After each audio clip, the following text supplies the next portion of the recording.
بس لو سمحتوا الصوت كويس قبل ما نبتدي. Can you hear me? Good morning. Okay. First of all, I would like to thank you for attending the Critical Care and Emergency Symposium. And we will be for 3 days, me and my colleague Hussein. And we will be giving a lot of sessions related to critical care and emergency. Okay. Our first session, we will start with the emergency, and it will be with the triage system. And as you know, in our day, the triage is very important, especially now.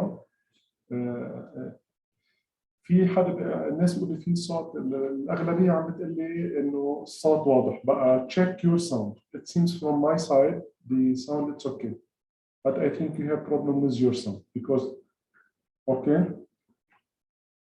طيب, our first session will be the triage system. مثل ما تكلمنا، triage هي شغلة جدا أساسية وجدا ضرورية، لأنه it's a life saving. We will save the life of our patient if you do a proper triage system. فإذا نحن in order to save the life of our patient, we need to have a good triage system. And as you know, triage is categorized in different categories. مش كل المرضى اللي بيجوا على قسم الطوارئ they are in a critical condition. We have a patient who really they are critically ill, and other patients who are not, but they are in the emergency department for a different reason. Sometimes for a very simple reason. مشان هيك هنتكلم الحين على قصة الترياج and how much it's very important to have such system.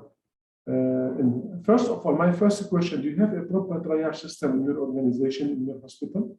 My first question: أنتم عندكم triage system, and what triage system do you have in your organization? What triage system do you have?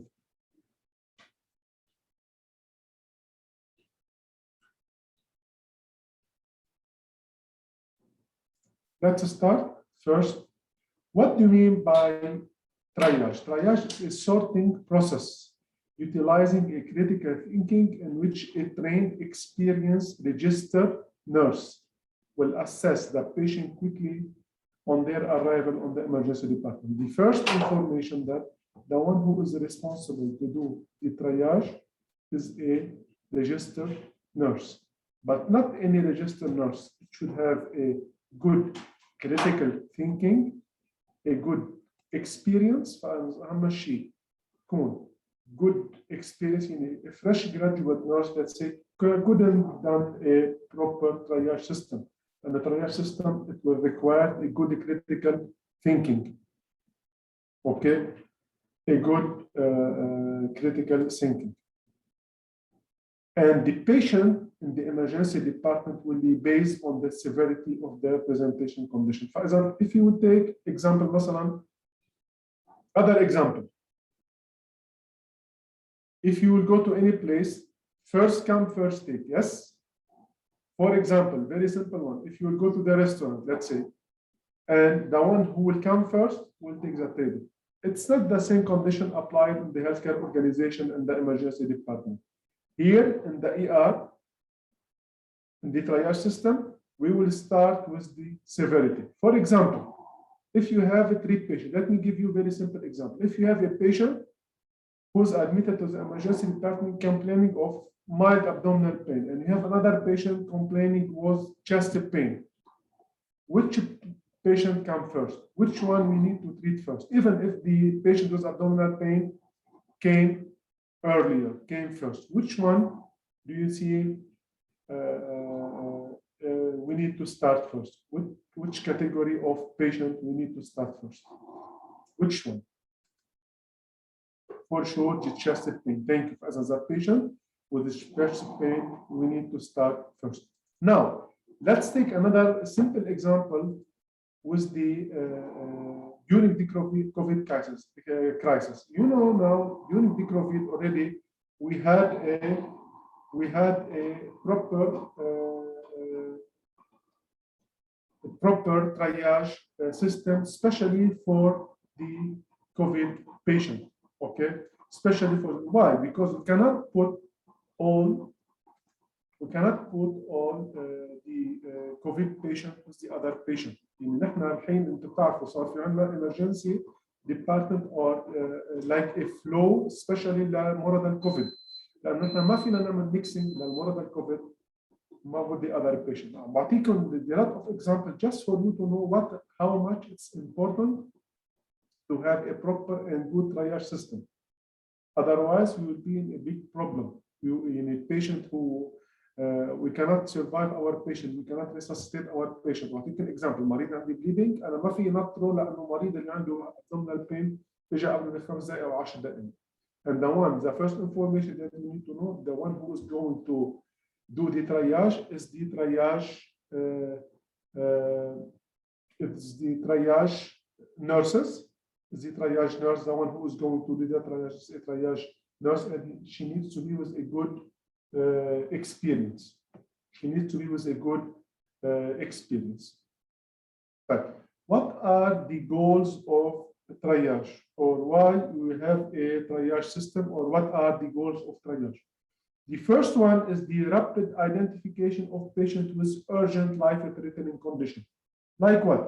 Give me example of patient with an urgent life-threatening condition. Can you give me a few examples? Like what?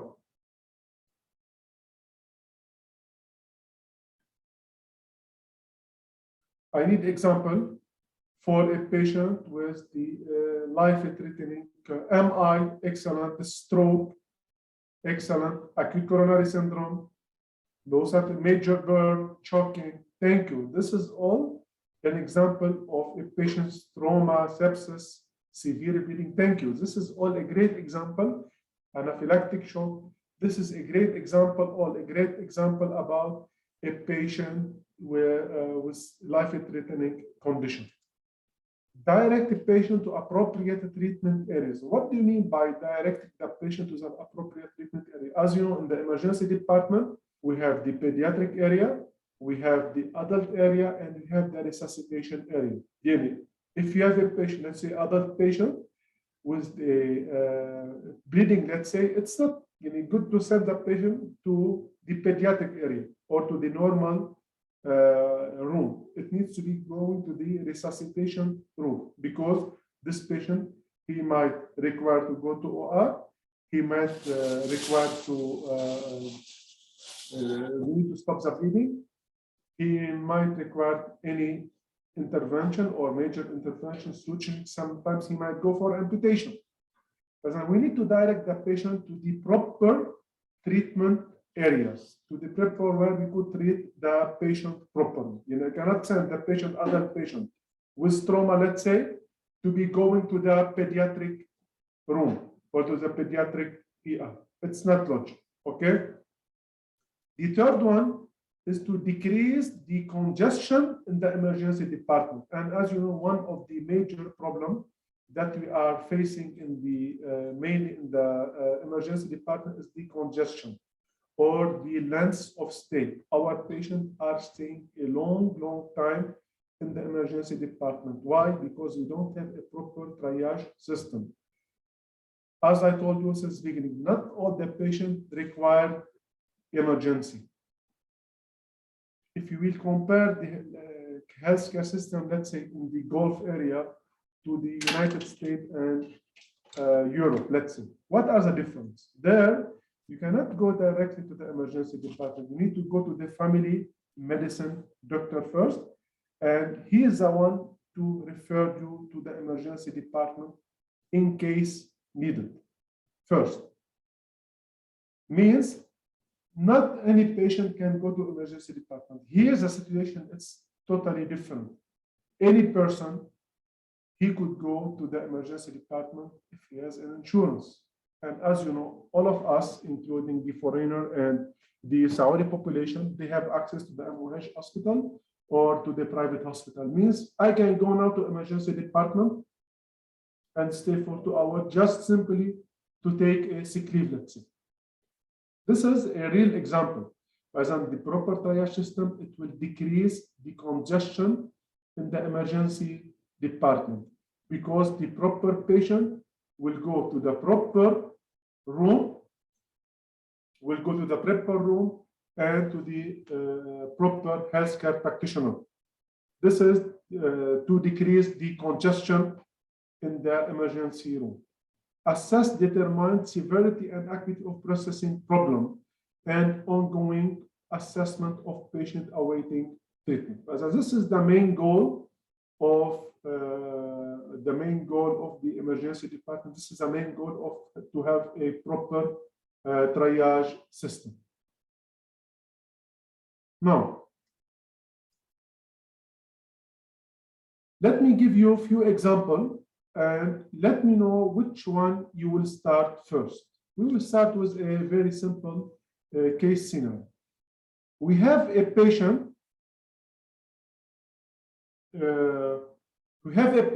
He's a 30 years old female complaining of severe abdominal pain, rating 10/10, and the patient, she looks unwell. You have a patient, عندك patient 30 سنة, young, اجت على قسم الطوارئ عندها severe abdominal pain, and وتسألناها عملنا الاسسمنت and I could rate myself 10/10.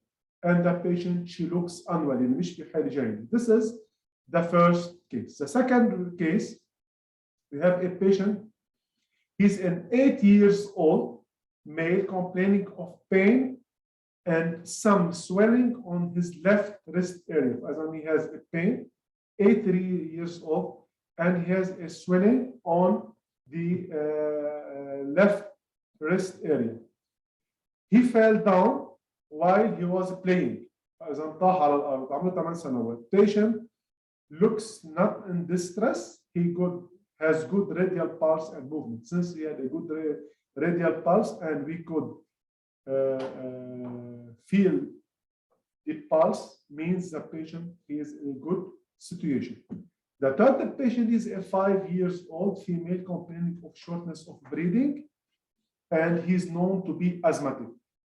She looks with dyspnea, but no obvious increase on the work of breathing, and she is able to speak with full sentences. What do you think? Which patient we need to start first, or which patient came first? 1 and 3. And if you will say 1, why? And if you will say 3, why? What do you think? Which one?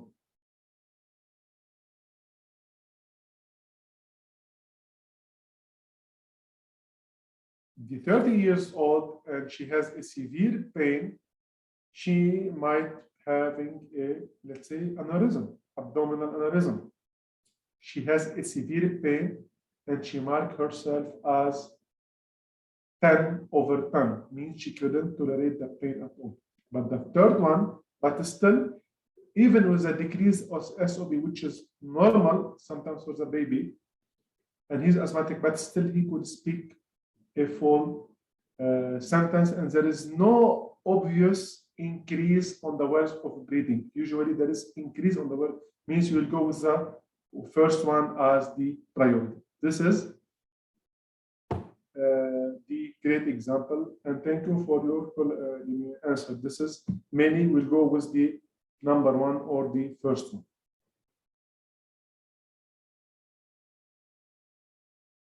Now,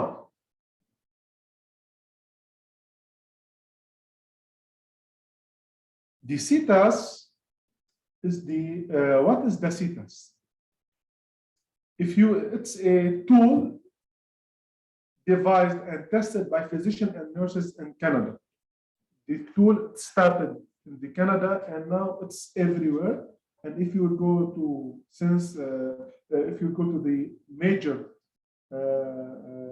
hospital in the Saudi Arabia, let's say, you will see that they are applying the CTAS system or the triage system in the Mast hospital. بتشوف انه اكثر شيء عم نستعمل triage system. هو triage system, it started in Canada, and it's by the Canadian Association of Emergency Physicians and the Emergency Nurses Affiliation. فاذا as you know, نحن دائما اي tools or أي project or أي evidence, we need to have يعني بيكون لازم نعمل عليه دراسة research in order to solve the crowdness in the emergency department. بلشت هذه الفكرة من كندا. It was collaboration between an emergency physician and emergency nurses, and they tested and really it proved that it decreased the length of stay. عملوا هذا بكندا وبين انه length of stay decreased وكمان المورتاليتي decreased. لانه انتم بتعرفوا وقت انتم we will start with the life threatening condition cases انتم عم تعطوا more survival time للبيبل. انتم عم تعطوهم وقت، عم تعطوهم يعني امل بالحياه اكثر when you will start with the emergency cases. فاذا شو وقت عملوا هيدي السيتاس مشان عملوا endorsement للسيتاس problem everywhere. It proved that it decreased the length of stay first, and the second it decreased the length of stay, and the second the mortality rate decreased when we introduced the CTAS system, and later on we introduced the CTAS system everywhere in the most leading hospitals around the world. And Saudi Arabia, it's one of the great examples, and you will see the CTAS everywhere. Right. Now, in the CTAS system, we have different levels. We have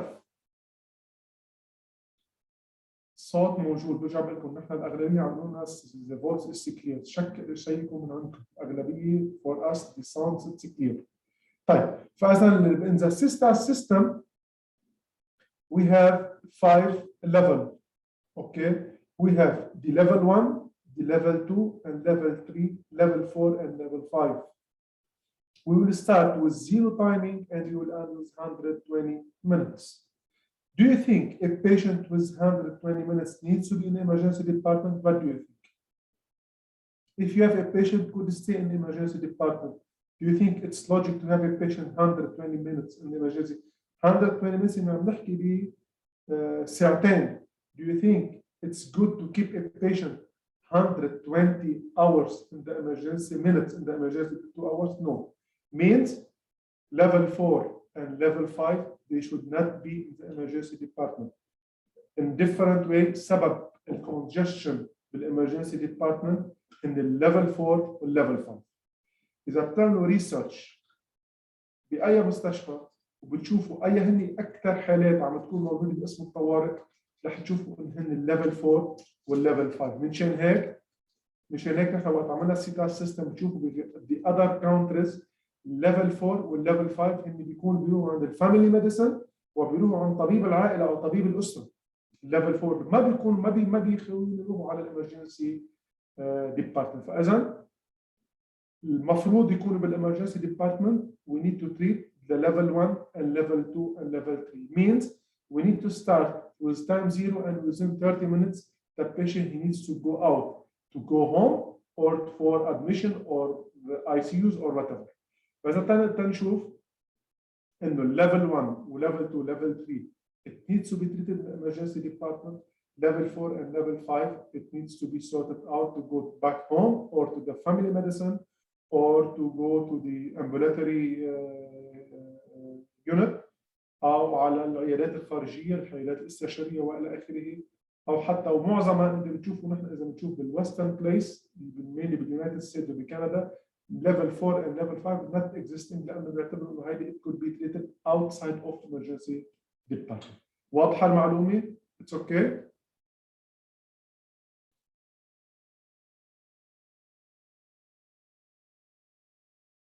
عظيم.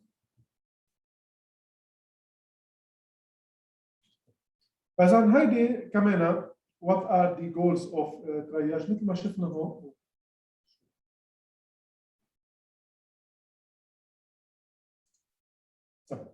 إذا بنشوف هون مثل ما حكينا بتشوفوا انه اللي بيجوا على الليفل 1 فور اكزامبل 90% of patients, if it's not 100%, بيكونوا they need admission عندهم very high. يعني بتشوفوا انه اذا بناخذ الليفل let me example لانه من هو سيتاس it's a big courses. It might take one day of explanation. نحن لانه عندنا كثير مواضيع مضطرين نعطيك خلال هالثلاث ايام مشان هيك مجبورين يعني نعطي الانفورميشن كويك انفورميشن. اذا بنقارن الليفل 1 بالليفل 5 بتشوفوا انه الليفل 1 الادميشن ريت هو 90%. بينما الليفل 5 0 to 10% most of the time 0%. يعني this is a great example in the level 5 it should not be admitted, it should not be in the hospital.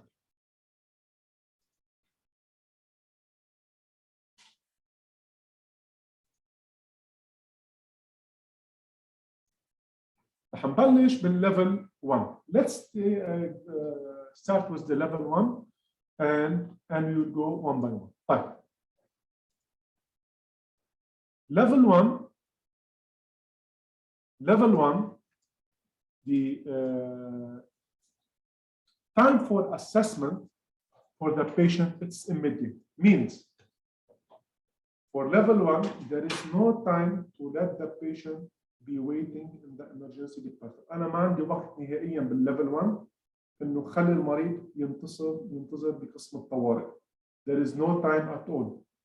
There is zero time for assessment, zero time for treatment, because this is a life-threatening condition. أنا بالlevel 1 في عندي حياة المريض بخطر. مثلاً بيجيك مريض with cardiac arrest، بيجيك مريض عنده ألم بالصدر cardiac arrest. هذا المريض ممكن كان رح نشوف منه عندنا سيشن especially on triage for the patient with acute coronary syndrome. مش رح اتوسع فيها هلا الحين لانه السيشن الثاني رح تكون عندنا. But mainly for you to know انه المريض بيجي عنده chest pain, suddenly become unresponsive. Suddenly connected to the monitor he is a pulses VTAC or VF. We need to give shock لانه بتعرف التايمينج it's equals of life. This reason as in case of cardiac arrest the patient he needs to be treated as soon as possible. The patient he needs to we need to give the patient we start the resuscitation as soon as possible. This is for the level 1. Example of level 1 بيجيك مريض with severe bleeding. If you have a patient with severe bleeding, patient couldn't wait even for 1 minute لأنه هذا المريض ممكن يروح على shock، ممكن يروح على amputation. فإذا first of all, a patient with severe bleeding, it will be categorized as level. It will be categorized as level 1. Patient with shock, hypovolemic or cardiogenic or whatever, severe respiratory distress. Severe respiratory distress, it will lead to severe or to respiratory failure, and the patient he will go for intubation. ساعتها المريض بيضطر يتحط على التنفس الاصطناعي. He will go for intubation. فإذا severe respiratory distress because it will lead for respiratory failure. الفشل التنفسي. وانتم بتعرفوا الحين مع الكورونا وقصة الكورونا والى اخره، انتم بتعرفوا المرضى يعني بيكونوا بيوصلوا على الفنتيليتر، بيوصلوا على الاكمو، هون بيوصلوا with respiratory failure. GCS decreased level of consciousness. For example, a patient he have had a road traffic accident وصار في عنده خبطة على الرأس مثلا head trauma، ومريض صار في عنده decreased level of consciousness. We assess that patient عنده GCS Glasgow coma scale 9/15. إذا هذا المريض he needs to go for intubation. There is no way لأنه he will lose the airway. الactive seizure and the traumatic amputation for extremities لأنه يعني sometimes especially with the severe trauma cases. فإذا level 1 for you to know, zero time for assessment, zero time for reassessment. We need to treat the patient as much as possible. The timing it's equals of the life of the patient, and I give you example of the level 1. Clear level 1. وضحت level 1 بالنسبة لكم كيف نشيك أو كيف نصرف المرضى which patient needs to be on level 1. It's clear. Any example for level 1? Great. عظيم. طيب. بنروح على level 2. Level 2 it's كمان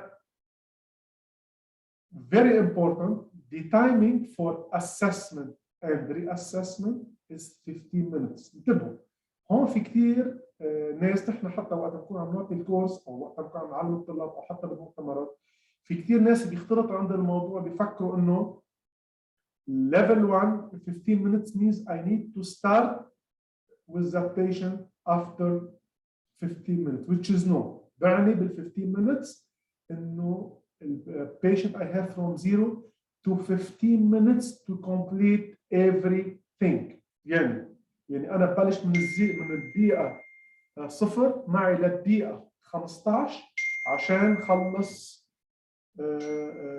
خلص كل شيء. اوكي فاذا بعطيكم مثل نحن اذا اجاكم مريض عنده chest pain واذا اجاكم مريض عنده severe bleeding اي مريض تحطوا لي كاتيجوري 1 اي مريض تحطوا كاتيجوري 2. Give me example. Which patient you would put it as category 1 or level 1 and which patient you put it for me or category level 2? Which one do you think? A bleeding one. Level 2 why? لأنه patient he's coming with chest pain.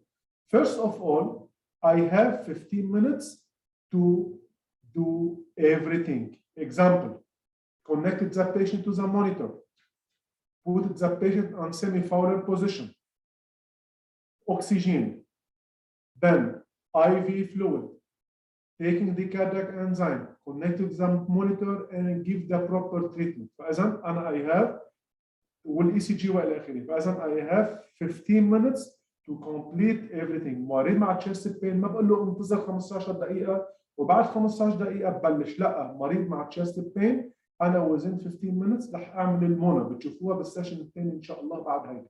But just for you to know إنه أنا I have 15 minutes to complete everything. فإذا هيدي patient with chest pain I have 15 minutes. High risk of mechanism of injury, decreased level of consciousness, seizure post-ictal and chemical exposure eye لأنه إذا صار في مواد كيماوية دخلت على العين كمان أنا عندي 15 دقيقة منشان هذا الموضوع كله يكون مسهل. فإذا هيدي level 1 هو 0 time, level 2 this is 15 times not to start, 15 times to finish everything. بنروح على level 3. بنروح على level 3 اللي هو it's important and we have 30 minutes كمان 30 minutes to complete everything. فإذا example نحن بيجيك مريض مثلا المايلد ريسبيراتوري ديستريس ليش بنحطه as level 3؟ المايلد ريسبيراتوري ديستريس I have 30 minutes to complete everything to put the patient on the to hemodynamically monitor the patient لأنه I have 30 minutes to do everything. لأنه المريض إذا خلال 30 دقيقة ما I did not resuscitate the patient with respiratory distress he might go for respiratory failure. بيجيك المريض شوفوا بيجيك مريض على الطوارئ بيقول لك أنا dyspnea polypnea بعدين بيشوفوا الساتوريشن وقفت عنده بعدين he become unresponsive راح على respiratory failure وراح على mechanical ventilator وإلى آخره. We need to be careful about this point. إنه المريض with level 3 I have 30 minutes to resuscitate the patient otherwise he will go for respiratory failure فشل التنفسي وهذه مشكلة اللي بتعاني منها كثير مرضى الكوفيد.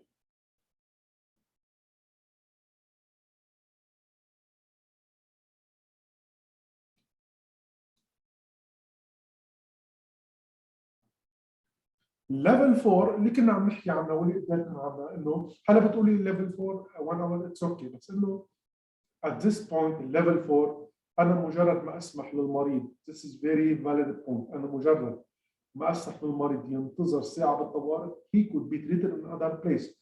مشان هيك احنا شفتوا كمان الحين صار في عندنا هون بالمملكه كمان كثير صرنا عم نفتح الفاست تراك وعم نعمل اكسبريشن الطوارئ بطريقه انه المرضى اللي بدهم ساعه هودي ما ضروري يكونوا بقسم الطوارئ. انا يعني مش كويس انه يكون عندي مريض بحاجه للطوارئ وقاعد ناطر لانه ما في سرير ومريض هي كود بي تريتد بالامبولاتوري اريا او بالفاميلي ميديسن وهذا المريض جالس بالطوارئ ناطر دواء just for simple intervention.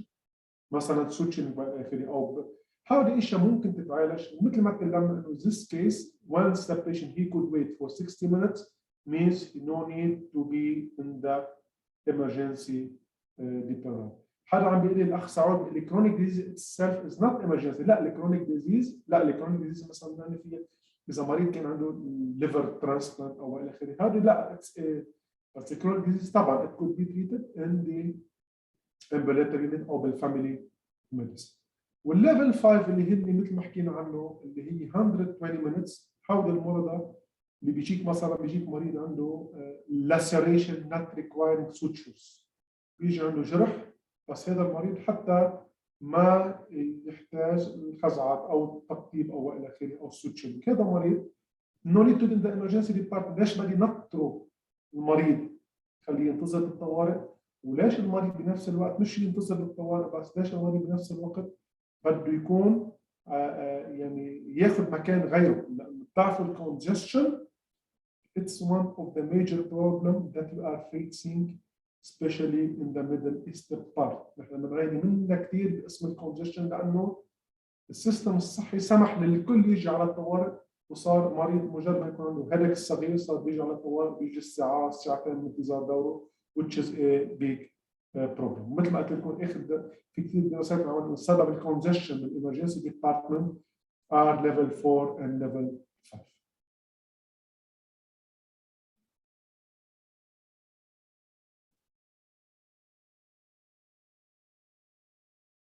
هلا نحن بنقول what are the factors that might affect the triage system. نحن حكينا كثير عن triage بس نحن بتقولوا لي هلا بتقولوا لي يا نحن بالمستشفى عندنا triage system بس والله بعد قصه المرضى والازدحام كل ما عم بتزيد. شو السبب؟ What are the reasons? First of all, the number of patient visits. Example, like what? Give me example from our reality. Give me example. مثلا إذا أخذنا قصة الكوفيد. نحن عندنا triage system. We have the CTAS system. وحدثنا قصة الريسبيراتوري ترياج. مظبوط ولا لا؟ أنتم بمعظم المستشفيات أنتم حطيتوا قصة الريسبيراتوري ترياج. Am I right or no؟ مظبوط ولا لا؟ متابعين معي بهالموضوع؟ طيب نحن شو what was the problem؟ البروبلم انه مثلا اذا اخذنا قصه الترياج، نحن في عندنا مثلا a good triage system وعملنا كاتيجوريز للبيشنت از ليفل 1 ليفل 2 وماشي كل الامور كويس، بس نحن قصه الكوفيد وقت صار في فتنا بالسيرج بلان وصار في عدد المرضى صار في عدد المرضى I'm explaining in English and Arabic in between. فاذا صار في عندي عدد المرضى اكثر من قدر، يعني مثلا انت عندك بالريسبيراتوري ترياج انت مجهز عندك بمستشفى A for example I won't nominate any hospital. انت عندك مستشفى A بالرياض هي مجهزه ب7 اسره للكوفيد وعم ينعمل بروبر ترايج سيستم. انتم بتعرفوا وقت فتره الكوفيد وقت صار في كثير عدد مرضى بطلت المستشفيات يعني تزدحم. ممكن بمستشفى هول الاسره يجيك 10 مرضى وانت عندك 7 اسره. what to do؟ it will affect the triage system. ما بيضل فيك تعمل triage system. بعطيكم اكزامبل مثلا وقت بيكون هالحافلات مثلا وقت بصير في حوادث مع الحافلات، وقت بصير في انت الاعصار بصير بالولايات المتحده، وقت بصير في بيجي الاعصار بدمر كل شيء. انت عندك ترياج سيستم بس وقت بيجيك انت 100 مريض على مستشفى بتساعد 40 مريض بالطوارئ، كيف بدك تسوي قصه الترياج سيستم؟ نو. فاذا وقت عدد الماس كاجواليتي احفظوها رح تشوفوها بالتروما، الماس كاجواليتي يعني وقت بصير عدد المرضى اكبر من قدره المنشاه على الاستيعاب العدد، هيدي ات ويل افكت الترياج سيستم. ما بيبطل فيه يعمل ترياج سيستم، بيبطل فيه يسوي يقول ترياج سيستم. انت بيجيك ما مثل ما قلت لك عدد المرضى اكثر من عدد المنشات، ساعتها بتصيري يعني توسعي المرضى تبعتين على عده اماكن. اكزامبل مثلا اذا بتشوفوا مثلا for example when we have this explosion in Beirut اللي صارت الانفجار ببيروت، شو صار كمان؟ فجأة في عندك 4 مستشفيات وعندهم ترياج سيستم، 4 مستشفيات كبار، وفي عندك عدد هائل من المصابين، بطلت، ما بقى فينا نعمل فيشل تراياج سيستم. بطل عندي انا تراياج سيستم، لانه انا عندي 40 50 مريض جايين على المستشفى على 5 اسابيع، صرت اضطر ابعث مرضى على غير برات العاصمه، برات المستشفى. فاذا this is number of patient visit, it will affect the triage system. فاذا هذا ببطل تشالنج، لانه ما بيعاد في يطبق فيها ترايج سيستم. وقت يكون في عندي انا مثل ما حكينا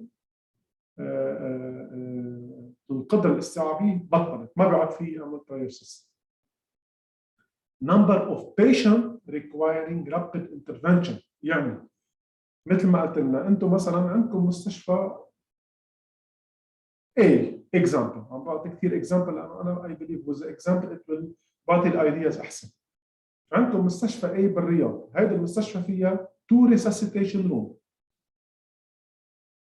بس هذا صار في accident، حادث، واضطروا يجيبوا 10 مرضى مع بعضهم على المستشفى. انا عندي سريرين، فهذا المرضى they need to go for OR لانه عنده severe bleeding، وانا مضطر بلشهم بالريساسيتيشن. انا I have 2 defibrillator او 3 defibrillator، وانا عندي المرضى 5 أو 6 منتهيين I need to go في شوك.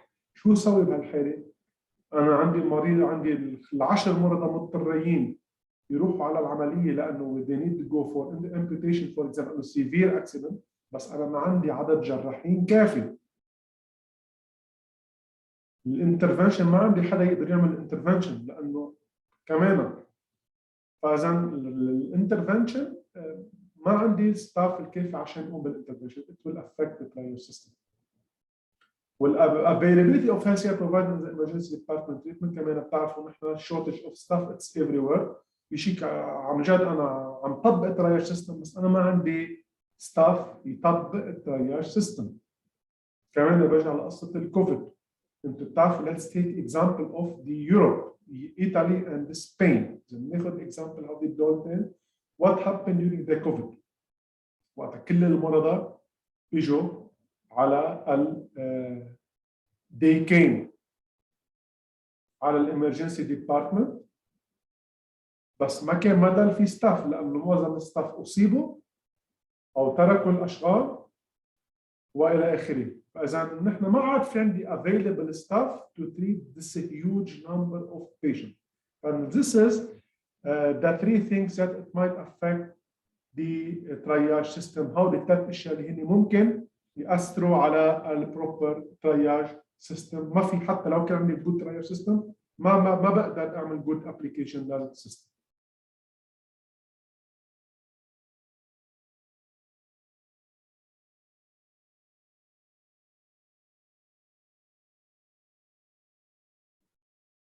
فاذا اهم شيء اذا بدنا نشوف على الديزاين تبع الترايج سيستم، اهم شيء مثل ما قلت الترايج سيستم it needs to be done by a nurse. هيدي النيرس it needs to be with a good experience and a good knowledge. فاذا اهم شيء يكون في عندي nurses، هيدي النيرس المفروض يكون عندها good experience عن الترياج كورس. كمان البليسمنت تبع الترياج او الترياج should be in front of the emergency department، يعني على المدخل الاساسي على الامرجنسي ديبارتمنت. بده يكون البليس تبع هيدي الترياج اريا لانه to oversee everything، تقدر تشوف كل شيء. اوكي، تقدر تشوف كل شيء.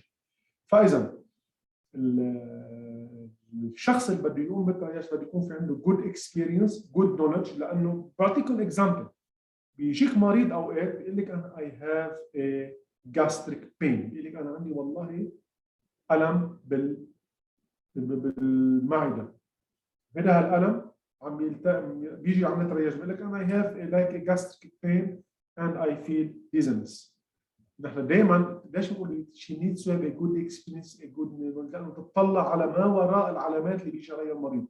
هذا المريض for your knowledge هاي gastric pain it might be a acute MI or chest pain، بس لانه المريض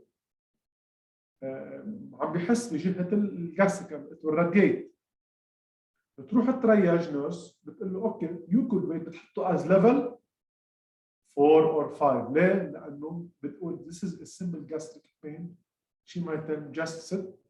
Doctor, he will see you soon. Nothing to be worried. You have like a mild abdominal pain. بتحطه as abdominal pain. هالمريض يقعد منتظر المسكين المريض ساعة عشان يشوف الطبيب. خلال هالساعة هذا المريض بيعمل من chest pain، بيعمل myocardial infarction and he collapsed in the front of the emergency department. هيدي الحالة اللي بتصير انه معظم المرضى الchest pain ليش بيموتوا بيقولوا على باب الطوارئ؟ ما لحق حاله. هيدي بتشوف اذا المريض ما كان، اذا النيرسز ما كان عندك good experience وجود knowledge وجود training على هذا الموضوع، patient will collapse in front of the emergency department and he will pass away. مش هيك. بينما اذا بتعرف انه غير مريض gastric pain، اذا بتروح بالكريتيكال ثينكينج وبتقول she might have a chest pain but radiate to the gastric areas and she will put him as level 2، بتقول له فوت على الطوارئ الحين، بل once بتحطه على المونيتور ببين عندها انه acute MI، she might save the life of the patient.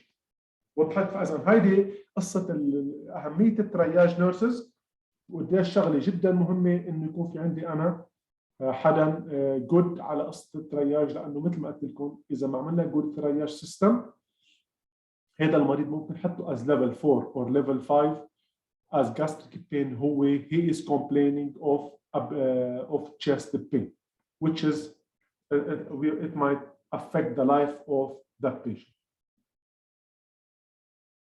فإذا at the end if you have a patient we need to gather information. نحن المريض طيب إذا المريض كان، do you think in all cases you could take the data, the subjective and objective? What do you mean by subjective data? My first question, شو بنعني بالsubjective data؟ شو بنعني بالobjective data and what are the differences? What do you mean by subjective data? شو بنعني بالsubjective data؟ Subjective data, okay, information. Subjective, this is something that we will ask to the patient. أنا بحكي مع المريض. Objective, something that we will notice from the patient. يعني, let me give you example. With subjective data, first question you will ask for the patient: when did the symptoms هتجيك مريض بيقول لك أنا عندي I have a chest pain. طيب, with subjective data, I will start asking the patient: when did the symptoms بيقول لك أنت بلش عندك ألم الصدر. Tell me, when did you start the symptoms start? What were you doing when it started? شو كنت عم تسوي وقتها صار عندك chest pain? For how long did you have the pain? Does it come and go من انه هذا الوجع كان عم يجي ويروح ولا كان ثابت على طول؟ It is still present؟ بعده هذا الألم موجود ولا كف؟ Where is, do you think, where is the problem? Describe to me the severity, the painful, and if there is any radiation or aggravating. هل كنا بنحكي عن الاكزامبل اللي قبل وقت المريض عنده عم يحس الألم على جهة الجاستريك بسوي chest pain. إذن which patient do you think we could take a subject؟ أي نوعية من المرضى ممكن نعمل subjective assessment for what category of patient؟ أي نوعية من المرضى ممكن أنا subjective ده؟ أي نوعية من المرضى؟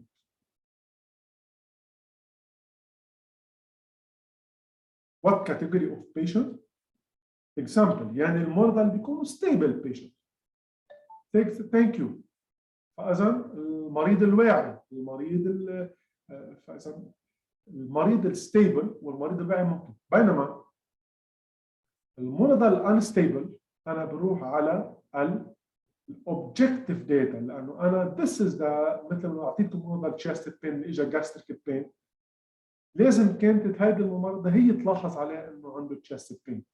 بيجيك مريض he is thank you أخ عمار conscious oriented على السبب objective. بيجيك مريض ويقول لك أنا عندي ألم صدر رهيب، أو أنا عندي أو مريض was unconscious أو بتحسه عم يعمل decrease level of conscious. أنا ما عندي وقت أقعد أسأله الأسئلة because he might collapse at any time. I will go for the objective data. تلاحظ أنا على المريض and I will take action. يعني بالphysical appearance, how the color looks, how the skin and the activity, the color, lesson, he is pale, or he is pale, activity, he is moving or not moving, especially in the babies. المفروض الأطفال يكون عندهم حركة قوية. Degree of distress, severe distress or moderate distress or no acute distress.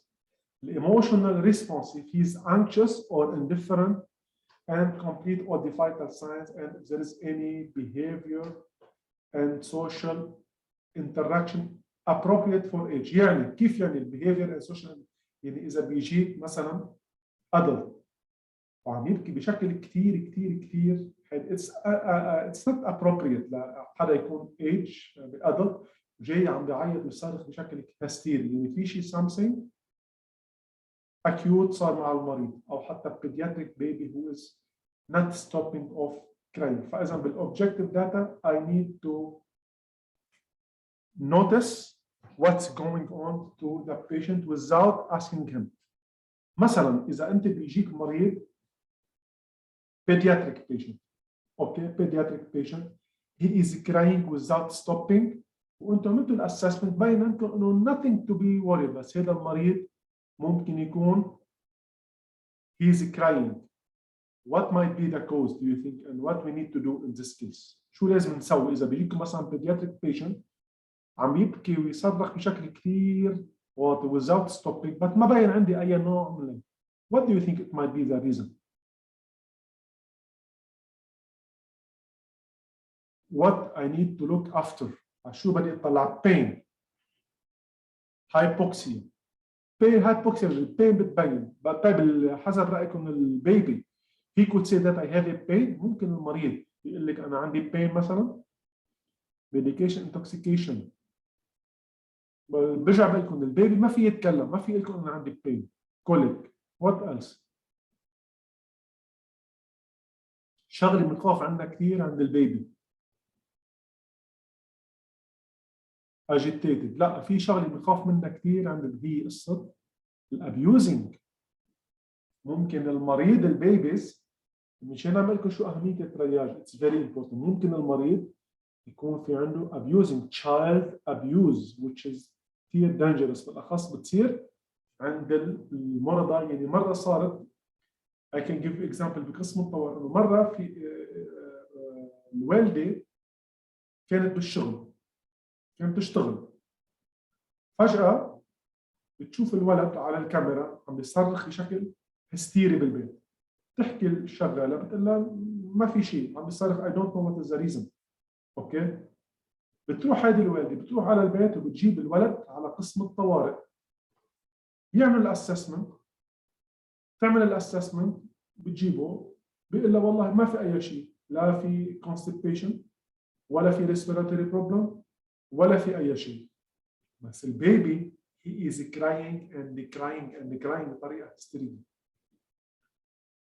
يقوم الطبيب بيسال الام بيقول لها طيب what do you think what are the reasons؟ بتقول له there is no reason. فجاه الولد صار يبكي بشكل هستيري، بيروح بيسالها انه who is taking care of your kids while you are working؟ بتقول انا عندي شغاله بالبيت. بيروحوا بتعرفوا انه وقت بكون نحن حاله بشك بامر بقسم الطوارئ ومضطرين نبلغ عن الموضوع، بقى بينطلب من الاهل انه تجيبوا الشغاله ليشوفوا شو السبب. يجيبوا الشغاله based on the investigation يبين انه صار في abusing، صار في اعتداء جسدي من قبل الشغاله على البيبي، مشان هيك صار في عنده هالحاله الهستيريه للبيبي. فاذا هذه بعرفها من خلال الاوبجكتيف داتا I need to look after. انا ما بكتفي بالسبجكتيف داتا شو بيقول المريض، لانه البيدياتريك ما في يتكلم، انا بروح على الاوبجكتيف داتا، بدي اروح على اشياء انا بلاحظها عند المريض عند المريض. وضحت؟ clear؟ This is the difference between the subjective and the objective data.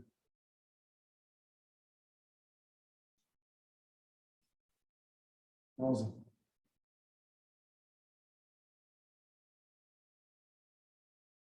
فاذا هول مثل ما قلت لكم انتبهوا بقصه البيدياتريك بالاخص، وقتها بيكون عم يبكي with no reason and he's crying too much، بدنا ننتبه من قصه child abuse. هذه شغله جدا لازم ننتبه لها باقسام الطوارئ. فاذا اهم شيء كمان we need to document everything. اهم شيء بقصه الترياج everything needs to be documented. ليش؟ ليش الدوكيومنتيشن is very important؟ لانه انتم بتعرفوا ممكن يكون في عندنا اخطاء طبيه، ممكن يكون في عندنا المريض يشتكي بعدين، ممكن انا الديكونتينيتي اوف كير انا بدي اعرف شو انعطى المريض بالطوارئ، اي ساعه اجى، شو انعمل للمريض. منشان هيك الدوكيومنتيشن اتس فيري امبورتنت. اهم شيء بالدوكيومنتيشن we need to put the date and time of triage assessment. امتى انعمل الاسسمنت؟ The patient came to the emergency department at 8 o'clock in the morning, let's say. We need to put the timing. Came accompanied by his relatives, by the mother. كمان بدي احطها. He came through by the car. المود اوف ترانسبورت اجى بالسياره، من خلال السياره. اوكي؟ فاذا وسيله النقل او اجى من خلال السياره، ما اجى. The nurse who was doing the assessment was Mr. أحمد. let's say. بدي احط الاسم ليه؟ لانه انا بدي اعرف. برجع بقول لكم اعطيتكم كذا حاله صار في wrong diagnosis والمريض فقد حياته. واعطيتكم اكزامبل المريض اللي النيرسز حطته as gastric pain بس هو chest pain وراح على MI. انا كيف بدي اعرف مين عمل؟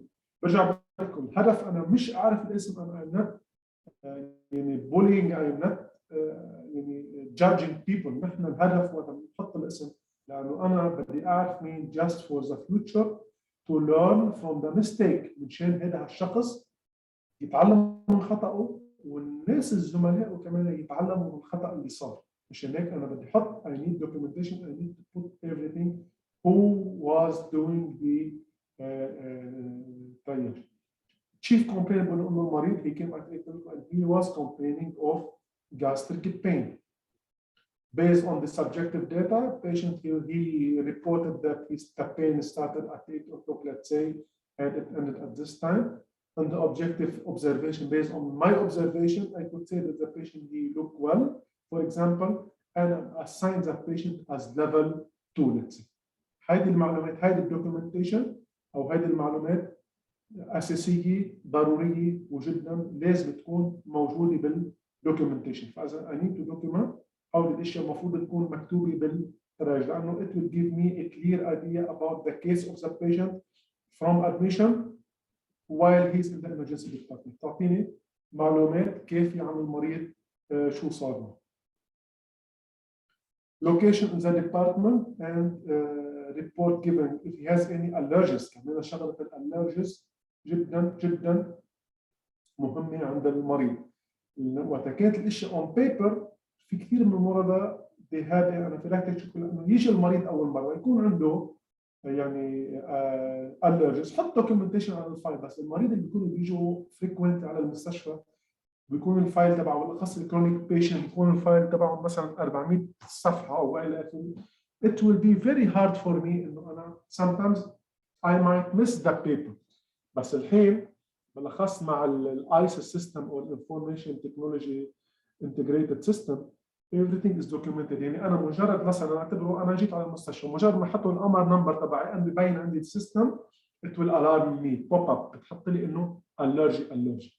إذا كمان شغله مهمه كثير انه part of the documentation to document if the patient has allergies. شغله جدا مهمه بالدوكيومنتيشن نحط documentation اذا المريض كان عنده allergies على اي ميديكيشن لانه هذا المريض مثل ما تكلمنا يعني ممكن يجي بعد وقت ويكون عنده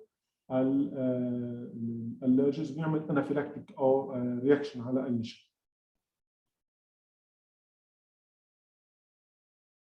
فاذا متحكين على just مثل ما تكلمنا عن الليفل from 0 to 15 minutes to 30 minutes to 60 minutes to 120 minutes. فاذا the CTAS system مثل ما تكلمنا it's based on the system approach. How would you approach the patient? فاذا how would you approach the patient. فإذا this is how the system, the theta system is based. And we have the acute system. فإذا the system أهم شيء based وقت بيجيك المريض بتبلش تاخذ gathering information. It's based on the presenting complaint. يعني أنا أهم شيء أعرف what are the main complaint. المريض شو هي المين complaint. Gastric pain, abdominal pain, vomiting, trauma, cardiac arrest, respiratory distress, whatever. أنا بدي أحطها. الفيتال ساينز كمان جدا مهم. العلامات الحيويه لازم needs to be documented. البين severity لان البين تعطيني a clear idea about the illness and mechanism of injury. طيب خلينا نشوف هون. هلا نحن مثل ما قلت اليوم رح يكون في عندنا، هلا نحكي عن الادلت، رح يكون في عندنا سيشن عن البيدياتريك ترياج. But just for you to know نحن is a system it's implemented for example in your hospital. فإذا السيستم أول شغلة وقت بيجيك المريض هذا السيستم it needs to be implemented in your hospital if you are applying the CETA system. أول شيء بالسيستم أهم شيء نحن بيجيك المريض نحن في عندنا two track. في عندنا البيدياتريك ترياج and I have the adult triage. فإذا two different track. I have the pediatric and I have the adult one. مثل ما شفتوا بيجيك المريض أول شيء. فإذا هون إذا بتشوفوا على رأس الصفحة من هنا we have الكومبلين اورينتد ترياج. هيك ببلش بيجيك المريض. You might say it's a pediatric or adult two different. نحن الحين عم نتكلم عن الادلت. إن شاء الله بالسيشن الثاني على 10:30 رح نبتدي بقصة البيدياتريك. اليوم رح يكون قصص الإمرجنسي. طيب أنا مريض بيجي عندي مثلا as adult.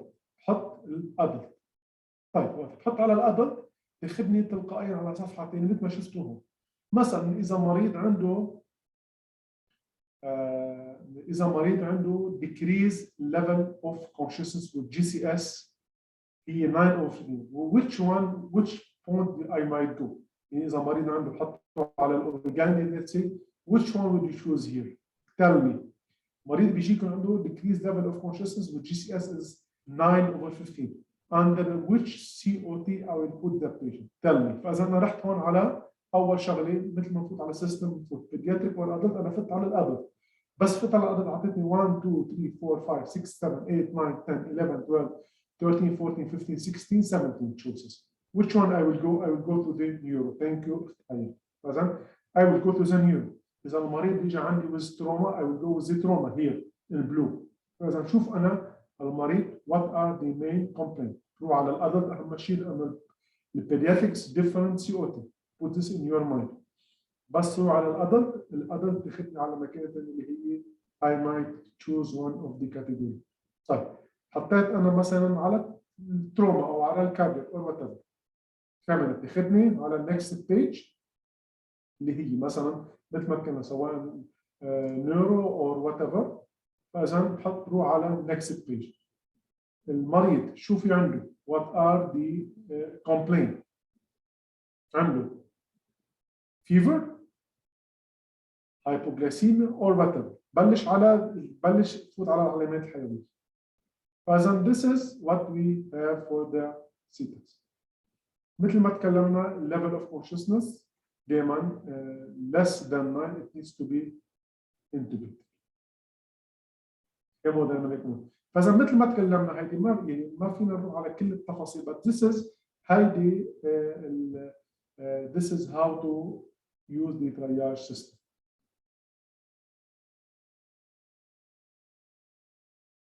Okay.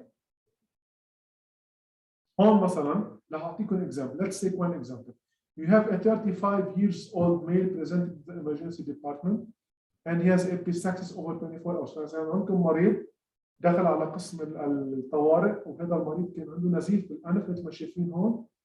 عمره 35 سنه وهذا المريض صار في عنده نزيف بالانف خلال وقت طويل 24 ساعه. والبليدنج it was controlled with pressure. البي بي it's okay, pain it's okay and patient has hemophilia by. طيب الحين what do you want me to do؟ فإذا هيدي الكيس. First of all, where do you want me to go? To the yellow or to the white one? To the pediatric or the adult? فاذا اول شيء بتطلع على العمر بشوف وين بدي اروح. Where do you want me to go? Before going, where do you want me to go to? Adult or pediatric? Adult, excellent. I press on the adult. بس عملت pressing على الادلت فاذا بروح على ENT. excellent. I will go for ENT. هذا المريض فاضل ليك وين اخذتني؟ ENT عنده epistaxis, nasal congestion, foreign body nose, URTI and nasal trauma. Which one do you want me to put? مثل ما السيستم بصير بتبلشي مثل انت عم تقدمي طلب تشتري مثلا على بصير السيستم ياخذك من هون اخر شيء بيقول لك لقد تم هون. فاذا فاتت من الاي ان تي بروح على الابيستاكسس. اكسلنت. فوت على الابيستاكس. بعدين هل يا ترى عنده severe respiratory distress؟ عنده shock؟ he's unconscious؟ he's respiratory distress؟ hemodynamic fever؟ look septic؟ whatever mild respiratory whatever. فاذا كمان بحط على next and وبعرف شو الكيس تبع المرض. كمان I have a 55 years old complaining of palpitation and chest discomfort. Vital signs, it's okay. And what you want, I will go for the adult for sure. Then I will go for the cardiovascular because he has a chest pain. فإذا هذا المريض شو كان إنه عنده؟ He has a palpitation. بروح أنا هون على الموديفاير بشوف أنا عندي chest pain, palpitation. ما عنده chest pain. He has just palpitation. بفوت على palpitation وببين عندي بحط what are the main complaints. Okay. Any question? Fazan, do you have any question regarding the first session before going for the 5 minutes break and go to the next session? أي سؤال عن السيتاس؟ It's clear. If you have any question, please let me know. I am ready to answer all your questions. بتمنى تكون السيشن الأولى وضحت بالنسبة لكم.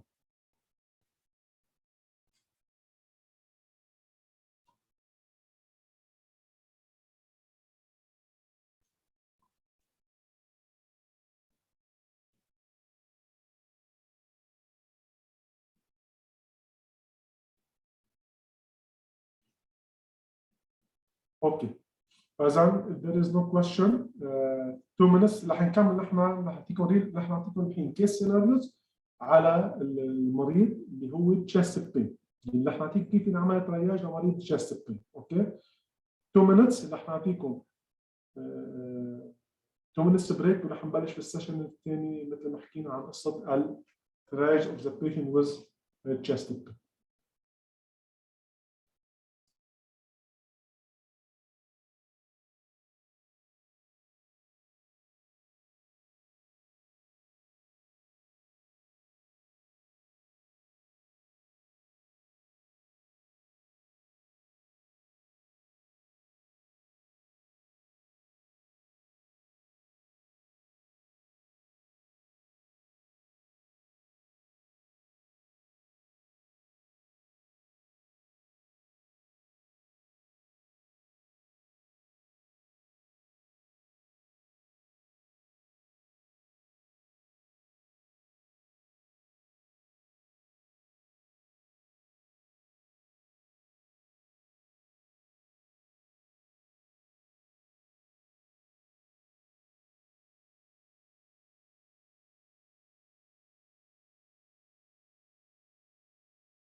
Okay, good morning. We will start with the next session. Can you hear me? It's okay now? Okay. We will start with the next session. مثل ما اتكلمنا احنا the first session, it was a general introduction about about the triage and how much it's important for the patient and life saving of the patient. Now I will give you example of case. In نعطي case and we will track the case in the emergency department, which is the chest pain or triage of the patient with a chest pain. What to do in case you have a patient admitted through the emergency department and he has a chest pain. شو نسوي إذا مريض دخل على قسم الطوارئ and he has a chest pain.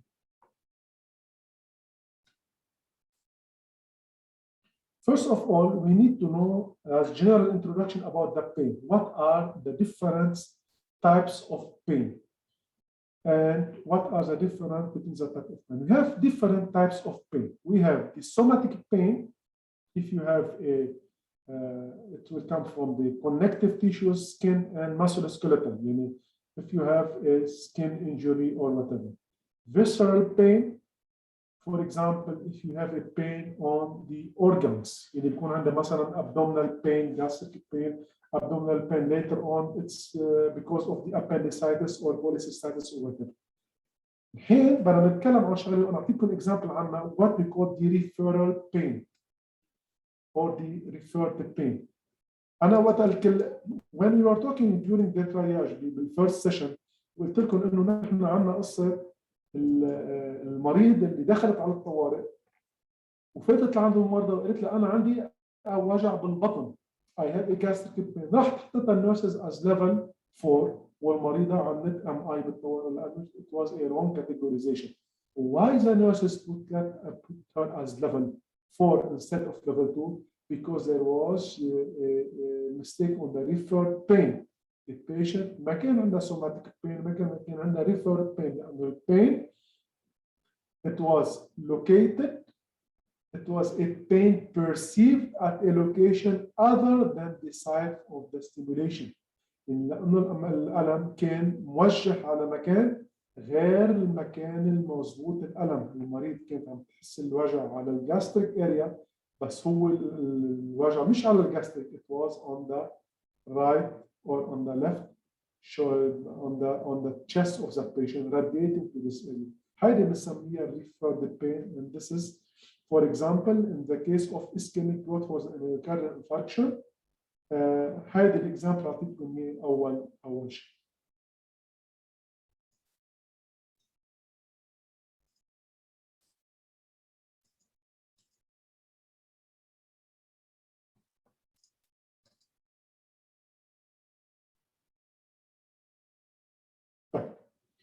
What are the cause of chest pain? ليش المريض يكون في عنده chest pain؟ مثلا ليش المريض؟ What are the causes of chest pain? أول شغلة ممكن يكون عنده مريض acute coronary syndrome ACS or acute coronary syndrome. الشغلة الثانية اللي هي ممكن تكون اللي هي قصة aortic dissection, pulmonary embolism PE, pulmonary embolism, tension pneumothorax, pericardial, tamponade, and esophageal or mediastinitis. فإذا هودي كلياتهم مثل ما بنقول تعددت الأسباب والنتيجة واحدة. كل هودي الأشياء ممكن يبينوا من خلال chest pain. They will have the same signs and symptoms, which is the chest pain, regardless what are the causes, which is it might be acute coronary syndrome or aortic dissection or pulmonary embolism or tension pneumothorax or pericardial tamponade or mediastinitis. هودي كلياتهم it might lead to a chest pain. بالacute coronary syndrome, it might be a stable or unstable or ST elevation or ST depression or whatever. Now, let's give example. كيف يبلش before reaching the hospital? How the patient will have, we have two types of angina or chest pain, stable or unstable. And for sure, which one do you think it's worse? We will see now. Stable angina, example, you have a patient, he was doing exercise, he was walking, مريض كان عم يعمل رياضة، هو معود يعمل رياضة كل يوم, and he was walking, let's say, or playing football. Suddenly, he feels like a pain on his chest. بس فجأة بحس إنه عنده ألم على جهة الصدر. شو بيسوي؟ بيقرر إنه to take a rest, بيستريح وما بيطلع عنده الألم نهائيا. This is called a stable angina لأنه نتيجة إرهاق، نتيجة تعب، exercising صار عنده ألم، وقف الاكسرسايزنج، ارتاح وراح الألم. هذا بنسميها stable angina. الانستيبل بيكون المريض ممكن يكون عمل الاكسرسايز، ممكن المريض يكون نايم بالسرير، فجأة بيقول لك أنا عندي وجع صدر، بيصير عنده وجع صدر. كمان in both cases, do you think which one it's more dangerous? أي وحدة it needs to be treated urgently? Do you think the stable or unstable? Unstable. Stable. Who will say stable and who will say unstable and why?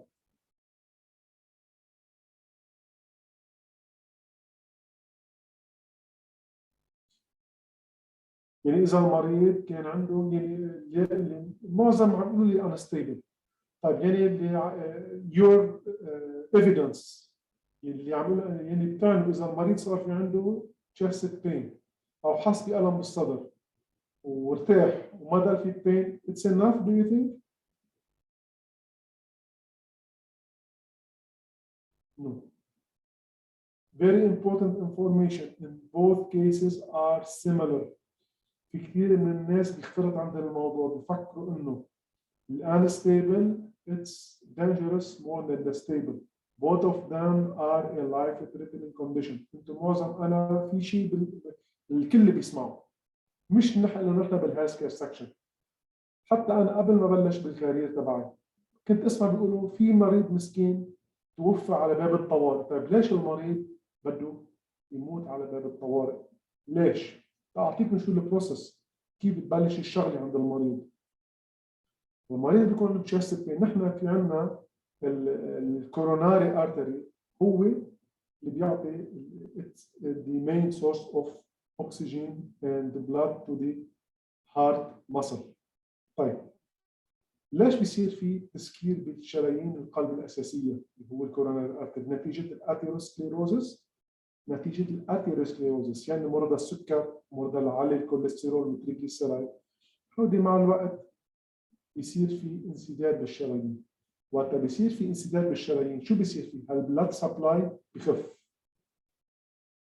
يعني different way. مثلا اعتبروا انا بقدر اركض، انا I might run for 3 كيلومتر 2 كيلومتر. انا مثلا الحمد لله بقدر اركض انا لمسافه 2 كيلومتر. طيب ركضت على 2 كيلومتر، وقت بصير انا حسب رايكم 2.5 كيلومتر or 3 كيلومتر what will happen؟ After 2.5 kilometers, what will happen? شو بيصير معي بعد ما أقطع 2 كيلومتر؟ What will happen to me? بحس بتعب. Thank you زينب. فإذا you will start to have tired. بتحس ما بيطلع عندك الحرق. أخذ زينب وقت بتصير على 3 كيلومتر what will happen? You will become more tired. أنا واثق إذا أكثر من 3 كيلومتر بتضلي you will collapse, you will fall down. This is the same of the heart muscle. البلاد سبلاي من الكوروناري ارتري عم يعطي القلب منشان just to compensate. بصير القلب بيشتغل او الهارت ماسل بصير يشتغل بطريقه اسرع. ليش؟ منشان يعوض عن نقص الاكسجين لانه في انسداد بالكوروناري ارتري. بس مع الوقت وقت بصير في انسداد اكثر ببطل هالقلب يقدر يعطي بلاد سبلاي. وات ويل هابن؟ شخص مثل ما عم عم نجبر هالهارت ماسل على بشكل سريع، شو بيصير في عندنا بهالحاله؟ بيصير في عندنا الهارت ماسل بتنجرح، انفاركشن. وقت بتنجرح بتبطل تشتغل، مشان هيك بصير في عندنا المريض بصير في عنده مايوكارديال انفاركشن، بيصير become unresponsive مش هناك بتشوفوا انه معظم المرضى بيقولوا مرضى مسكين مات على باب الطوارئ. شو يعني ليش مات على باب الطوارئ؟ المريض صار في عنده بالسس فيتاك اور في اف ventricular fibrillation، انه خلص صار في عنده انجرحت عضله القلب، بطل القلب يقدر يشتغل، من هناك he will die in front of emergency department because of pulsus VTAC or VF. Heidi, this is the stable or unstable angina. It doesn't matter. Both of them, it needs to be treated as soon as possible. We need to bring the patient to the emergency department and to be treated. هون في حدا من الأخوة كمان اللي يعطينا يعني that happened with my father. He visited the emergency 3 times in one day, complaining of chest pain due to a severe heart attack. يعني الله يرحمه أول شيء، وثاني شغلة this is what I'm explaining. نحن المريض وقت بيعمل chest pain ما مفروض يطلع من الطوارئ. إجا chest pain all regardless if it's stable or unstable, and it seems your father has a stable angina. فإذا هذا كان طبعا ما لازم يكون 3 مرات يفوت على الطوارئ. It needs to be done, everything should be done in the emergency department. والمريض ما بيتعمل الطوارئ لما يعمل كل الانفستيجيشن تشوف اذا المريض بيروح for cabbage or just could go for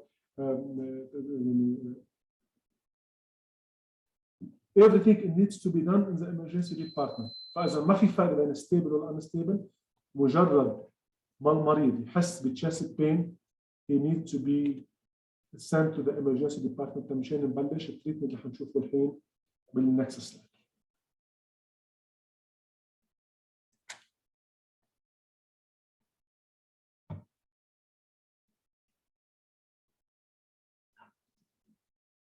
فاذا as we said مثل ما قلت لكم التايمينج it's equal of the heart muscle. نحن التايمينج بيساوي الهارت muscle. يعني شو يعني؟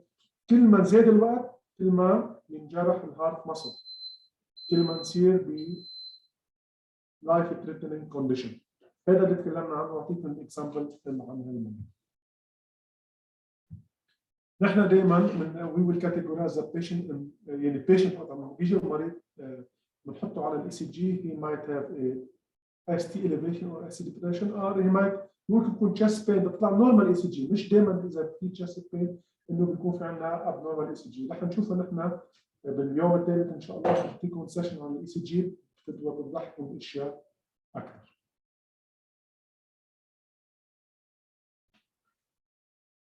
دائما if you have a patient with acute coronary syndrome we need to follow the AHA guidelines, American Heart Association guidelines. It will guide us what to do in case of chest pain. فإذا نحن أهم شيء as per the AHA we need to follow the following things. وإذا بالنسبة ما تكلمنا بالسيشن الأولى إنه نحن معنا بمرضى الchest pain it needs to be categorized as category 1 or 2 دائما patient and we have 15 minutes 10 to 15 minutes to done everything. شو هي الشيء اللي لازم نعمله؟ رح نشوفها الحين. أهم الشغله فإذا أنا معي 10 15 دقيقة أعمل المونو وإلى آخره اللي رح نشوفها. الشغلة الثانية نحن معنا door to needle should be given it should be 30 minutes. نعطي الفايبرونوليتكس معنا من وقت المريض يبلش الشيست بين مشان يكون على قسم الطوارئ مشان نعطي الفايبرونوليتكس 30 دقيقة. بس الفايبرونوليتكس ما فينا نعطيها اوتوماتيك اللي حتشوفوا لانه كمان مثل اي ميديكيشن ذير از كونتر انديكيشن اللي حنشوفه. وكمان نحن بنعطي دور تو بالون بنسمع المريض صار في عنده تنميط القلب وبالون كمان معنا حوالي 90 دقيقه ساعه ونص مشان just to be done and performed. اذا تايمينج this is دور تو نيدل عشان الفايبرونوليتكس مشان نشيل الكلوتس اللي هي عامله انسداد وصار في تشست بين اللي هي 30 minutes وعملنا الدور تو بالون او around 90 minutes على البي سي ار بيرتونيوس. اهم شيء فاذا تريتمنت is you have a patient admitted through the emergency department complaining of chest pain. Patient first of all it needs to be categorized as level 1 or 2 and we need to start the mono treatment or the treatment of acute coronary syndrome. أول شيء الأكسجين، نيتروجليسيرين والمورفين. بنبلش بالنيتروجليسرين that relief you will go for كيف ما في نيتروجليسرين فاذا sublingual 1 tablets every 3 to 5 minutes up to 3 tablets. طيب في كمان في condition نحن ما فينا نعطي النيتروجليسرين والمورفين. شو هي؟ What are the conditions which is contraindicated to give النيتروجليسرين والمورفين؟ أي طريقة وين ما فينا نعطيه أنا طريقة للمريض. فإذا ببلش أكسجين والأسبرين inferior MI excellent hypotension. فإذا المريض عنده severe hypotension أنا ما في أعطي نيتروجليسرين والمورفين. It's contraindicated. فإذا the line of treatment will be oxygen, aspirin, nitroglycerin, fibrinolytics. كمان الفايبرونوليتكس بأي حالة أنا we need to have the رح نشوفها بكرة بالسيشن تبع ستروك. في ما فيني أعطي أنا الفايبرونوليتكس إذا المريض عنده مثلا ستروك، إذا المريض يعني صار في عنده major surgery ما فينا نعطي إحنا الفايبرونوليتكس وإلى الهيبارين كمان. مثل ما تكلمنا half of the patient they will die with acute coronary syndrome before reaching the emergency department because of the pulses we take and وقت المريض مثل ما تكلمنا he will arrive at the emergency department.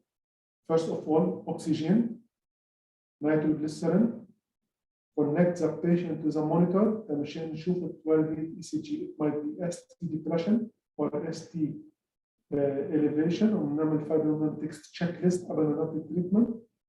and you put IV cannulation ونحط فورس catheter IV cannulation وناخذ blood investigation مشان ناخذ الكاردياك enzyme which is the troponin and troponin C والى اخره. ناخذها مشان نشوف الكاردياك enzyme. This is هذا line of treatment for a patient with acute coronary syndrome or MI or myocardial infarction والى اخره. بحال he is admitted to the emergency department complaining of chest pain.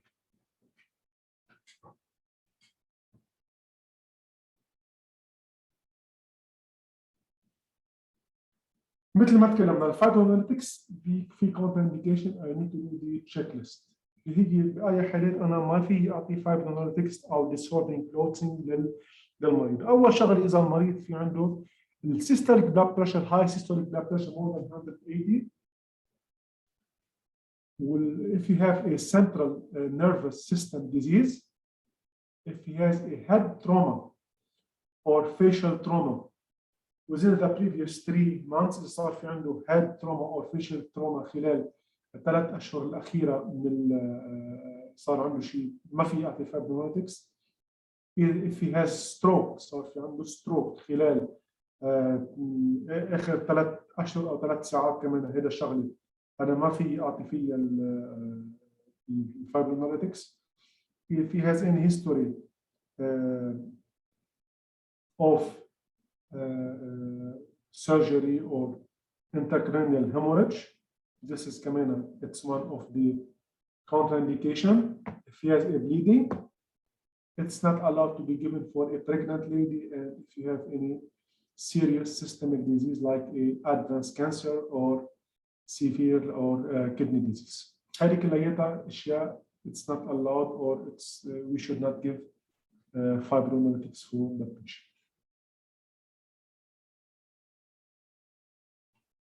In the emergency, as we said, we have vital signs, the IV and X-ray, fibrinolytic checklist, and cardiac enzyming and coagulation profile. Oxygen should be given less than 90 or 4 liters. The aspirin 225 milligram is not given by EMS, and the patient he will be brought by the AMS. Mainly, it will be given in the ambulance, but if it's not given in the ambulance, we will give it in the emergency department.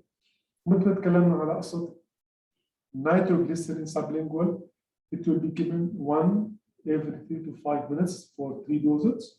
And with morphine, if the pain is not relieved by the nitroglycerin, والنعطيها إذا في bleeding or hypotension, it's not allowed to be given.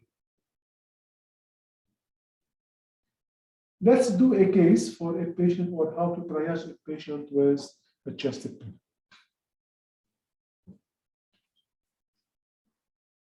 We have a patient brought to the emergency department complaining of chest pain with cardiac features will be categorized as level. وتذكروا الكاردياك features اللي تكلمنا عنهم بالسيشن الاولى بالترياج. فاذا انا عندي مريض اجى على الامرجنسي ديبارتمنت عنده chest pain and he has categorized as level 2. مثل ما تكلمنا وقت نحكي عن level 2 يعني we have 10 to 15 minutes to complete everything to the patient.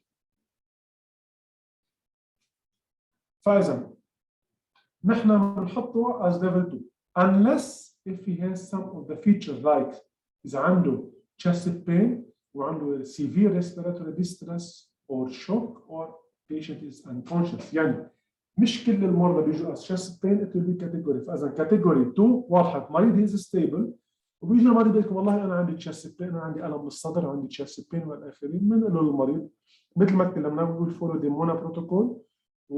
بس اذا المريض هذا الليفل 2 يعني I have 15 minutes to complete everything. بس اذا المريض كان عنده chest pain وعنده severe respiratory distress صار في عنده shock unconscious patient it needs to be categorized as level 1 because especially unconscious with GCS less than 9 patient he needs to go for intubation. نضطر نعمل له intubation للمريض.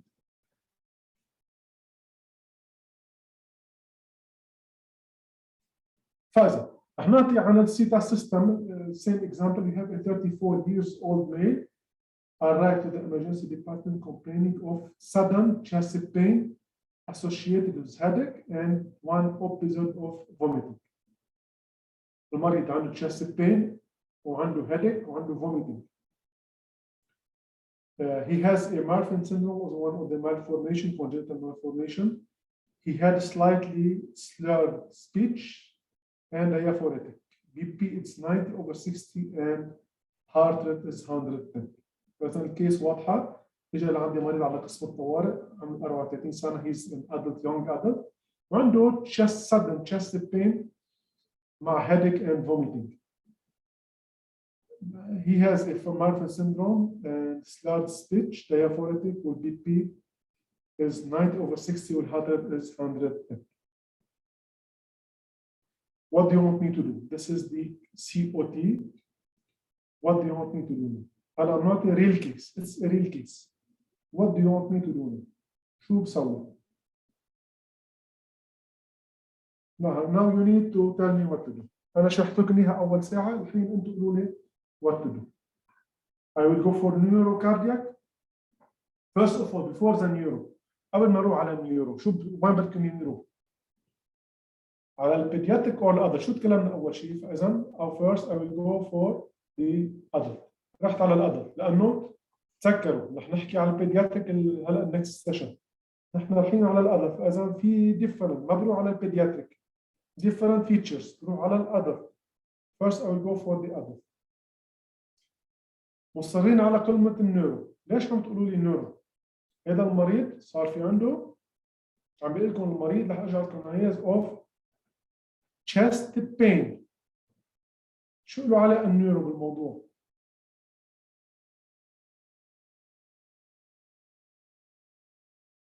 What will be the next? وين بروح؟ Thank you. He is diaphoretic with chest pain. Means عنده diaphoresis with chest pain. فإذا بروح على الكارديوفاسكولار. أوكي؟ شفتوا ما تختلطوا بالموضوع والله يعني بتاخذوا المريض على غير طريق. بدك تنتبهوا ما فينا نروح مشان هيك هذه شغله دقيقه مش انه سيستم فينا we need to follow the features. نحن المريض عم يقول لك عنده chest pain واضحه الشغله. ليش ما نروح على النيورو؟ بنروح على الكارديوفاسكولار. فاذا it's a cardiac patient then you assess برجع بقول لك هي بالسيستم بديك اختيار ما فيك تروح تدخلي على النيورو. ليش اذا ستروك؟ ليش رحتي على ستروك بالوقت المريض عم بيقول لك نحن chest pain واضحه الشغله. دونت يعني ما تضيعوا نفسكم بهالموضوع. I will go to the cardiovascular. نرجع على الكيس الاساسي complaining of sudden chest pain headache vomiting. لا احفظ الساينس اشوف وين بدي يروح. chest pain, vomiting, headache, diaphoretic, slurred vision. طيب here, where do you want me to go? This is a cardiac arrest, non-traumatic. This is a cardiac arrest, traumatic. This is a chest pain with the cardiac features. Chest pain with a non-cardiac features, palpitation, irregular heartbeat, hypertension, general weakness, edema, bilateral leg swelling or edema, cool pulse, and unilateral hot limb. What do you want me to do? Chest pain, I chest pain. Chest pain, chest pain with cardiac features. You agree with her? You agree that's a chest pain with cardiac features?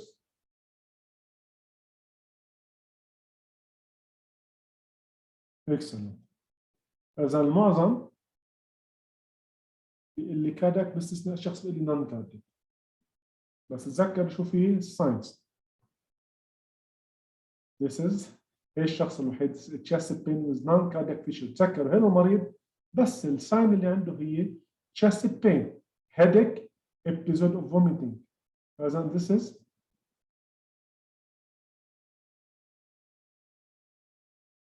كمان I will go for the hemodynamic monitoring of the patients with cardiac features. أنا عندنا diaphoretic مثل ما تكلمنا. في عندنا hemodynamic monitoring. I will assess if there is any signs of shock or severe or end organ hypoperfusion نتيجة مثل ما تكلمنا نتيجة الchest pain ممكن على الأمعاء myocardial infarction يصير في hypoperfusion of the organs. And I will see if as an hemodynamic if it is stable or unstable the patient. الكيس الثانية كمان be careful ما بدنا نغلط مثل أول وحدة. You need to answer it clearly.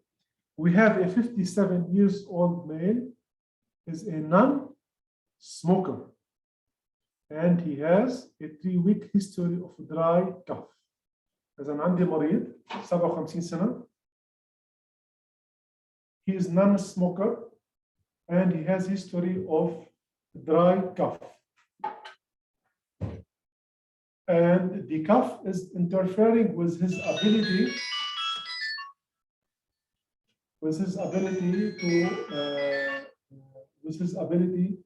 to sleep at night and function during the day.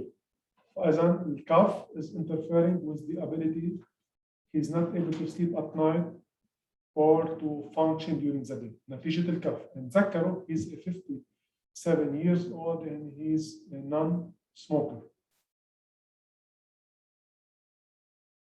He has not had any recent chest infection or to account for the cough. فإذا هذه كلها الكيس صارت واضحة. المريض 57 سنة and he has a cough. وهنا الكف عم يأثر على حياته اليومية، ما عم يخليه ينام بالليل ولا عم يخليه يقدر يشتغل خلال النهار. وهذا المريض ما صار في عنده أي recent chest infection. المريض صار في عنده كف. You find his chest is clear and there are no signs of fluid overload. فإذا باين إنه in the chest is clear وما في عنده أي signs of fluid overload. What do you want me to do? Where to go?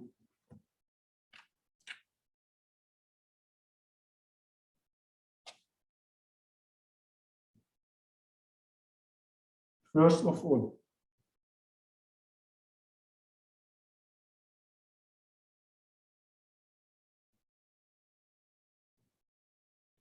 what do you want me to do?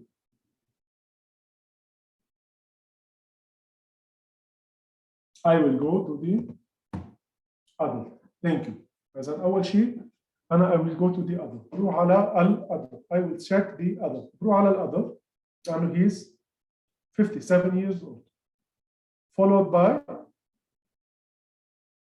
where to go? Adult respiratory. Excellent. as an respiratory. طيب. Respiratory. شو في عنده؟ shortness of breathing, respiratory arrest. هل يا ترى باين عنده respiratory arrest؟ hyperventilation, hemoptysis, cough, respiratory foreign body, allergic reaction, stridor, apneic or wheezing, no other complaint. What is the shift to system? It will help you. يعني فإذا الشغلة واضحة you answer it.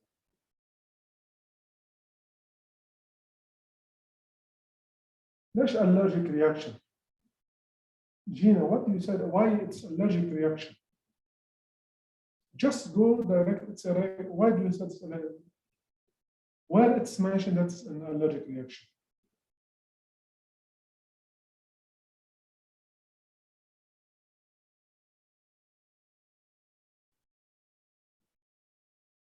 It's clear, we will go directly to the cough, congestion. Cough, congestion. What are the vitals? Moderate respiratory distress or hemodynamic compromise, or he has a fever, or he looks septic, or whatever, and we will see the patient. As always, we need to go to see the case, categorize the case on a based on the level, and give the proper treatment based on the level of triage. مثل ما شفتوا it's very dangerous إنه نحط level of triage على غير الكيس تبع البيشنت. يعني it's very dangerous إنه أنا أروح أحط مريض على level 4 and 5 and the patient he has a كمان من الأخطاء اللي بتصير بالترياج. Just to share with you one story to see how much it's very important to have a good triage system. There was a case, a patient and the wife, both of them are employee at the same organization. We have a husband and a wife. Both of them are working at the same organization. The patient, first of all, he was admitted to the AMS. They give him amoxicillin. Patient, he's asthmatic patient, and they give him amoxicillin, and he has an allergic reaction. هذا المريض الزلمه والزوج والزوجه بيشتغلوا بنفس المؤسسه.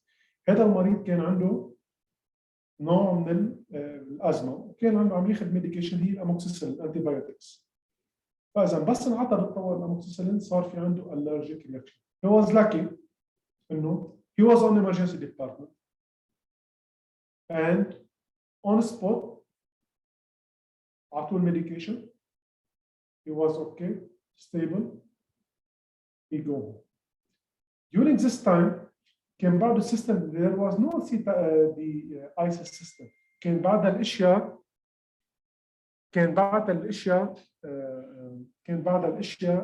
not computerized. يعني كان بعد الاشياء على البيبر. He was discharged. During this time, رجعوا حطوا الISIS or implemented ISIS. He went the second time, but unfortunately, the information it was not implemented on the system.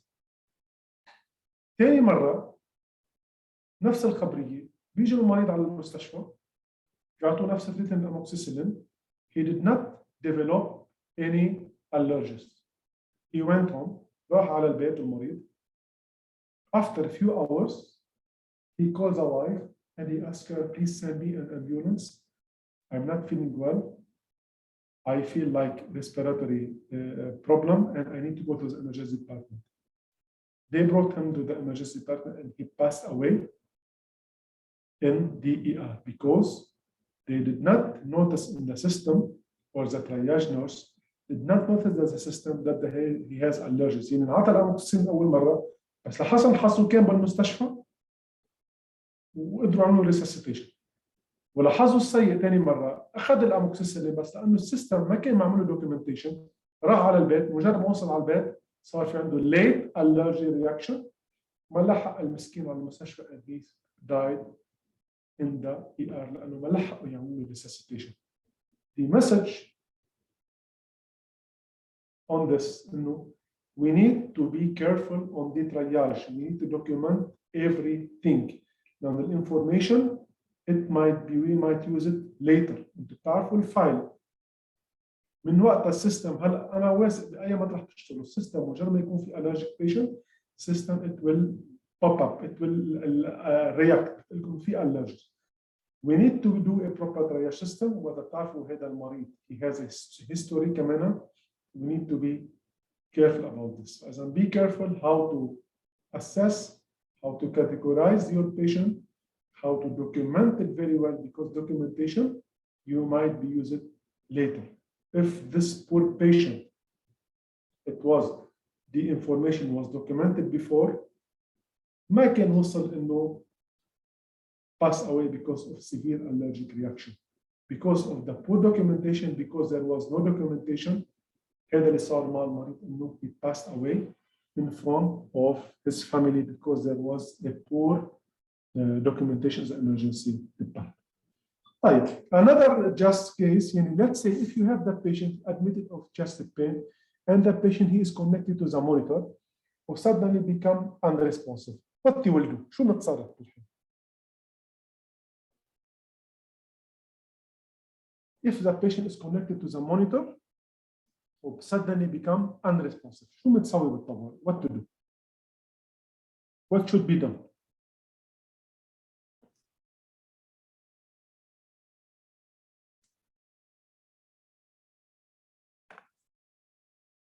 What to do in case of the patient he is connected? Check a pulse. Excellent. Check pulse, no pulse active, call blue. Excellent. طيب.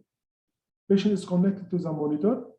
محطوط وبين عندي انه المريض he has a pulses فيتاك اللي هنشوفه مثل بعدين في اليوم الثالث ان شاء الله رح نشوف فيكم البالسز فيتاك والفي اف كيف بتشوف. Let's say just for you.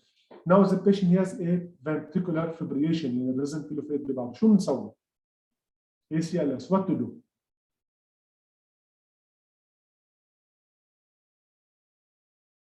Active call blue. Okay. What to do? CPR and patient he has a pulses VTAC. As you know, we have shockable and now shockable. Shockable rhythm. فإذا shockable, we will go and give shock. Shock followed by بكير على ما يقدرون اختصارا. Follow shock followed by CPR. 5 cycles, 2 minutes. During this time, we will prepare الابنفرين 1 ملغ every 3 to 4. بنحضرها اصلا مناطيه. فاذا اعطينا اول شوك واعطينا 5 cycles 2 minutes CPR. شو بنشيك؟ بنرجع بنشيك على البلس. There is no pulse. We will give the second shock وبنبلش نعطي الابنفرين every 1 ملغ every 3 to 5 minutes. Okay. كمان after the second shock بنشيك على البلس. There is no pulse. We will go to the third shock بنكون الابنفرين already انعطى already نقوم ساعتها بنروح على الاميودورون والى اخره. بذات الوقت we will check the reversible cause. What are the reversible cause? Which is the 5H and 5T. Like what? Which is the 5H and 5T. Like what?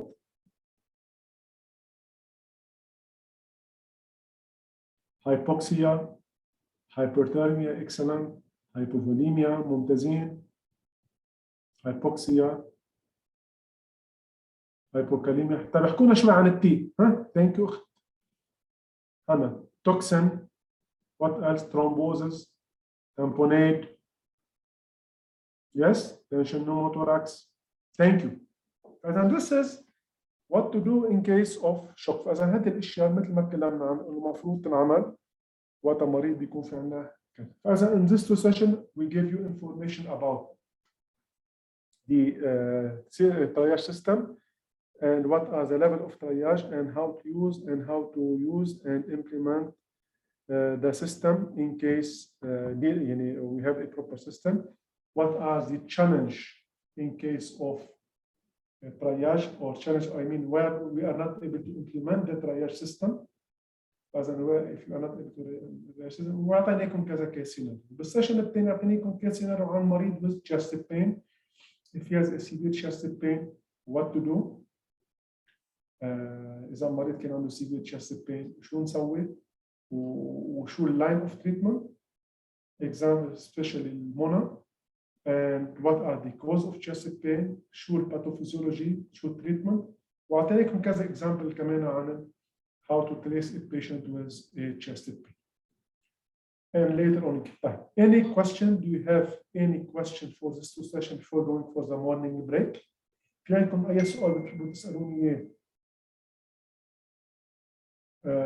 عن this session? I know it was too much information, especially in the morning, but now we will give you half an hour break مشان تاخذوا الكافي وبنرجع على 10:30 إن شاء الله. بس before, do you have any question you would like to ask me? Any question before moving to the next session? أي سؤال بتحبوا تسألوني قبل ما ناخذ المورنينج بريك وبنرجع معاكم على 10:30 إن شاء الله.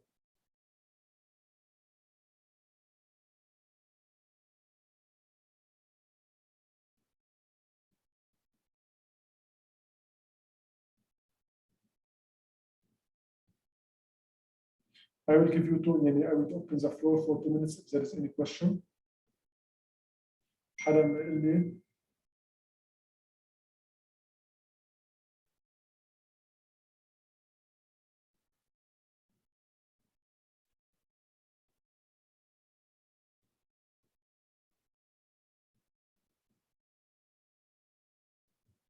تسلموا الله يقويكم جميعا يعطيكم العافية.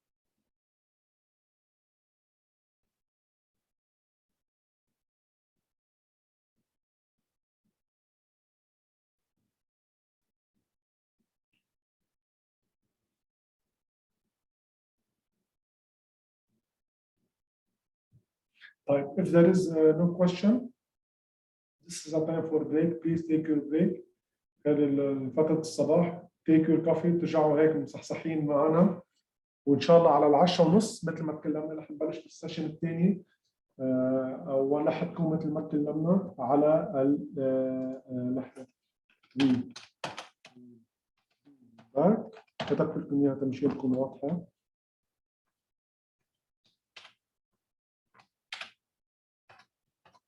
فإذا رح نرجع إن شاء الله على 10:30 مع نحن نشوف على قصة الترياج. بس نركز على قصة البيدياتريك الحين مش الأطفال. الأطفال بنكون أنهيناه إن شاء الله بيدياتريك. وبعد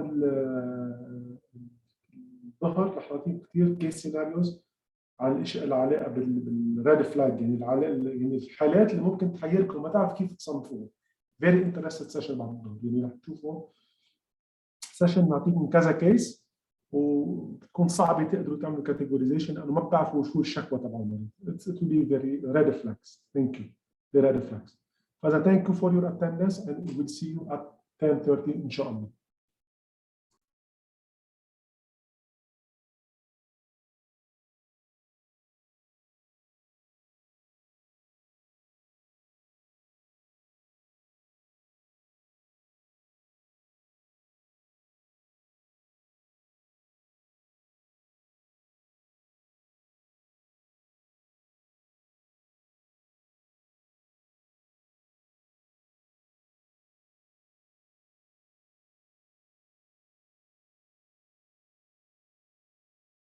Excellent. Thank you, guys. We'll start. So, my colleague will start, talking about the introduction about the triage. So, I'll be speaking about special group when it comes to the triage and how we triage them, because it might be a little bit easier when we're talking about adult patients for triage. Pediatric patients, geriatric patients, and women triage is a little bit difficult and need more assessment and more, when it comes to the physical. So starting with the pediatric triage and how to assign, the Canadian triage acuity system, how to use the system for the scoring using the Canadian Emergency Department Information System and using the chief complaint and the modifiers.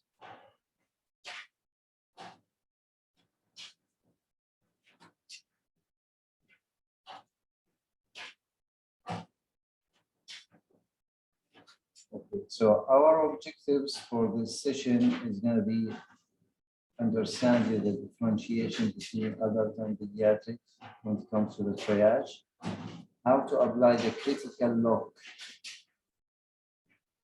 to the pediatric assessment triangle, and identify the presenting complaint and utilize, the CIAM beats, interpret vital signs in pediatric patients, apply pediatric specific modifiers. And this will help, the triage nurses to do a better triage for patients. Especially with hospitals that are seeing only pediatric patients. Most of you, they're telling me that the voice is loud and clear. Anybody having issues with the voice, please, or the sound, check your computer settings, check your mobile setting, okay, and your connection settings. So these are the objectives that we will talk about in these modules. And triage guidelines, when it comes to the pediatric, it differs from hospital to hospital. It differs from North American standard to the Saudi standards, because example, in our hospital, they consider pediatric up to 13 years. North American hospital, they consider up to 17 years. CTAS itself, as a program or a scoring system, is considered pediatric up to 17 years old. So this is triage applies to the patients from birth up to 16 years old, challenge and technologically dependent individual older than 16 years of age. As you said, this may vary from hospital to hospital, from institution to institution. So go back to your hospital, check what is the policy for pediatric patients. Is the hospital consider 14 years of pediatric or adults? That depends on the hospital policy and procedure. Now the process remain the same when it comes to the pediatric. CTAS levels remain the same. So we have 5 levels in pediatrics, we have 5 levels in adults. The decision of the triage nurse is based on the critical first look assessment of the patient, the presenting complaint, and the application of modifiers. What is different between adult and pediatric? Pediatric assessment techniques and method of interviewing are age specific, and this is we'll talk in that in a minute or in details, and how to apply the specific modifiers that are available in the scoring system for patients. So these are the 5 levels, as Mr. Nidal explained, that the level 1, level 2, 3, 4, and 5. We'll go to the triage process. The first step is the critical look. So the triage nurse or the screening nurse who is sitting at the door of the emergency department should do a rapid visual assessment, okay? And then we'll go to the infection control, especially with the pandemic that is going on now. COVID, you asked a question about the patient, if he recently been exposed or in contact with positive COVID or MERS-CoV, he's been outside the country, is he been in isolation, quarantine? The question or that, adopted by the Minister of Health, just, to sort out patients who are presenting with respiratory symptoms. After that, you will ask the presenting complaint of the patients. Why is the patient is here? What brought him to emergency today? Then you apply with the first modifiers, and if needed, okay, and complaint based, as you can see, there's a second modifier, order of modifiers. So you apply the first modifier, which is for every single patient who attended to the ER. Then the second order of modifiers, this is gonna be complaint based. So if this complaint require applying, blood sugar, we do blood sugar for the patient. If no blood sugar needed, we will not do it. Then you will assign the level of the C-test. And if the patient went inside the room and treatment started or intervention started, that's fine. If not, patient might stay in the waiting area. Not all the patients, they will get an emergency bed. Then there should be a continuous assessment and reassessment for the patients while they are waiting in the waiting area. Okay, I'm hearing comments that the voice and the sound are clear. So this is excellent from Sultan. How does pediatric triage differ from adults? Okay, the first look based on the pediatric assessment triangle. So the back or across the room assessment, while the mother is carrying the baby or while, the parents, escorting the baby to the emergency, you will see from the window, you see from the door, how does the baby looks, how the child looks for you. From anatomical and physiological assessment for pediatric differs, significance of presenting compliance, symptoms also difference from adults, and symptoms report may be accurately reflect the child, not reflect the child conditions mean. Sometimes, because adult patients, your communication is direct to the patients, okay? But in pediatric, the communication happens here, it's only with the caregiver, whether it's the mother or the nanny or the one who's taking care of the child at home. So they report different, complaints than the actual complaint that the patient is presenting with. Significant impact of age development and psychological concentration. As you know, all the Erickson theory of age development and emotional needs, psychological needs for them through this, phases. Every stage, of life, with the pediatrics, they have different, behaviors, attitudes. They have different,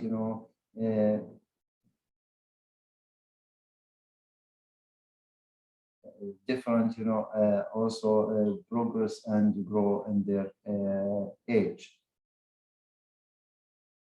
The psychosocial and anatomical and physiological difference, okay? That is also another issue when they grow up, their anatomical and their physiological function, it start to be completed, start to be optimal, start to work. This is, during the first ages, months of life, many of the organs are not fully, functioning. So you should put in your mind those patients, their immune system, is not well developed, their liver is not well developed. So you will think about, you will think about those patients are vulnerable to have, infections, sepsis, more than the adult. Also put in your mind, the prematurity, patients who are preemie, okay, they are high risk also for, they shouldn't consider a high risk patient when it comes to the triage with their presenting complaint. Congenital anomalies, especially we're talking about, cardiac anomalies, we're talking about metabolic diseases, and many of patients here, they suffer from weird and genetic disorders. These genetic disorders, they easily, collapse, they easily deteriorate. They should not be treated like other patients who presented to the ER. One vomiting for somebody who has, metabolic acidosis, it can make him, hypoglycemic, severe acidosis, and he might need ICU. It's not like a regular kid who comes with a vomiting or nausea. Upper respiratory tract infection with metabolic acidosis may need ICU admission. So you put all that in mind when it comes to triage metabolic diseases or genetic diseases. Nowadays, also kids became more, dependent in technology. So they have, symptoms that come up with because of they are staying many hours. Okay. Excellent, Rada. Also, not only cardiac anomalies, also we have GI tract anomalies, all type of anomalies when it comes to the patient presentation. So as we said, kids are more now dependent in technology. They spend hours and hours on iPads and iPhone. This can, make them having behavioral issue, attention issues. They might have, constipation. They might have UTIs because they forget to, to go to the bathroom. They hold themselves, on these iPads and iPhones. Mentally or developmentally challenged children, child maltreatment, also put it in your mind that there are cases of child abuse, although we are like a conservative cultures, but we do have some, sometimes child maltreatment, especially for those patients who are chronically ill, chronically sick, developmentally delayed, where the family has to, suffer the whole life, taking care of them. Those patients, they might be, suffering from child maltreatment. Let's break down all of these differences between adult and pediatric. Okay, we'll start with the anatomical differences. Started with the head. There's a huge, large head relatively in comparison to the body. When it comes to the pediatrics, this will make them more prone to head injuries if they fall. And you think about, head injury, if there's any fall, any accident that could happen with the kids, because the head is the largest, organ in their body. Smaller airway, that's why they're presenting with more respiratory issues, comes to the ER. Breathing pattern vary with age, respiratory rate vary with their age, smaller size, okay, they are small. When it comes to the size, weight-dependent therapy. When it comes to medication, IV fluids, so you have to be totally dependent on their weight, and you have to make sure that you're using the right weight or the optimal weight for them. And when prescribing medication, when giving medication, and when you're giving IV fluid and any medication therapy that needed for the pediatric, it's always dependent on their weight. When it comes to their physiological differences as well, as we said, in the early, few months of their life, they have immature immune system. That means they are very susceptible to have sepsis, to develop infections. Their immune system is not very well developed. They are still, dependent, on the antibodies that they have and the immune system they have it from their mother. They have increased metabolic rates. Okay, that means they are prone to have hypoglycemia if they are not taking hydrated well, if there's no feeding. So when it comes to hypermetabolic states, when they are in sepsis, when they are sick, that means their demand for glucose is going to be higher. That means you think that if they are breathing fast, if they are sick, their glucose level and is high. They don't have storage like the adult where they can take change glycogen into glucose. There's no glycogen in their body, so they totally dependent in the glucose that is circulating in their vascular system. So to make sure that they are well hydrated, there's glucose, there's feeds, there's nutrition that can meet the demand of their high metabolic rate. And when they are sick, their metabolic state become demands are increased and increased, so they need more energy, they need more ATP, they need more sugar. So as long as they get sick, that means they need to make sure that their sugar is fine. Increased body surface area, they're prone to high dehydration very quickly. It's more circulating blood volume. They don't have enough blood, okay, when it comes to their body size and higher body fluid volume. And that's why it would make them, easy to get dehydrated. Kidneys also in their age unable to concentrate urine, and they have heart rate and vital signs usually vary with their age. As long as they grow, they will have, changes in their vital signs.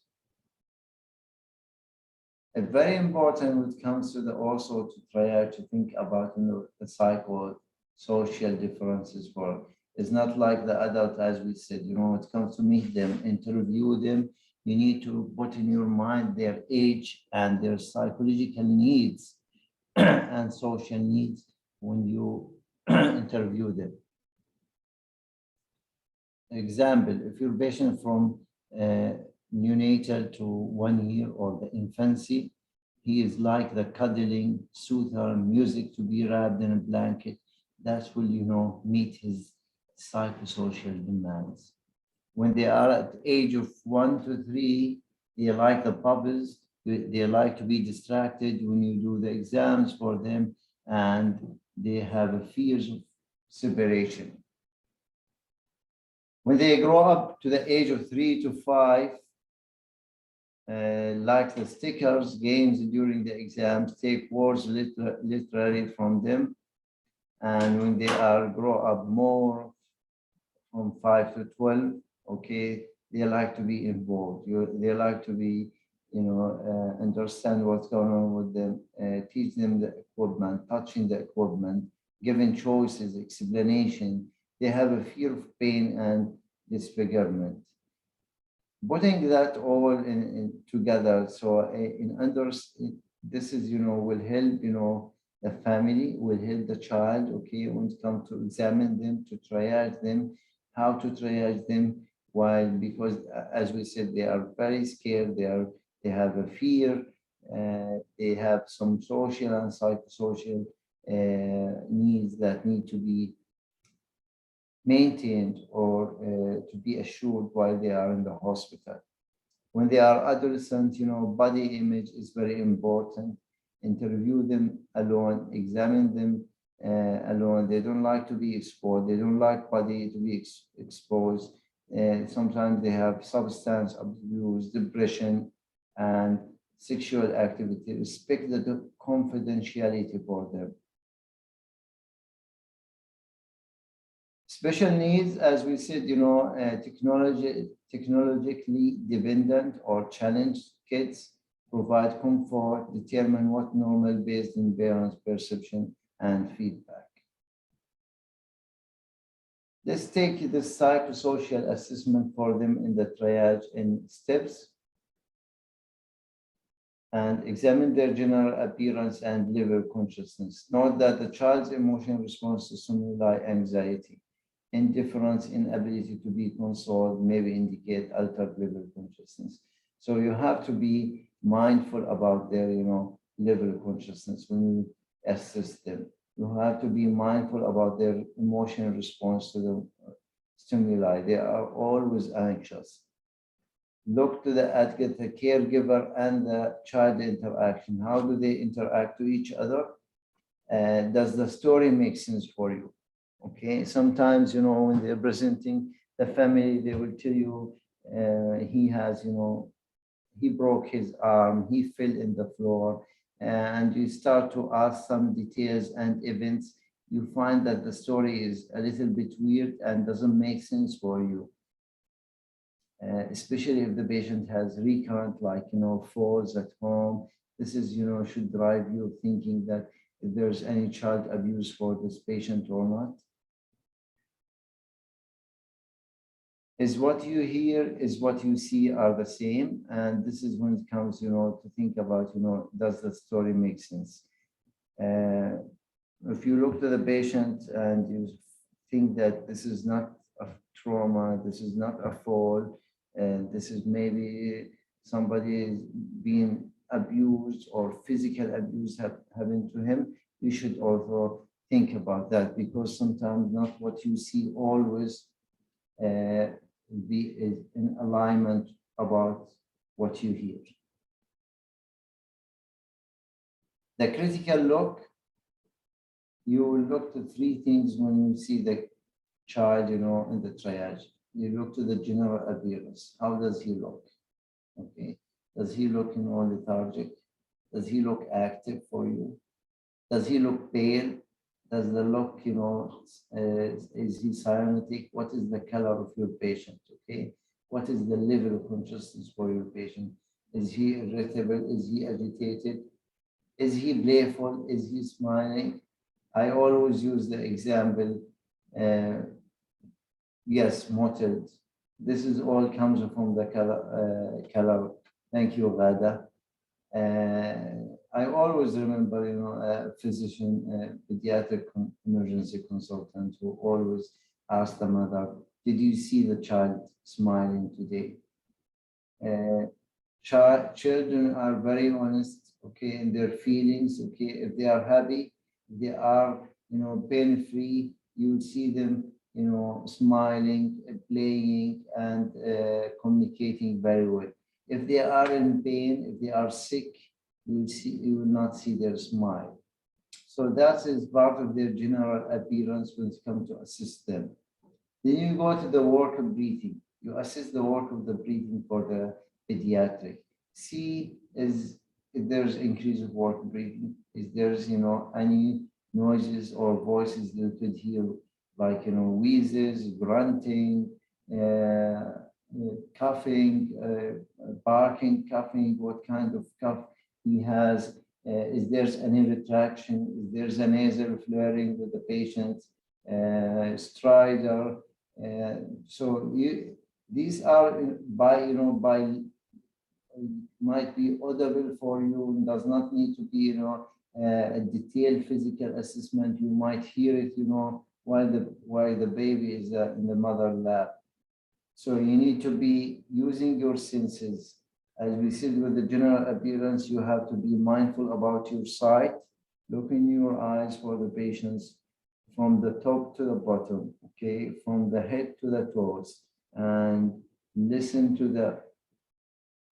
and hear the voices, the audible sound that might come with the breathing.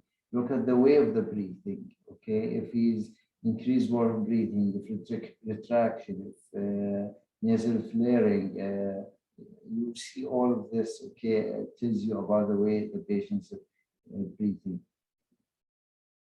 Then finally is you look into the circulation. Now, circulation of the patient might be the color of the patient, okay, it might be the paler or not paler of the patients. It might be, checking his pulses, checking the cab refill of your patients, checking finally is the blood pressure. And we'll talk about the blood pressure. Do we do blood pressure for every single pediatric patient or not? This is the critical look. By sum all these three elements together, you will have an idea how sick your patient. So if the appearance is not good and there's increased work breathing and circulation is not up to the level, okay, I can say that my patient might be in a shock, or my patient having a respiratory issue here, and he needs to be a category 2 or 1. Yes, circulation, temperature of the skin. It tells you about the circulation of the to the peripheral. If the skin is well perfused, you will have a normal color, pink color. You will have a good cab refill. You have a warm extremities. If not, that means the skin is not perfused, or maybe he's developed some sort of shock that where the skin is not receiving any blood as a perfusion. So that is the critical look that you will depend on to see how sick your patient, and this should give you an idea to sort out those patients, especially pediatric population, based on this. Just put in your mind, these are very important tips. Sleeping babies are, same as unconscious. Seeing a mother, okay, she's holding a baby, wrapping him in a blanket. You ask her what's wrong with him. He's not feeling good. Please don't wake him up. He's sleeping. No, he's not sleeping. You have to check him okay, and check his level of consciousness and make sure that the patient is conscious. Not because babies, they sleep, often more hours than the adult, that means they are sleeping. No, sometimes they might be unconscious, okay? So you have to wake them. Child's head and torso need to be observed. Assess for, the child for rashes, assess for, child abuse marks. All of this has to be assessed.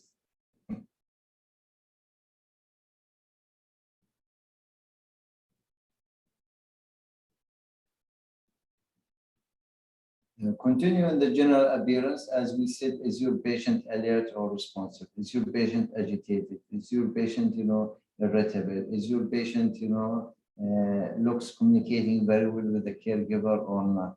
This will tell you about his level of consciousness for the patient interacting with the caregiver. Normal skin colors, eye general appearance. Is the patient speaking or crying or smiling? This can give you also about the general appearance. Dressed appropriately for the weather. And these are the signs that we talk about when it comes to the child abuse. A lot of families, they suffering from, chronic illness for their patients, and by the time they get fed up taking care of them, and they ended up again, I'm hearing that the sound is not clear. Do you guys hear me very well?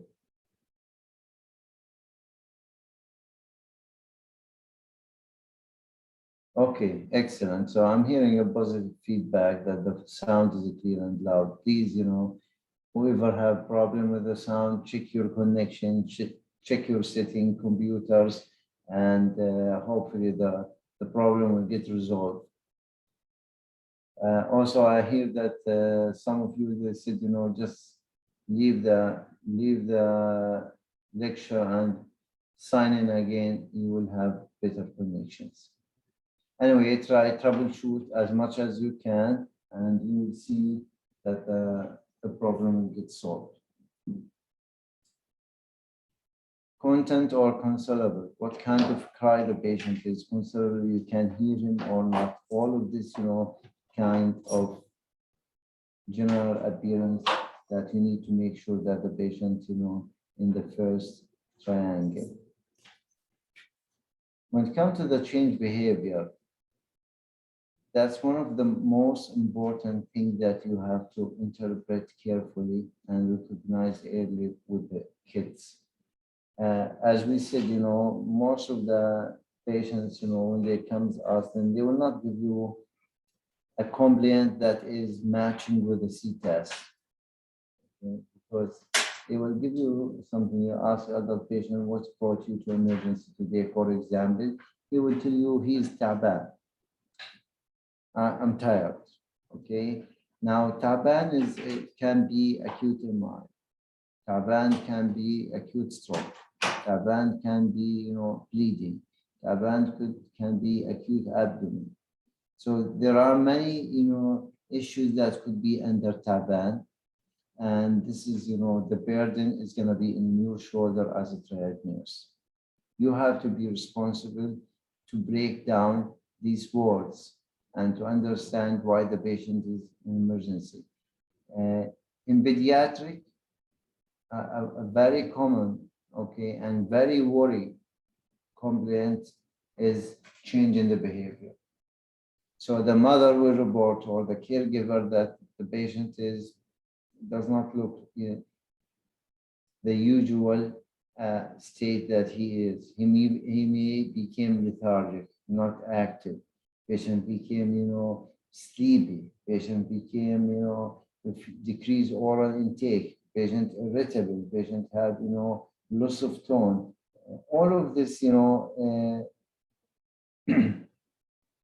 changing in the patient behavior should be worrisome, or should be, considered a red flag for the triage nurse. because underneath this or beneath this one, okay, this category of changing behavior, this means that the patient have acute emergency case that we need to look in and we need to act quickly, physicians and nurses. Now, all our worrisome should be triaged at level 2 or higher based on the critical load. So if you have a worrisome, complaint that the patient is present with, at least they will be triaged as level 2 or sometimes level 1 based on their critical load. May present sepsis, and these, kind of symptom change in behavior could be sepsis, could be metabolic disorder, pain disorder, overdose, and child maltreatment. So think about all of this because it's not like the adult. Think about it, not like the adult, because always the story is missing in pediatric. The one who speaks for the patient is the mother and the caregiver. And sometimes they don't give you the whole story, or sometimes they're not aware of the story. The mother, she might be working outside, and the caregiver called her that the baby is not feeling well. She comes. She did not see him the last 6 hours. She doesn't know what the last time she saw him 6 o'clock, he was fine. Now it's noon time. After 6 hours, she comes, the baby is lethargic. What happened to the baby? She doesn't know. So she cannot give you exactly the events or the details what happened with the baby. So you're gonna work out the lethargy. You're gonna do CT scan, you're gonna look for events, you're gonna ask questions and see if the story matching about the events and the presentation of the patients. And this is really a huge responsibility, accountability for triage nurses and ER physician. I remember, just, share with you experience, a patient like, she's 3 years old, admitted to our hospital as a case of otitis media. They said, she's not feeling well at the beginning. The mother, she's working as a doctor in the hospital. The grandmother called her. She said, your child is not feeling well. She doesn't look, the usual look that she has. She's not active anymore. She's more sleepy. They brought her to emergency, had a CT done for her. It was negative.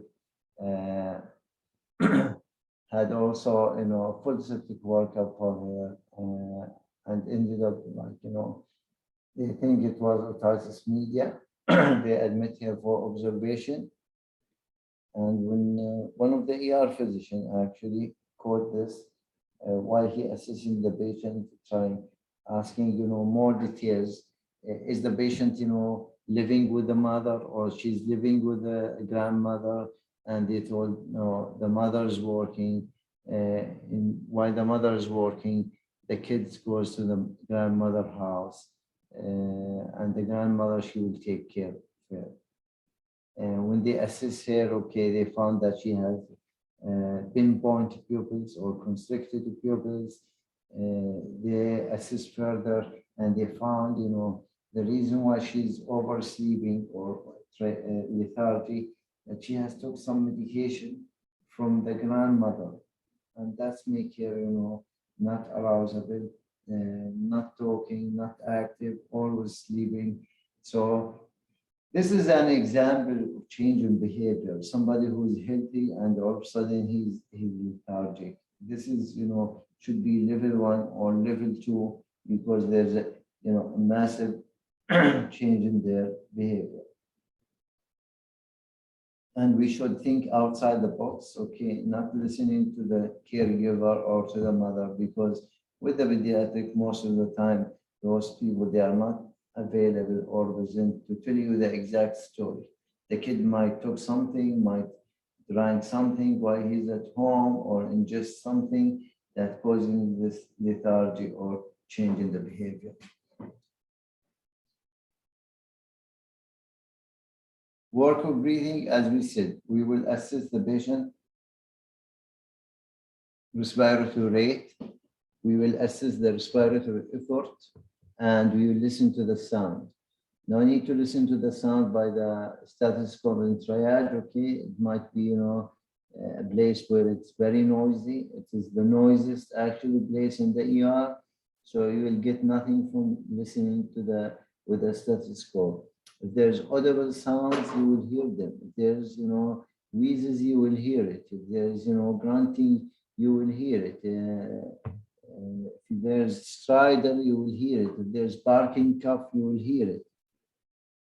So all of this can be, by just using the sense of the nurse, and she would able to identify if there's a life-threatening situation with this kid. Now, please pay attention to this, statement. A marked decrease in respiratory effort may a signal of life-threatening situation. So any patient who's sick, okay, and the first thing is that the lungs became tachypneic patient. And if you see the patient was like, breathing 50 or 60, and all of a sudden now respiratory rate decreased to 40 to 30, that does not, mean that the patient is improved. This is not always the case, because, when the muscle gets fatigued, especially diaphragmatic muscles, okay, and he's not able to contract them, the baby, they will end up in a late stage where these muscles are not responding, and they became tired and fatigued, and all of a sudden they start, decreasing the efforts and not contracting anymore, and patient accumulating CO2, and instead of having no tachypnea, okay, he start to have a bradypnea, and this is like, a signal of life-threatening situation.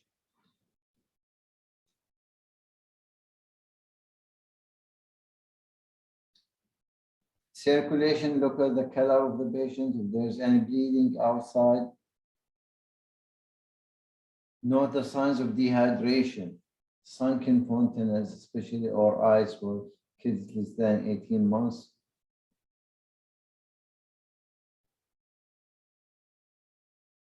No signs of recent weight loss, dry mucous membrane, absent tears, okay, and skin mottling, all of this, colors that we can see as critical look or circulation. And assess level of consciousness. As we said, wake, sleeping babies, consider them same as unconscious. So the patient wake and sleeping, he wakes and sleeps, okay, this is considered unconscious baby. When it comes to the assessment tips, as we said, we have to wake them, sleeping babies, interview before you touch the child. And this is like, you ask the mother or the caregiver about the events or the details, what happened exactly, why they brought the baby to the hospital, why the child in the hospital. You ask them all of that. Then, if there's anything, that you need to assess, you can touch the patient.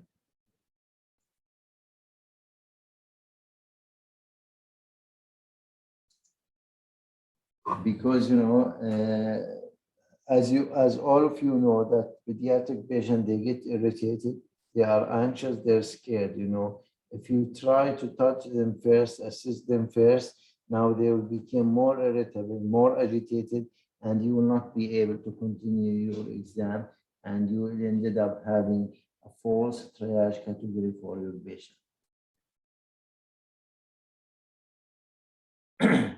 Listen to the parents and caregiver. So the whole story is coming out from the mother's mouth or the caregiver's mouth, okay? And you have to listen to them, what happened exactly, day by day, time by time, hour by hour, what happened? When was the last time you see your patient normal?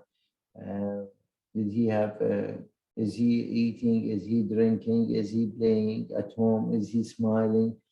So you have to listen to the story from the parents. Check the caregiver's perception of illness. Okay, what does he think? Why was the reason for this illness? and do most invasive examination at the end of assessment. When we talk about invasive, what do we mean? Can I get some answer from you? What do we mean by invasive examination? Can anybody answer?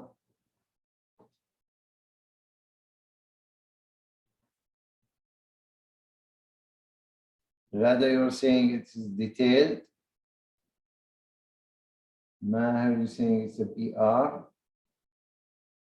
Can cause pain, Hanan. Cannulation, okay. Exposure. What else, guys?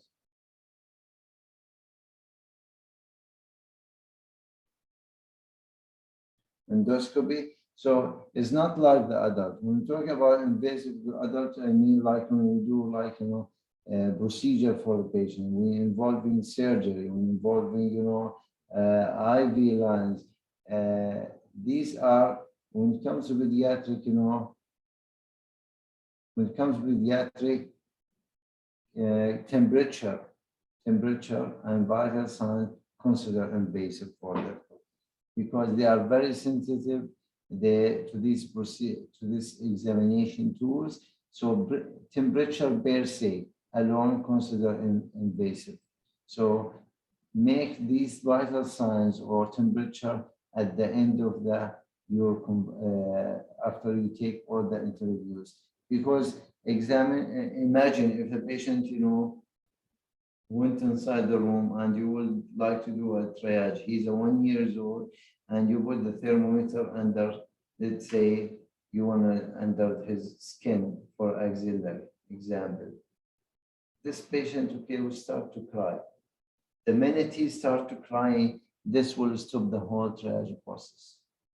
Okay, so let them, you know, do the non-invasive ones, okay, while you're talking to the family caregivers, okay.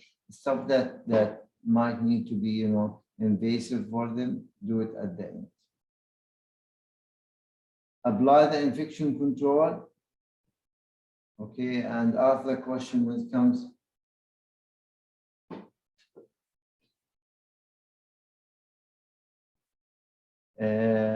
Hayash is asking, should I delay the vital signs, okay, with the temperature? No, you are not delaying, you know, these vital signs, okay. But what happens, as we said, you start the conversation with the parents, okay. You get the baby in the mother lap, okay. You start to distract him if he's 1 to 3. You start to cuddle him if he's 0 to 1. In this way, you might able to calm him down, decrease the level of anxiety for the kid, because you cannot do example, a pulse oximeter for a crying baby. So you need him to be a calm, less anxious in order to do these vital signs. You cannot do vital signs for pediatric patient while he's crying. The problem, we are dealing with adults, and the adult will tell him that I will take the vital sign for you. He will listen and he will give you his hand. He will take blood pressure nicely. He's in a calm and controlled situation. Pediatric, they are not in control situation. If they cry, okay, you lose the battle with them. Alas, you cannot take the saturation. You need, okay, to make them comfort, decrease their level of anxiety to at least a level where you can take the vital signs. If you right away start doing the vital signs while the patient inside the room, okay, you will not be able to get reading. You might get a reading. So I'm not saying you will not get a reading, but you might get reading. But how reliable are these readings? Okay, and many times we see, you know, blood pressure, as you said, Ghada, false readings. Okay, pulse oximetry, false reading. Why? Because we start, you know, with the patient while the patient is not in his liver conscious, his liver comfort is high, is not good, and the patient is anxious. And I start to do these invasive, as I told you, these vital signs measurement invasive for him. He will cry and cry, and he will end up doing nothing. And this is what we'll see. You know, pediatric patient takes more time for triage than the adult. But if you use these tips, you'll be able to do them quickly, and you'll be able to take a decision. Infection control, as we said, you know, look into the patient critical look. Then you will ask about, you know, droplet precaution for young children. Older children can wear a mask.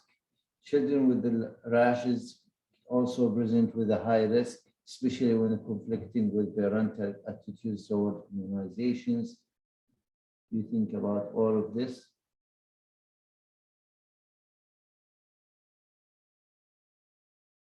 Now, when it comes to the presenting complaints for adults, common childhood presentation differs from adults. Symptoms reported may be not accurately reflect the child's condition. As we said, you know, the mother that brought the child to emergency, she was called from home, she was working, she came, okay, here, she thinks that the baby is having fever, while the baby is, you know, had ingested some opioids medication that affect his liver consciousness. So the mother usually or the caregiver might not have an idea exactly about what the patient's condition, and they might give you a different story from the real story that the patient had. For complete pediatric symptoms list, see the appendix, where we go to the CDIS, Canadian Emergency Department Information System.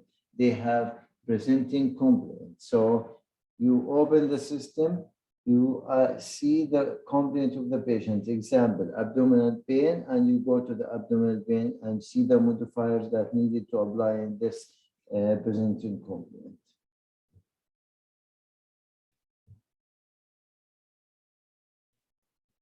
Now, what are the 5 most pediatric presenting complaints? Fever. Most of pediatrics, they present to emergency with fever, respiratory difficulties or respiratory issues, SOP, coughing, okay, vomiting, diarrhea. These are the most common, you know, injuries.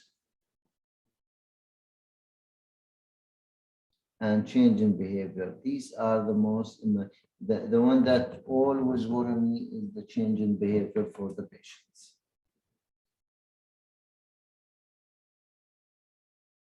Pediatric CDIS complaint example, okay. Gastrointestinal feeding difficulties in newborn, okay. He's not sucking well, he's not feeding well, neonatal jaundice. Concern for patient welfare, mental health, pediatric disruptive behavior. When it comes to the orthopedic, you know, gait, balance disorder, limping, painful walk, neurological floppy, you know, floppy child, and stridor, wheezes, you know, this is apneic spills. Also congenital problem with children, newborn. All these are the pediatric complaint examples.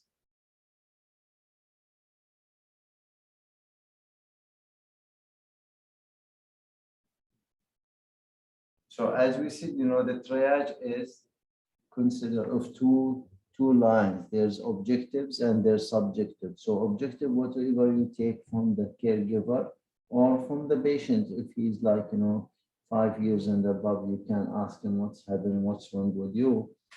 But when he's less than 5 years and you're gonna state what the sitters tells you exactly.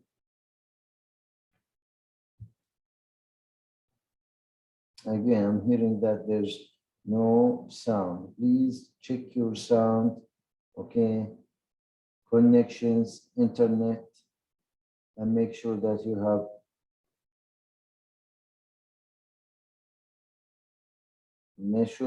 a better connection and check it. Is it clear now? You hear me very well, guys? Please answer before we proceed. Okay, thank you very much. Excellent. So the subjective assessment. Now we talk about, the objective that the patient or tells you, or the caregiver or the mother that will tell you. You will state that, details or event as it is. Then you come to your subjective assessment. You're gonna ask the caregiver a question. Interview the child in the caregiver arms. So you don't ask him to don't take him from the mother lap or arms. This is a very painful, this is a very distressful situation for them. Keep them, let them feel safe in their mother laps, okay, in their mother arms, okay, and do the interview and the vitals while they are in mother's arms. We said, do invasive procedures such as temperature at the end. Do not do it at the beginning, otherwise you will not have, and you're not able to continue because you already make them more anxious with these procedures. The toddler from 1 to 3, observe the child in the caregiver arms as well. Do not separate them. Do invasive procedure at the end. Note the way the child plays and interact. Sometimes you have to be mindful, a little bit, tricky, not tricky by the meaning of tricky, but you need to be smart enough to get the child distracted. Give him sometimes, gloves, okay? You'd like to wear a gloves. He's seeing you wear a gloves, so he wants to wear a gloves, okay?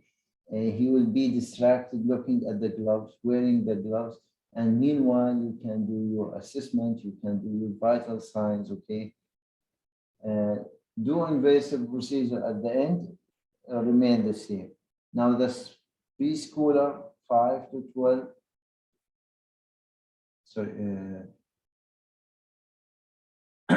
those patients, use appropriate language for explanations.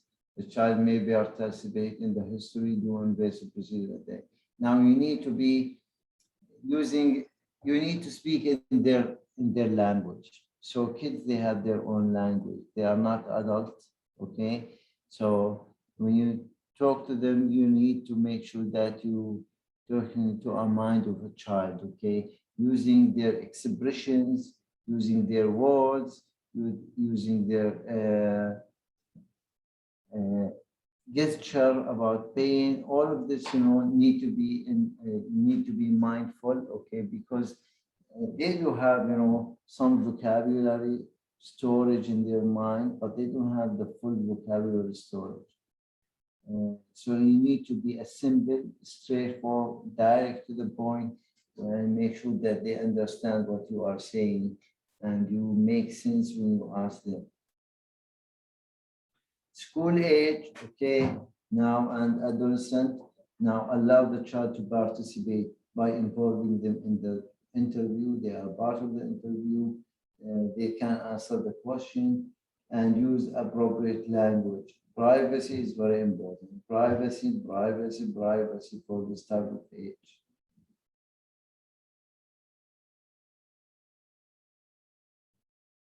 The CIAMBs stand for, this is tool stand for Chief Complaint. Remember this mnemonic, okay? This will help you to take your assessment. Chief Complaint, immunization, isolation, allergies, medication, past medical events, and diet. This diapers, you check their diet, check their diapers, how frequently they go to the bathroom, how frequently they have,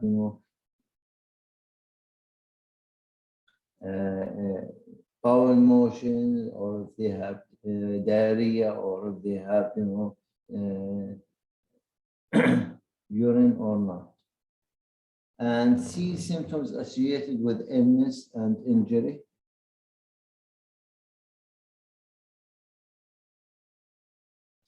The first modifiers apply for every single patient arrives to the ER.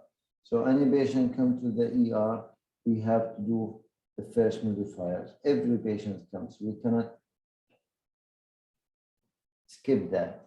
And these modifiers are respiratory distress. So you're going to go to the airway, breathing, circulation, and disability. Hemodynamic circulation, disability, no liver consciousness, and temperature. Now, other than that, vital signs, you're going to do the pain score based on their age, okay, breathing disorder, and mechanism of injury. So these are the modifiers that should be used to make sure to help assess and, recognize the life-threatening situation that patient might present with. Other, as we said, pain score, bleeding disorder, mechanism injury, also part of this, first order modifiers. Respiratory rate, effort, okay, heart rate, perfusion, CAB refill, appearance, neurological status for your patient, documentation at the triage essential unless the child immediately directed to the treatment area. That's if your patient, coming with seizing, you will not waste your time, writing in the triage form. You need to take him to the code room to resuscitate, and intervention should start as soon as possible for the patient. You don't have time to document. You will go back later on because this is a life-threatening situation and you need to save the patient's life. Documentation comes after, but at the beginning, you make sure that you get your patient on the right time, in the right place. Once we've done the first order modifiers, we'll move to the second order modifiers. Now, vital signs should be completed in all pediatric patients during their emergency visit. Time, place of vital signs are measured will depend on the presentation, vary depending on the age of development. Because these parameters for these vital signs differ from age to age. And vital sign must be considered with the general appearance in the triage level and assignment.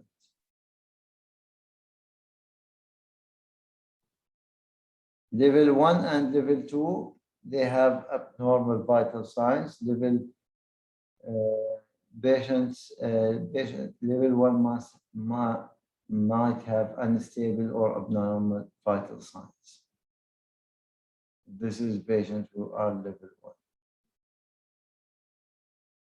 Again, tips. Attempt to measure these vital signs while the patient is quiet. You cannot measure, as we said, patient irritable, agitated, crying, seizing. No, you need somebody, pediatric patient who's quiet, okay? You will take this, as a reliable, valid vital sign. Normal vital signs vary individually, depending on the age, physiological status, and development. Abnormal vital signs will determine the C-task level for the patient, and there should be, correlation between patient condition and vital signs of the patients. Because if my patient is in a shock state, I should not have a blood pressure who is above the normal, or I will have normal heart rate or respiratory rate, because this should be a group of abnormalities that goes together.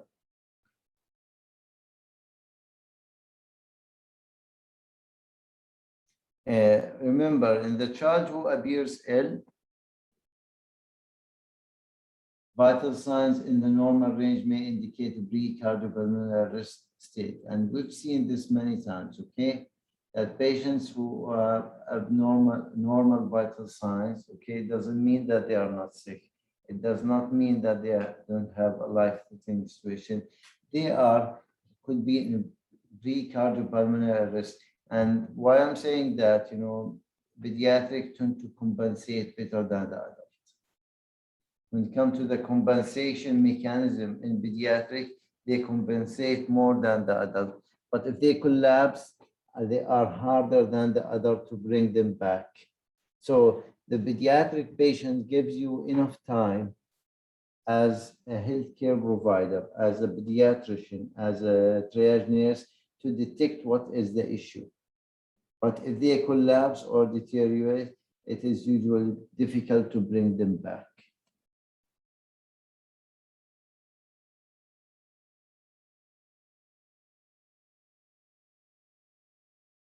As we said, for the respiratory rate and effort, measure the respiratory rate, effort of the patients, okay, assess the effort, listen to the and auscultate the, listen to the sounds, use age-based physiologic scales to see how is the patient, and look for preferred posture, drooling, dysphagia, abnormal sound for the patient.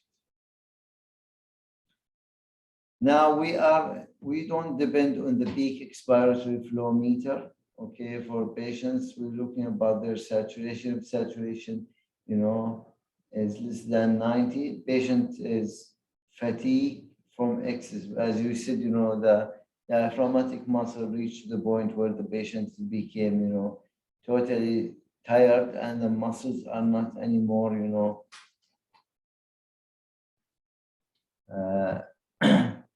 working and became more fatigued. Those patients less than 90%, okay, they are level 1. If your patient have moderate increased work of breathing, saturation, okay, less than 92, patient will be 2. No obvious increased work of breathing, able to speak full sentence, saturation between 92 to 94, those patients are category 3. Now, in the CTAS itself, when you open the CTAS system, there's a window for the vital signs and the normal range of vital signs. So look at this graph here, and you can see, you know, that it is from 0 to 24, from 0 to 2 years, what is the normal vital signs for the patient. And you see if the patient, let's say an example, guys, here.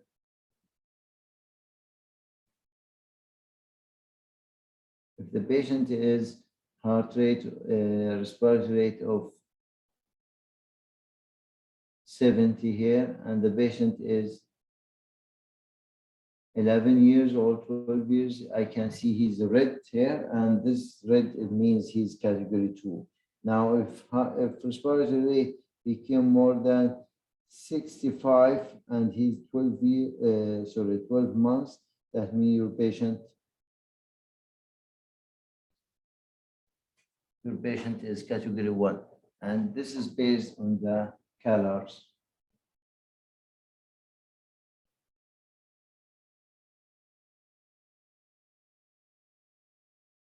Now this is the respiratory rate, and you see the graph, how the graph changed now with the age. And you see the respiratory rate became the color red, because as you remember, when we start about the blue one is category 1. This is the blue one is category 1. So any patient respiratory rate, example, if his respiratory rate here, he is 6 years old. Okay, as we said, 6 years old, and his respiratory rate became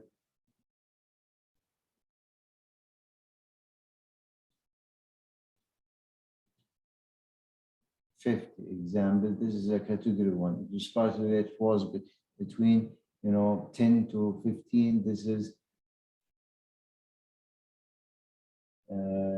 that's a category 1. If it's red here in the red bar here, that means the patient is category 2. If it's yellow, that means the patient category 3. If it's a green, that the patient is category 4. So this is the normal respiratory rate for each age, and what is abnormal, what is category 1. Now we come to we talk about now the respiratory rate. We'll talk about the oxygen saturation for measurement. Do not delay triage completion to do oxygen saturation measurement in critically ill patients. even not in pediatric, I would say in adult as well. When it comes to measuring saturation, especially for pediatric, you put the probe on the patient's, finger, and the baby start now playing with the finger, and you will not get a good result. That's for somebody who is awake, playful. If your patient is lethargic sometimes, or he's in shock, and you know that there's no blood supply, skin is not well perfused, you will have abnormal reading, and sometimes you will have a false reading because the patient is very sick. Now, indication: children with respiratory or cardiovascular symptoms, children with altered liver and vital signs, use appropriate equipment. And this is considered geographical location. They are living in a high altitude areas where the saturation might be normalized to be like 90 or 91. You put it in your mind. Now look at this scenario. 6 years old, asthmatic, respiratory rate 28, in drawing, critical look, moderate breathing distress, vital signs, okay, his respiratory rate 28, heart rate 140, and auto saturation 84. So what do you think? So a patient is having severe hypoxia, okay? Now respiratory rate is 28, he's asthmatic, and heart rate 140. Excellent, Amina. This is a level 1. This is a level 1. We go to the next one, age 5 years, choked in a peanut, okay? Respiratory rate 26, coughing. Critical look, moderate breathing distress, respiratory rate 26, and heart rate 120, okay, and saturation is 96. So if you go to this one, we talk about, severe, moderate. Now his, yes, he mild to moderate, so he's category 3.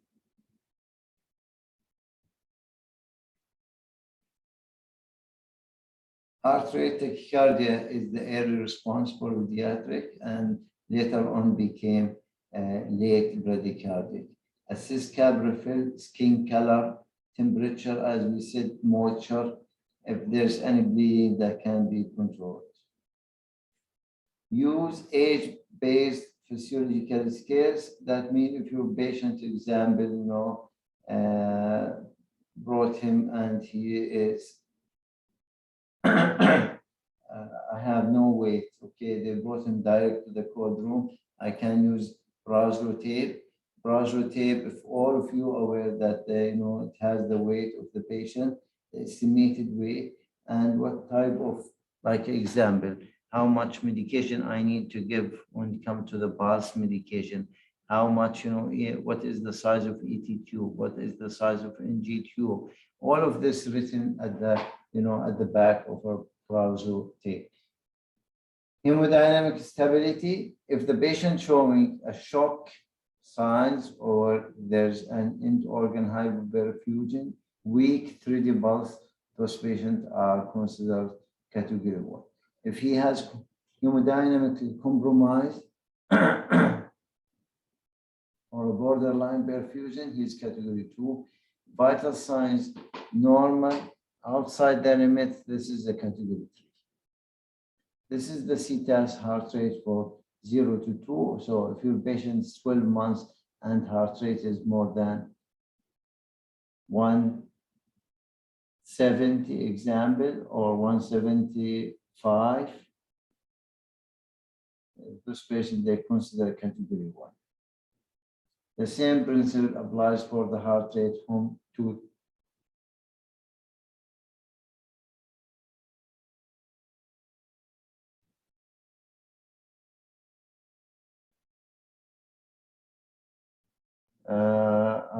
Abdulrahman, I don't know what do you mean about your comment about the answer. Can you be clear, please?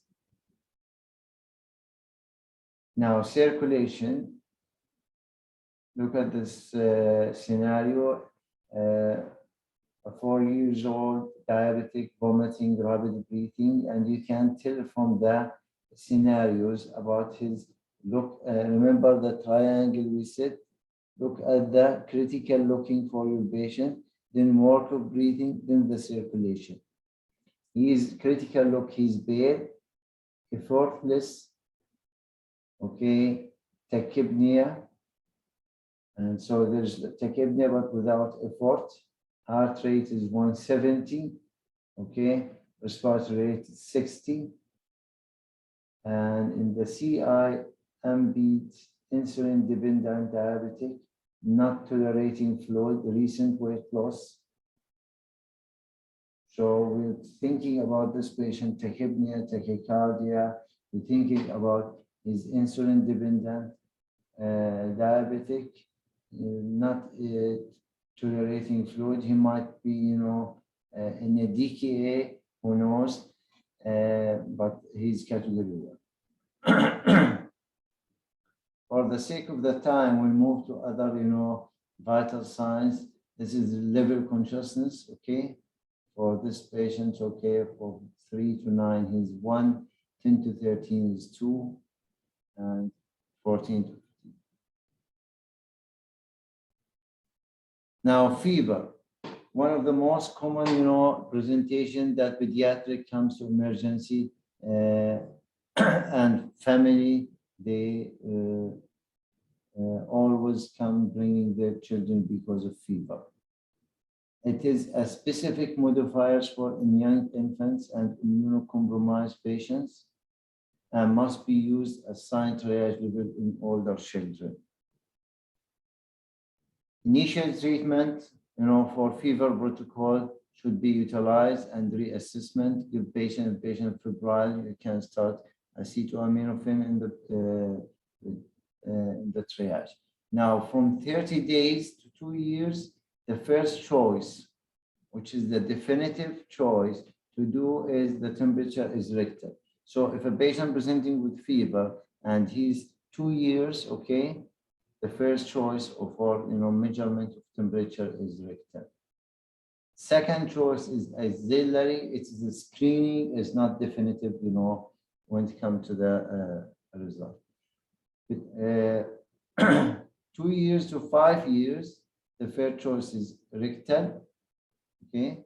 Second choice is ear, and third choice is axillary. And more than 5 years, the first choice comes as oral air.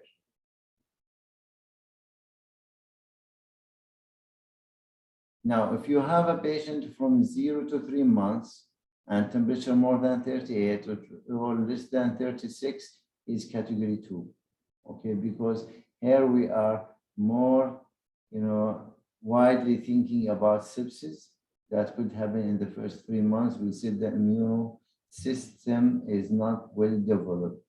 All ages more than 38, less than 36, if your patient immunocompromised is category 2. More than 3 months to 3 years, more than 38, toxic looks unwell, he's 2, or toxic looking. If he looks well, he's a 3. And when he's more than 3 years, now my hospital is avoiding rectal measurement. I'm not sure about this, but I'm telling you rather this is the CTAS guidelines. What is the definitive? Many times you've seen kids, in the triage, you take their temperature, you find it's 37.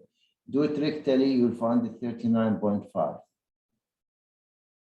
So maybe that's something you can bring it back to your department, to your hospital, to your committee, rather, and discuss with them about, the standard of care of using rectal temperature in a triage for patients, because it is a definitive, especially when it comes less than 3 months.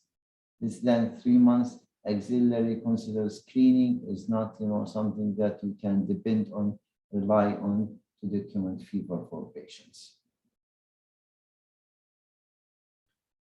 Example, age 2 months with fever 38.6 appears well. Pulse and respiration normal range. Okay, as we said, he is 2 months. So we're thinking about sepsis with those patients. Okay, he's category 2. Excellent, excellent, guys. I'm very happy. I'm very happy you will go home today with you have some knowledge and you will have some idea about how to use CTAS in your areas. First order modifiers may be required to determine correct CTAS level depending on the presenting complaint and CIA and beads. Okay. Pain, mechanism of injury, bleeding disorder. Intense pain assessment can be associated with benign process, okay, like otitis media, tachycardia, sweating. Past experience may influence also the child's reaction to illness. Many children who are chronically ill, when they visited the emergency, they are already scared. They are already scared. Evaluation of pain is subjective. Okay, you're gonna ask them, you're gonna show them, and they will tell you exactly. The accuracy of pain scales varies with the age. You use the better scale, to assess your patient. These are some of the acute or chronic. How do you determine if they are 2 or 3? Non-verbal, use the FLAC as well. These are, can be used in the triage to assess their pain level, and pain is part of the triage level. Bleeding disorder, are they an anticoagulation? Are they having, bleeding disorder? Where is the bleeding? Is it in a live, in threatening bleed, head, chest? If it's in a cavity, if it's in a organ or not, or it is in a single, in a tissue or in a bone, these are less harmful, can be categorized. So these are mainly about the pediatric tips, how to triage them. On mechanism of injury, also part of this. Any patient with high risk mechanism of injury, consider a CTAS level 2. Whether a motor vehicle collision, motorcycle collision, pedestrian fall, penetrating injury, head trauma, neck trauma, these are level 2, and they should not stop by triage. We should take them right away to the cold room, to the resus, and get the treatment as soon as possible. Lastly, we'll talk about the second order of modifier, which is applies for specific people. Not all patients we do second order of modifiers. Second order of modifiers specific for number of complaints. When we talk about second order modifiers, we mean blood sugar and we mean dehydration. So blood sugar, you do it not for all patients. You do it for patients who are diabetic.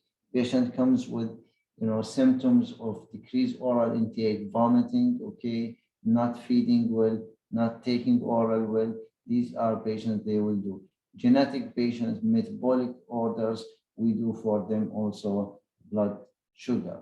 Now, you need to open your mind more widely when it comes to pediatric. As we said, pediatric are more tolerant to hypoglycemia than adults.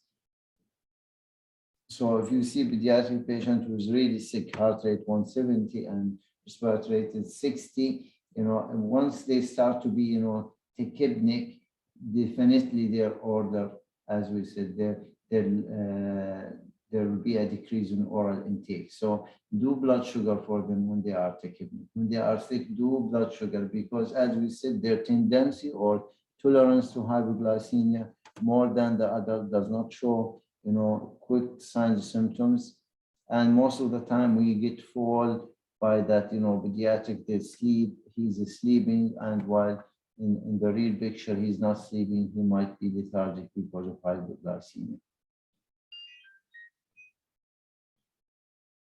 Dehydration. Also, you check the patient, for the dehydration and decide based on the shock or hypovolemia. Pediatric blood pressure. The last thing I will talk about, is blood pressure is the late indicator for serious circulatory volume problem. That's why we don't measure blood pressure for pediatric. We measure it only for patients who is known a cardiac patient, renal diseases, patients who are taking medication affect blood pressure, okay? The rest of patients, don't waste your time taking blood pressure. Blood pressure needs somebody who is very calm and can stay for 1 minute for the cuff to be inflated or deflated. This is if you're using a machine, electronic machine. If you're using a manual one, God helps you, because you have to listen. If he's cries, if he's moving, you will not be able to listen to anything. That's why it's only meant to be specially group who needs the blood pressure. What is the normal blood pressure when it comes to the hypotension? We said, age time 2 plus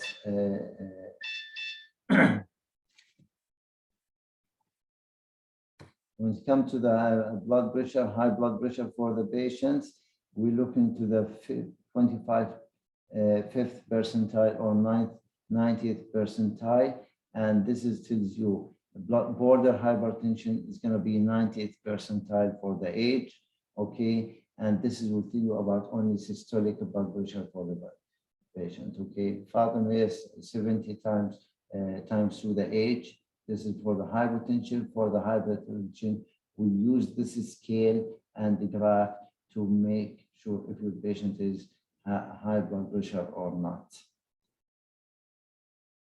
This is for the blood glucose level.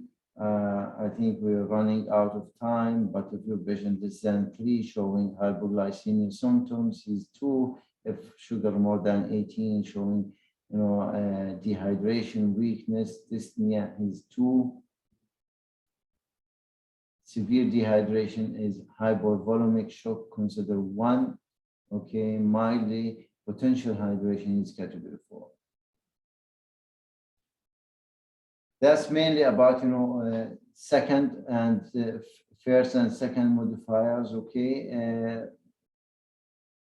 I think it's a little bit, lengthy lectures, but I hope that you had some insight, and you will be mindful about taking care of pediatric and how we can triage them and how we safely can make sure that they are in a triage.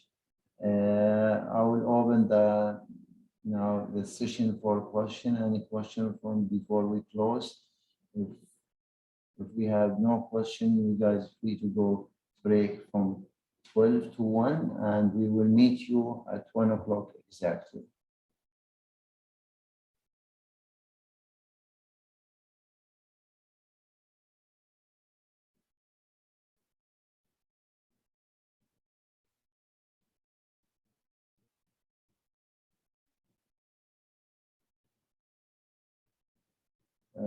I'm not sure what you mean, Kinda. Are we receiving this PDF? Are you asking, you want these copies of PDF? This is what you mean? I will check with the coordinator who's, with us in the session, and we'll ask them, okay, how they can, be in touch with you. So maybe Khulud, who's the facilitator in these sessions, she can help answer. Yes, there's a CTAS system that can be used for pediatric. It needs the training and needs how to use and the system for adult or for pediatric.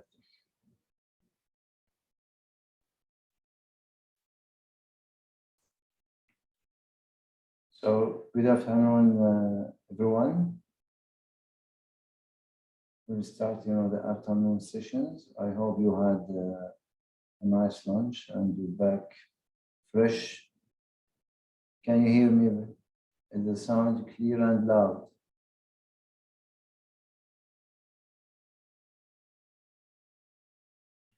Excellent. So we'll continue some of the emergencies, presentation today, and we'll talk about rapid sequence intubation in emergency and how to prepare our patient in emergency to safely intubate them and make sure everything is ready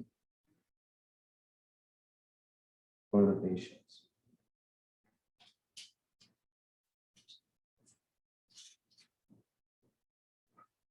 Dr. Hassan tried to adjust, or reconnect, see the connection, because everybody is saying here that the sound is loud and clear.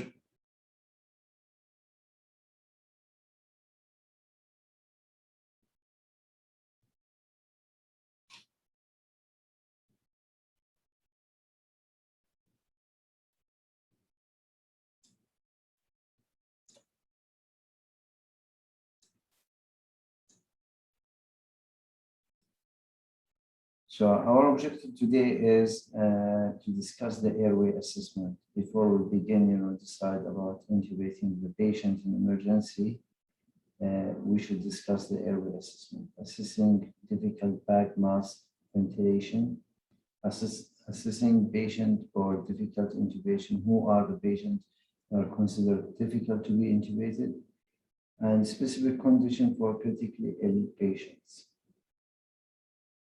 And the key here to succeed in intubation patient in emergency is the preparation. So the 4 P's is preparation, pre-oxygenation, positioning, and planning. So in order to have a successful intubation, you need a good preparation. You need the pre-oxygenation and good positioning for the patient and the planning for the intubation.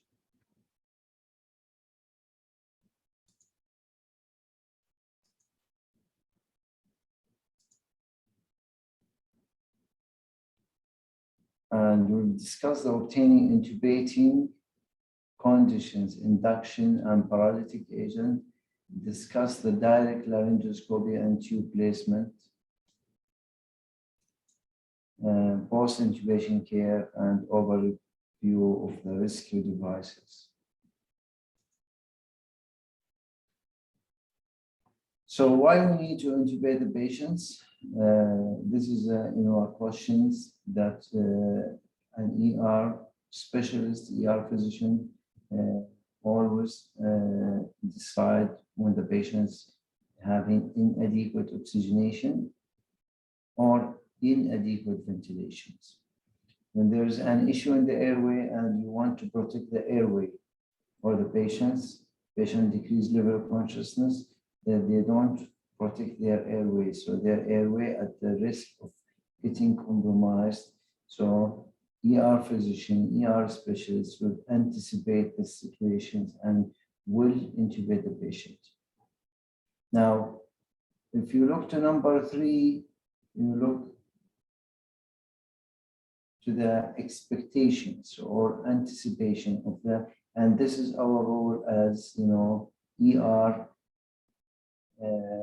physicians, specialists, healthcare provider working in the ER. We anticipate the things before it happens, meaning that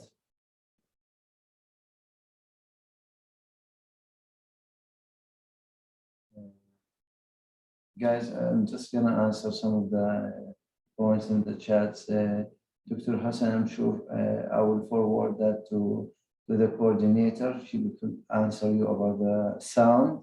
PowerPoint presentation will get to the coordinator to answer the question about how to save them, how you guys get the materials.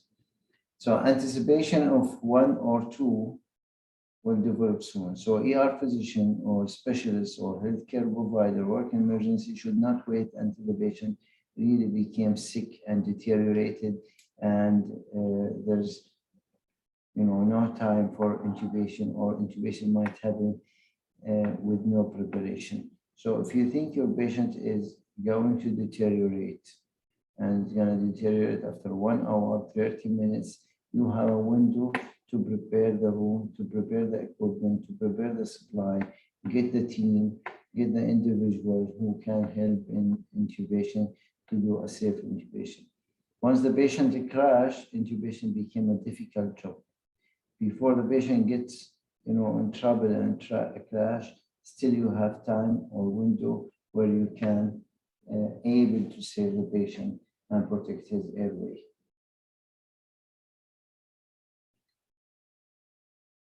What are the contraindications for intubation? Is laryngeal trauma, obstructed airway, inhalational burn, maxillofacial trauma. All of these considered as contraindicated to intubate patient and go for cricothyroidectomy in top of the intubation. It is always ABCs wherever you go in medicine. It's ABCs. You're looking for the airway, breathing, circulation. You need a competent healthcare provider to perform vast majority of intubations, whether anesthetist, whether RT, whether ER physician, will be expected in many settings. Complication mostly not related to the airway itself.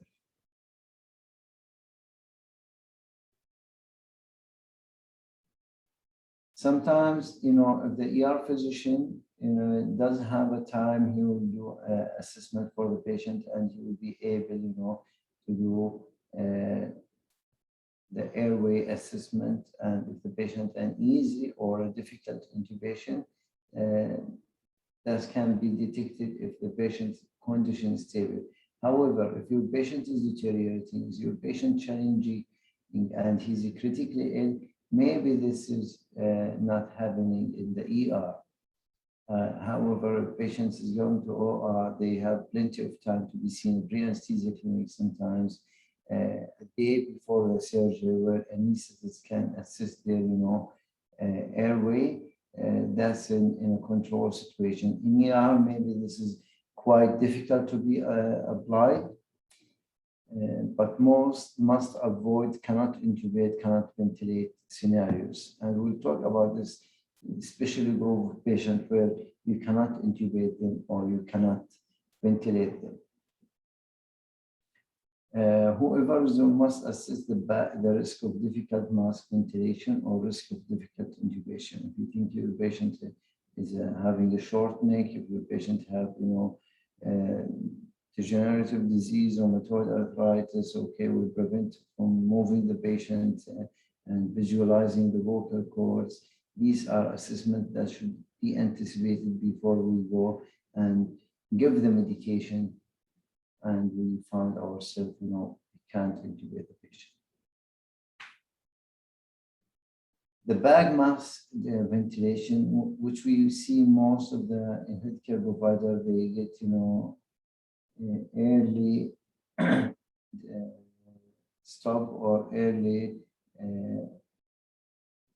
get frustrated from using the bag mask ventilation, but the reason it requires practice to perform correctly. Gives time for well-planned approach, definitive airway management. But in order to succeed with the bag mask ventilation, you need a good mask seal, make a good mask seal, patent airway, and proper, ventilation. That is, the keys to have a successful bag mask ventilation. Different, maneuvers used to open the airway. If your patient have no injuries, no C-spine injuries, no trauma or suspicion of that, a one hand applies downward pressure to the forehead, and the index and middle finger with the second hand lift the chin. This is what we call head tilt chin lift. And this is will lift the tongue from the posterior pharynx. Other maneuver we use is the jaw thrust maneuver, and this is for patients who have, suspicion of cervical spine injuries or have a trauma, or have a fall. So you have a suspicion that they might injure their C-spine. So they would like to protect C-spine with a neck cooler and do jaw thrust maneuver for the sake of the intubation. Also, we use adjunct. Adjuncts are helping, to opening the airway. One of these adjuncts is the oropharyngeal airway, and the other one is nasopharyngeal. Oropharyngeal, avoid pushing the tongue in posterior pharynx, so this will prevent, obstruction. It has to be the right size. Start with a curve, OBA, inverted and rotated 180 degrees at the tip until you reach the posterior pharynx. This is always used in patients who are, patient who's unconscious, patient who's awake or semi-awake. We should not use it because it induces, gag reflex, and patient might vomit and might aspirate.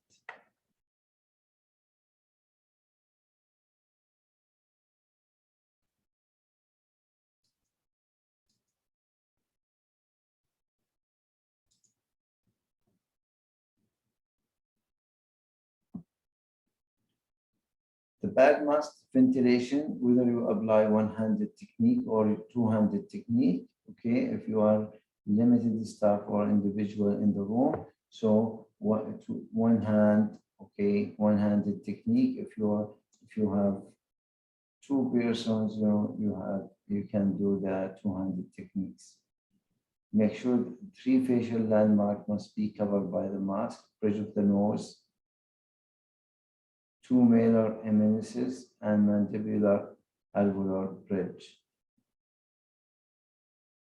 Always your aim is not to get full tidal volume or fill the, the bag or give the whole bag. You're gonna press and squeeze it only halfway, okay? So you give only small tidal volume, avoid barotrauma to the patient, avoid also gastric inflation, and this is will end up having the patient, risk of aspiration.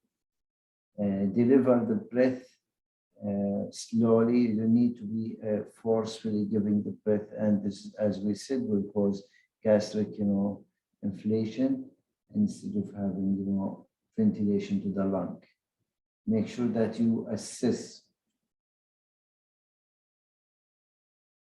Make sure you assess, the chest rise with each breath, and you give 10 to 12 breaths per minute.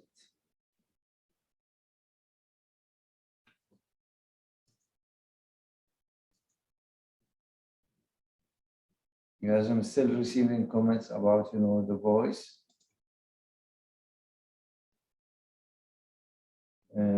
Airway assessment, difficult bag mask ventilation. There's a 5%, of people, they are difficult to be ventilated, bag mask ventilated. And as you can see in this picture, this guy with a nice mustache. This is one of the patients who are very difficult to be bag mask ventilated. So you look to the seal. Do we have a good seal around, the bridge of the nose, the mandible? If your patient obese, the redundant tissues impede the airflow. And if your patient above 55, loss of elasticity tissue, patient having teeth or no teeth, if the lung is stiff or not.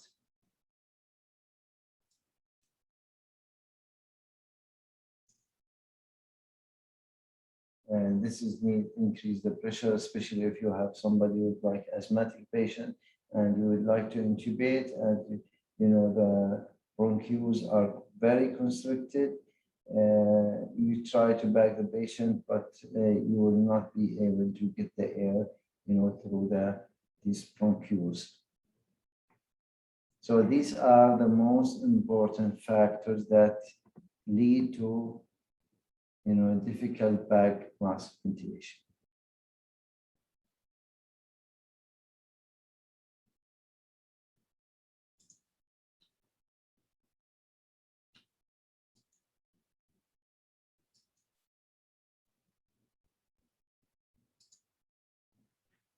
Airway assessment, as we said, incidence difficult intubation varies. No clear definition, approximately also the difficult. As we said, there's 5% difficult bag mask ventilation. There's 5%, for difficult intubation. Corresponds to glottic view. Cannot intubate, cannot ventilate. In all together, they come 1 out of 10,000 cases. You will have cannot intubate, cannot ventilate.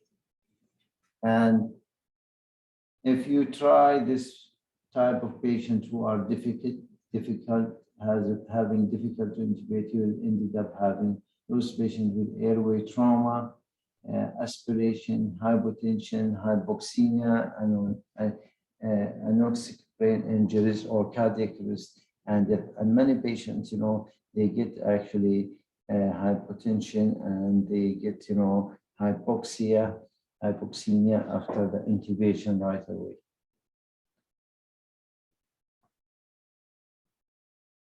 Although this type of assessment does not apply too much in emergency, because as we said, in the context of emergency, patients arrive very sick, need urgent intubation, so you don't have that much time to assess their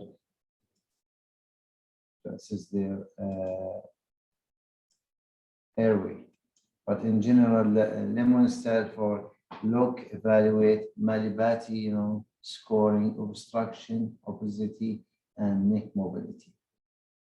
So the first one is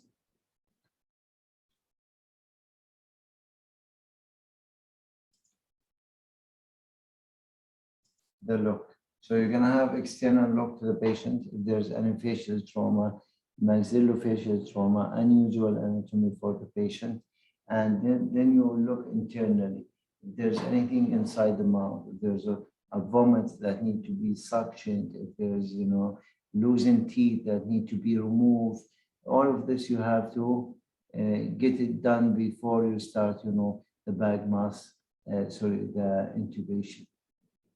Obstructing mass, example, cancer patient, laryngeal mass, CA larynx, all of these patients, they have, invading masses or tumor that may present or making the anatomical points for intubation for such patients difficult. How is reliable this tool? It is sensitive but not specific. It does not give you exactly the specificity that you're looking for about, to decide if this patient is difficult to intubate or not.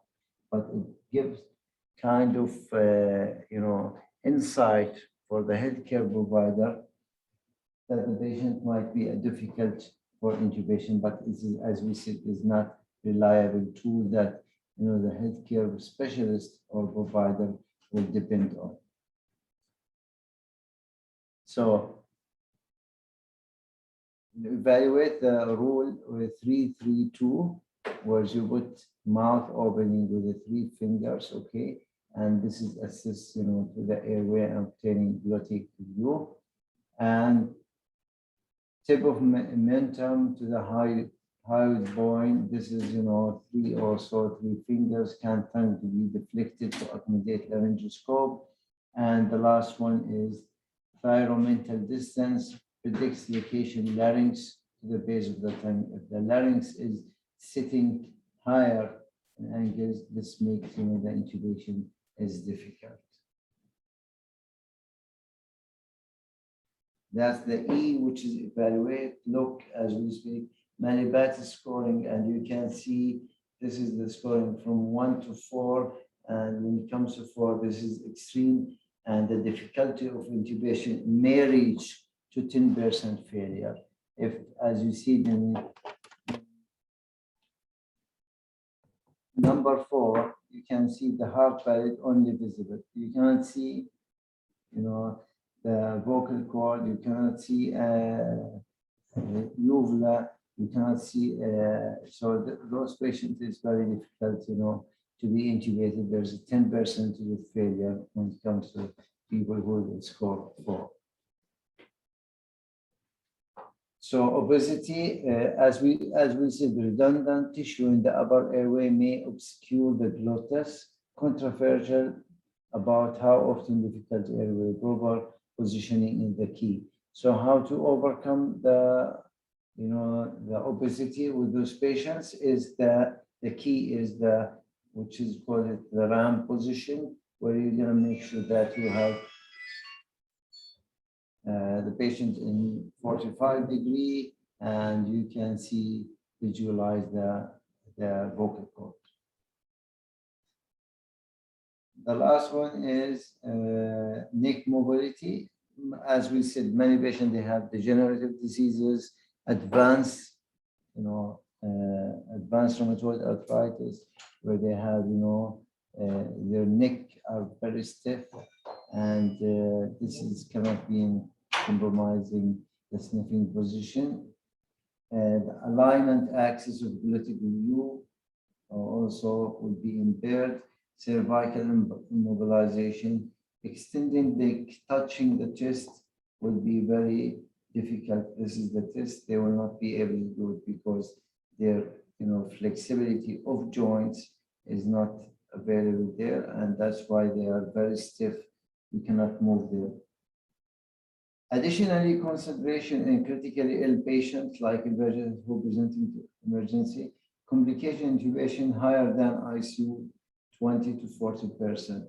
Limited physiological reserve. Patients are very sick, old ages, geriatric patients, pre-existing hypoxemia or hemodynamic instability. When you're intubating those patients who are hemodynamically unstable or very sick, this is, you have to think about it, what medication that need to be used, not affecting the hemodynamic instability furthermore.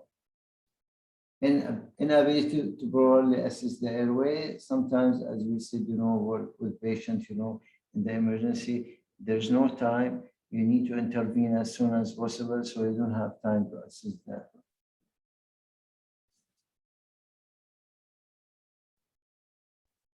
The special consideration, 3S, hypoxemia, acidosis, and hemodynamic. These are the special considerations when it comes to the critically ill patients. What are the steps? As we said, the 4 B's is the preparation, pre-oxygenation, positioning, and pre-medication. And achieving intubating condition, laryngoscopy, intubation, post-intubation care. So let me hear from you, guys. Do you have a difficult airway card in your department where it can deal with patients who are difficult to be intubated? Do you have? Can you answer please? Do you have a difficult airway card in your department?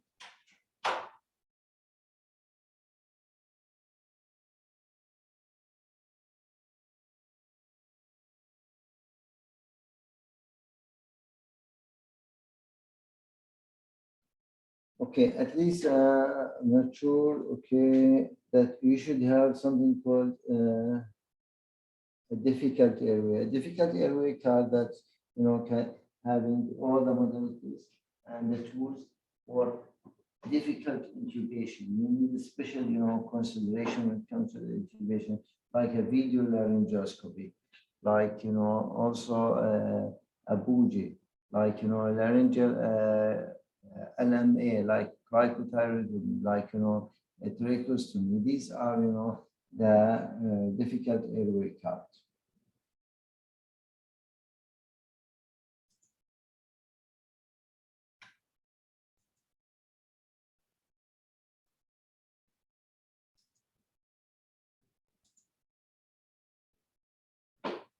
Airway assessment, as we said, we mentioned the sign of the difficult bag mask ventilation, signs of difficult intubation. Make sure that you have all the necessary equipment and medication before you start, before the kick off of the actual intubation. Developing an airway management plan. Excellent. I'm hearing that you have a video guided laryngoscopy. This is very excellent. So having all this will help, to intubate patients who are difficult, who are very sick in emergency. Most of the time, you open the airway, patient will vomit. You need your suction to be ready, your oxygen to be ready. Ambu bag has been checked. Okay, valve is okay, and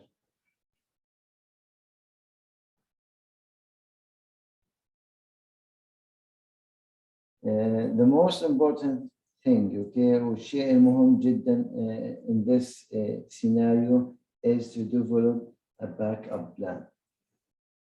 In Arabic means أن يكون لديك خطة بديلة. الخطة البديلة, which means what if I started to do intubation for my patient with, a laryngoscope and I failed? What is the plan for this? What is the backup? And always have a backup plan for your backup plan. And this tells you how much you're going to be careful, meticulous, taking care of such patients. Because once you give the medication, this medication, most of them, especially paralytic agent, has no antidote. And patient might deteriorate very quickly after the medication. So the likelihood for them to be deteriorated is always high. So you need to be ready. What if I could not intubate the patient? Should I keep bagging the patient? Okay. And what other modalities I can use to help me, visualizing and succeeding in the intubation.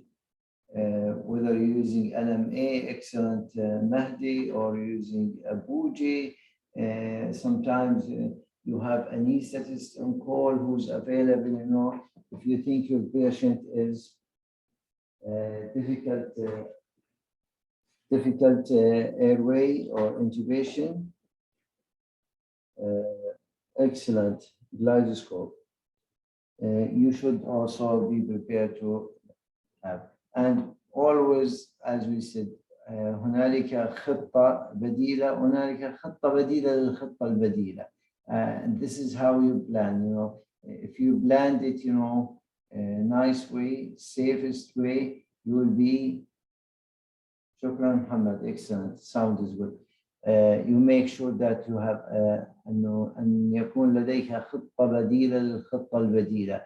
And this tells how much you are mindful and how much you are ready as a healthcare provider. Preparation also, we start with suction. As we said, make sure that your suction tube, suction canister, suction in the wall is working, okay? And you have extra tubing and suction catheters. Laryngoscope, plate, extra batteries, okay? The clutch card and the airway card is being checked off and ready. Oxygen flow meter in the wall, oxygen tanks in case if you want to transfer your patient. All of this are ready. Positioning, plan. What is the best position? Can the patient be, let's say, in a supine position? Can he be in a RAM position? So all of this, has to be decided before. Monitors. You have monitors that can, measure pulse oximetry, blood pressure, capnography, ambu bag. Make sure the valve of ambu bag is working, and make sure that airway devices also are checked and are in a good position to be used. Intravenous access, at least 2 intravenous large bore IV intravenous access, because the need for rapid infusion of fluid, the need for sedation infusion later on for your patient. All this requires, multiple, IV lines, and maybe, right away after intubation, physician there will start. Physician will start the patient in sedation, and sometimes inotropes. So the need for central line, it should be available before the patient leaves the room. Yes, Mohammed, thank you very much, Mohammed Asiri. You expected to have you ready, and your crash card is checked, and your equipment and supplies and ready to go. Sometimes a small, a small defect in ambu bag will make, patient condition deteriorate quickly. So check the ambu bag, check the reservoir, check the oxygen. This is our, the keys to succeed. Drugs. Yes, Ghada, the appropriate size also is very important. Drugs, what medication I need to use, and you classify them based if they are painkiller or analgesics, or also when you're looking for your sedative agents, and finally your neuromuscular blocking agents. ETT cuff also is very important to be checked. Okay, if there's no leak or is not damaged before the intubation, you will see the RT.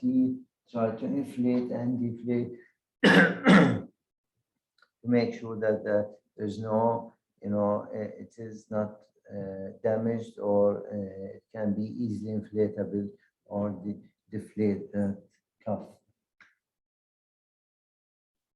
Pre-oxygenation, establishment of oxygen reservoir, replace the nitrogenous mixture of room air.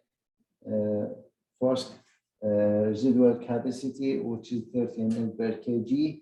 Preferable time is for the pre-oxygenation is 5 minutes.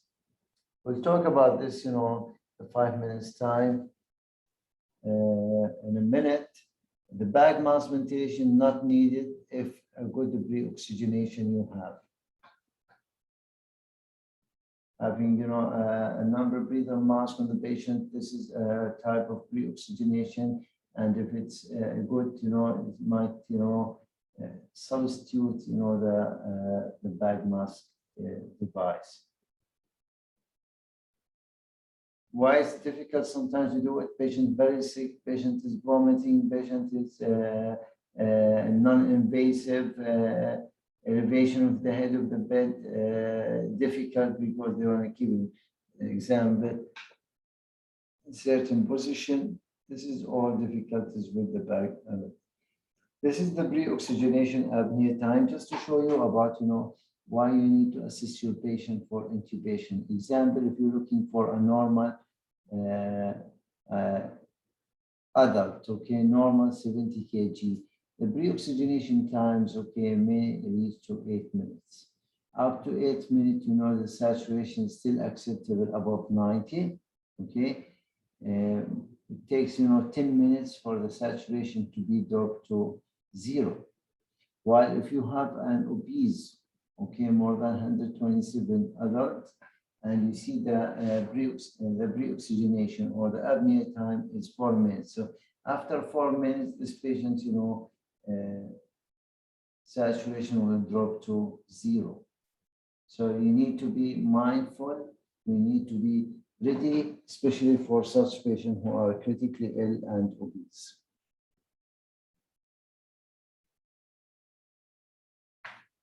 So I have my card is ready, physician is ready, RT is ready. I check my equipment, the team is ready, room is ready as well. Now we come to the medication. You will get a clear order, clear communication from the physician regarding the medication that need to be used in the rapid sequence intubation. We start with the adjunct. Adjunct like lidocaine may be used, okay, reactive airways disease and or elevated intracranial pressure. Opioids as analgesics, okay. Mainly we use fentanyl, okay, more potent than other medication, less side effect than other medication. Atropine, pediatric use mainly is done when used to prevent bradycardia. Depolarizing agent, okay, or depolarizing agents or polarizing or non-depolarizing. So depolarizing or non-depolarizing neuromuscular agents, okay. These are, you know, we give a low dose, okay, like example of succinylline or ochronium, and this, you know, low dose neuromuscular blocker in elevated ICP. They will choose based on the, we'll talk about the, you know, the criteria to choose what's, you know, depolarizing or non-depolarizing medication in the rapid sequence intubation. That is the supine position, okay? And you see when the head is elevated, you know, you have a better view and you can see the vocal cord. For the head elevated and neck extended sniffing position, you will have more visualization to the glottic opening.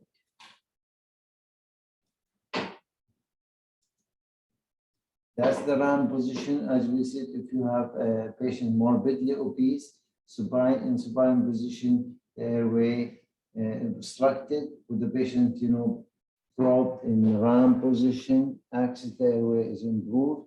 Imaginary horizontal line from the external auditory meatus to the sternal node, and as you see there.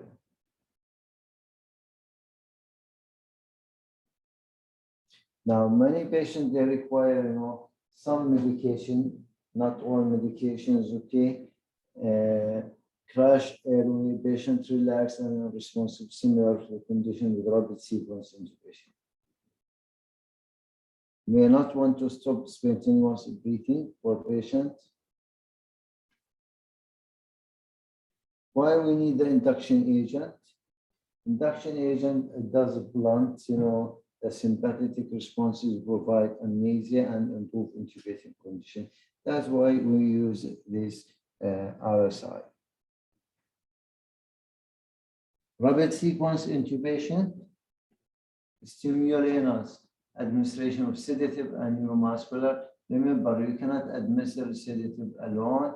You need to administer first analgesics. And this analgesics medication will help first to decrease the anxiety of your patient, decrease the pain, okay, and make him more comfortable, more relaxed, even with the difficult situations. Sometimes, you know, physicians, they would like to have, you know, a little induction phase, especially for patients who are very sick, but this is the call of the physician.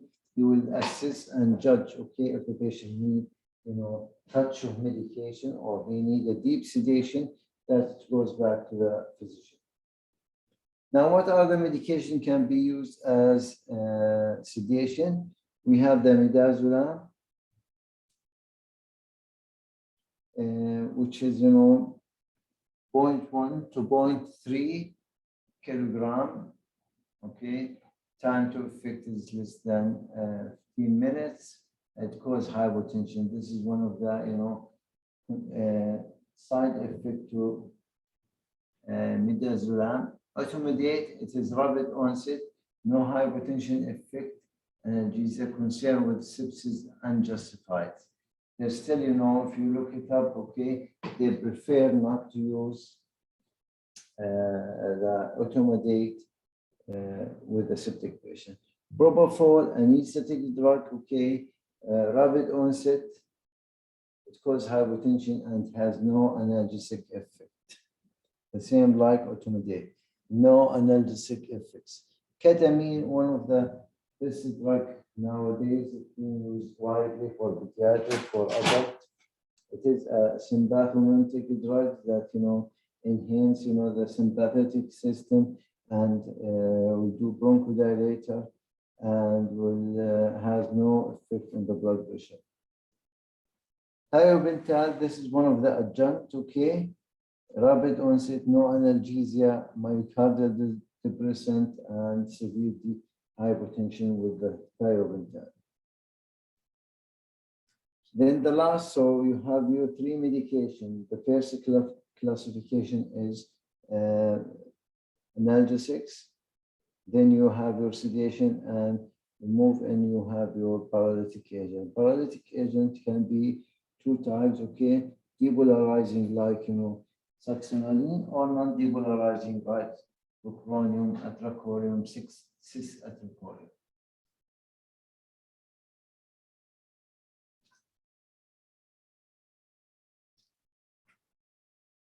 Neuromuscular blocking agents, standard of care in emergency, avoid bag mask ventilation, minimize the risk of aspiration. Yes, ketamine is sympathomimetic, it enhances, it increases blood pressure. That's why, ER physicians, specialists, they play with this medication. So if a medication like, Midas could cause hypotension, he may choose, ketamine, which is a sympathomimetic and can increase the blood pressure. Succinylline, okay, onset is 40 seconds, okay, and you start some tremor, you see it in the chest, and can start 6 to 10 minutes. That's why it's short acting. They love it because it has a short action. Contraindication, if your patient have a history of malignant hyperthermia, or your patient have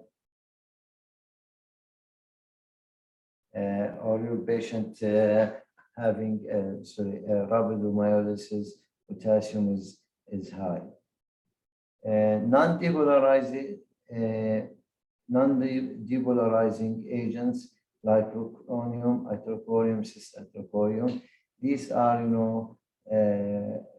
long-acting. The shortest among them is the ochronium, which we use sometimes.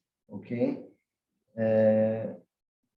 However, this medication has no antidote. So the only antidote for this medication is to give back patients and to reverse the effect of the neuromuscular agents.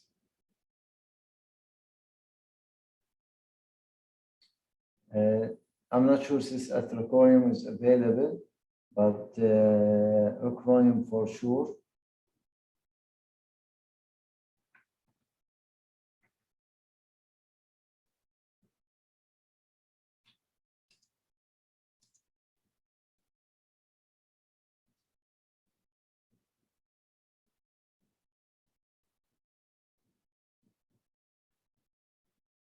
Yes, propofol, Abdurrahman, showing good results in the brain head trauma. These are, some of the equipment, stylet, bougie, syringe, okay, all of this. Blades.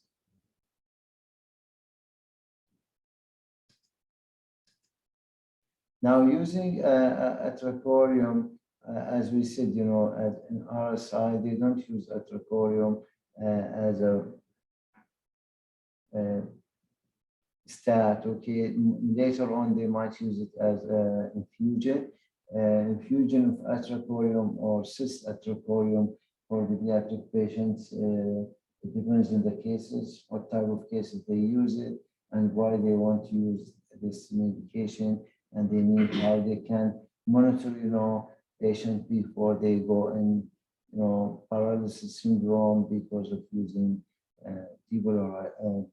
because of using neuromuscular agents.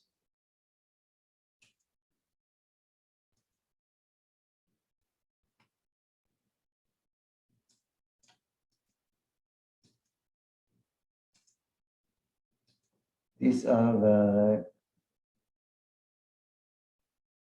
the scoring. Optimizing the glottic view by laryngoscopy. Again, we have comments about the sound. And please make sure your connection is okay, your internet, your headphones, or your app are working very well.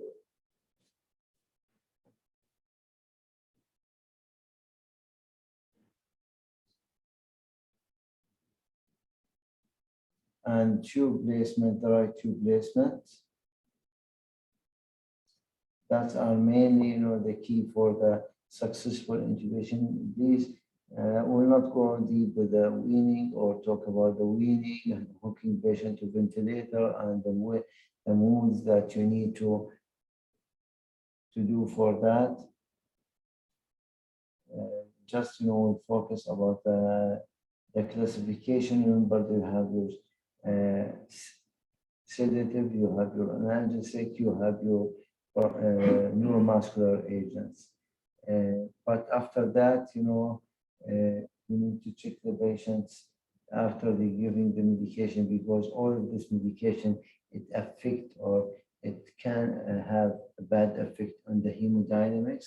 So make sure if you want to use medication that cannot affect the hemodynamics, to replace this medication, look for the side effect of this medication and choose the best for your patients in order, because many patients after the intubation, they became more unstable and you might lose them after the intubation because of the intubation process and the side effect of this medication, especially if you're giving medication that for patients who have a very limited physiological reservoir, geriatric patients, you have to be careful with the dosage.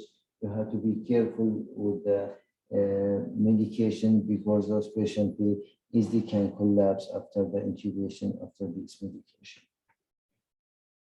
We'll give 5 minutes for a question before we move into the next session, please. While I'm preparing, any question about this?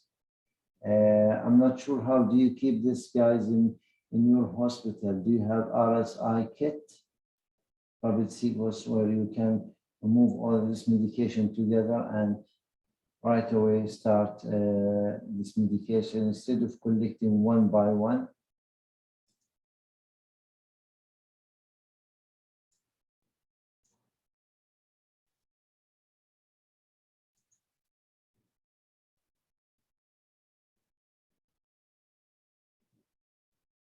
Okay, here she said, will you have it in the ambulance? Okay, it's better to have it in the resus code or the code room in the emergency, where it can be handy and easily to be used.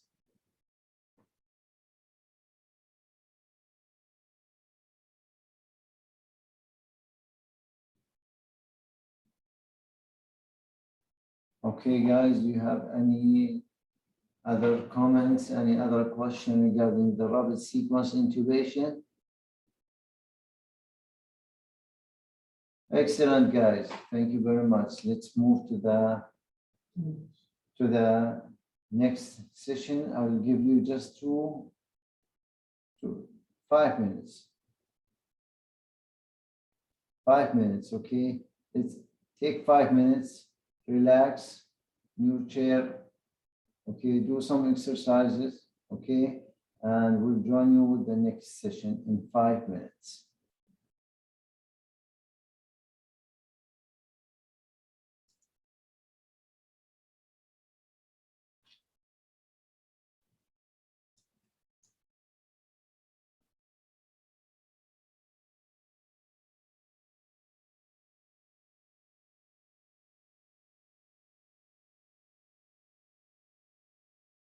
Okay, I can see you're ready. Thank you very much. Actually, you are excellent group, always in connection with us. You're feeding us with your comments. So I'm really thankful and grateful to be part of this, symposium with you. So let's start about a very important aspect as well in emergency.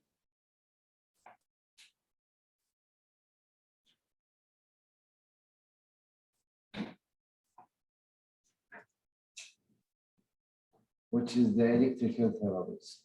So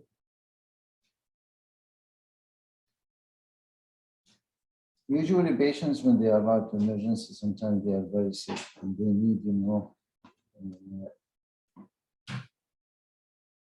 especially when they are unstable, they might need immediate therapies are required. And these immediate therapies could be, cardioversion, could be defibrillation, and could be pacer.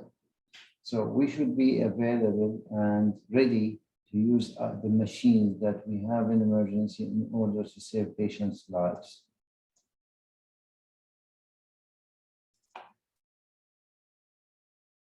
Measuring patient stability, assessing perfusion, okay, evaluate the level of consciousness. And the first thing we're going to evaluate for patient instability or decreased cardiac output for your patient is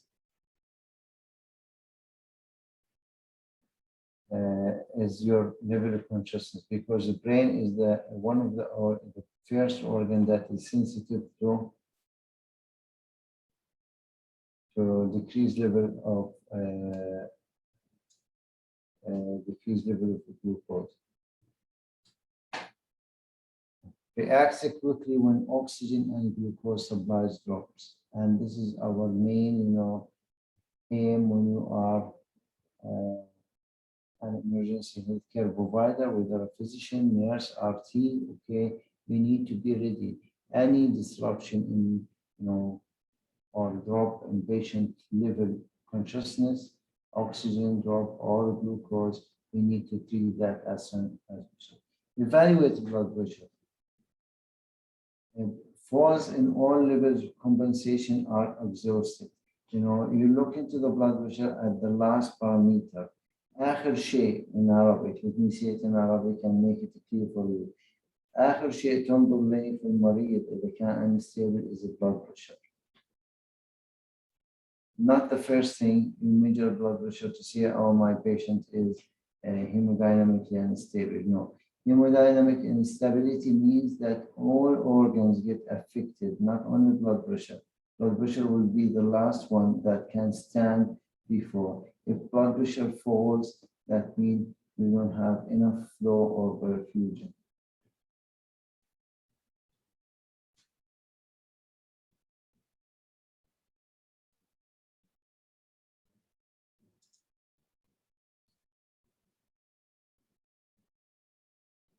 You guys, can you see the screen?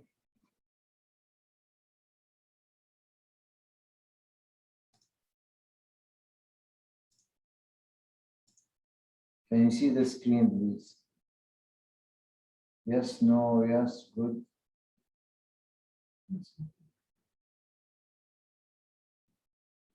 Okay. We talk about, the first thing about this electrical therapy is about the pacemaker. In emergency, the type what we are using is the transcutaneous, which is mainly is the functioning of pads attached to the defibrillator machine set to a baseline mode. Other modulators that you might have it in the cath lab or in the cardiac ICUs, like transvenous pacing, okay, where a pacing wire is inserted through the introducer to the central large vein into the right ventricle, then attached to the pacer box, pulse generator box via pacing cables.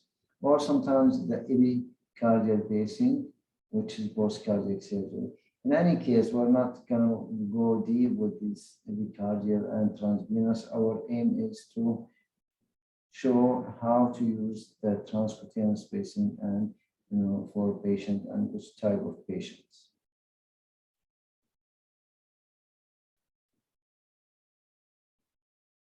Father, I'm not sure what you mean by type 1. It's same as AAD.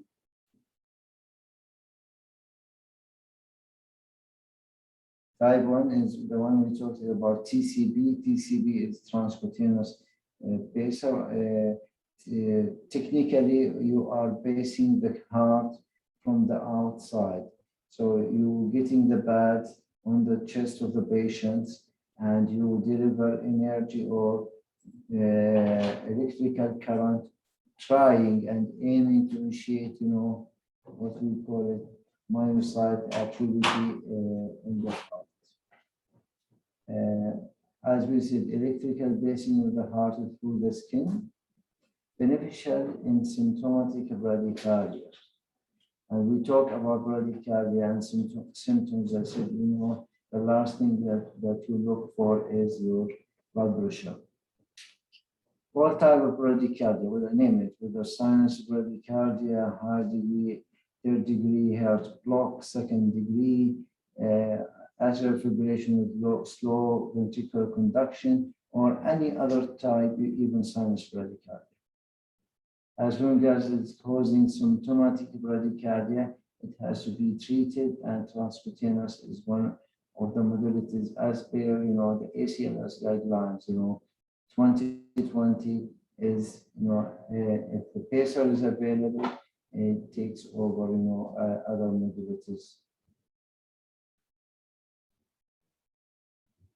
So you're applying these pads on the patient chest, whether you apply them, anterior, posterior, or anterior lateral for the patients. You are aiming to provide electrical stimulus to the heart, to the myocyte, to the small cells of the heart that could initiate, induce depolarization of cardiac cells.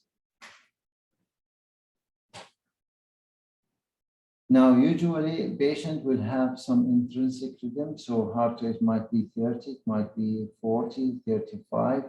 So, but it's not enough, to cause, a good cardiac output for the patient. You see that the patient is lethargic, drowsy, blood pressure is low, he looks pale, pulses are, weak and thready. You, with this 35 beats per minute, you need to increase the rate maybe to 60, in order to improve the patient cardiac output and to see that the patient start to have a good cardiac output and perfusion. Patient evaluated their response to their level of perfusion, not just to the heart rate number. As we said, we're not looking at number here. We're looking to the patient as one unit. Clinical judgment for your patient if he is really symptomatic or not. As we said, if you're looking to the heart rate, athletes, people, they're normally having a heart rate less than sometimes 45. We don't consider them that they are bradycardic, As long as the bradycardia does not cause any perfusion issue, it is a normal. If it's like athletes, as we said, they have a normal perfusion, but their heart rate is 40. So they're still able to make a good cardiac output, even with a heart rate of 40.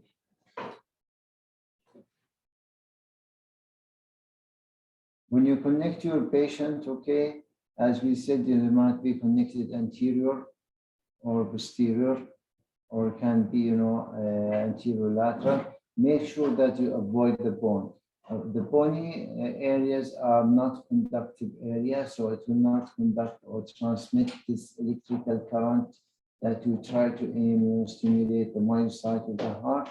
So if you apply them over the scapula, that means, there's no electrical current. Let me explain in Arabic for people who would like me to explain Arabic. البادز في الديفبريتر يجب أن نضعهم على أماكن ليست فيها العظم، لأن العظم لا يعتبر موصل للكهرباء. So avoid the bony areas okay, like, between the spine and scapula. Bone is a poor conductor for electricity, so avoid placement over the bone.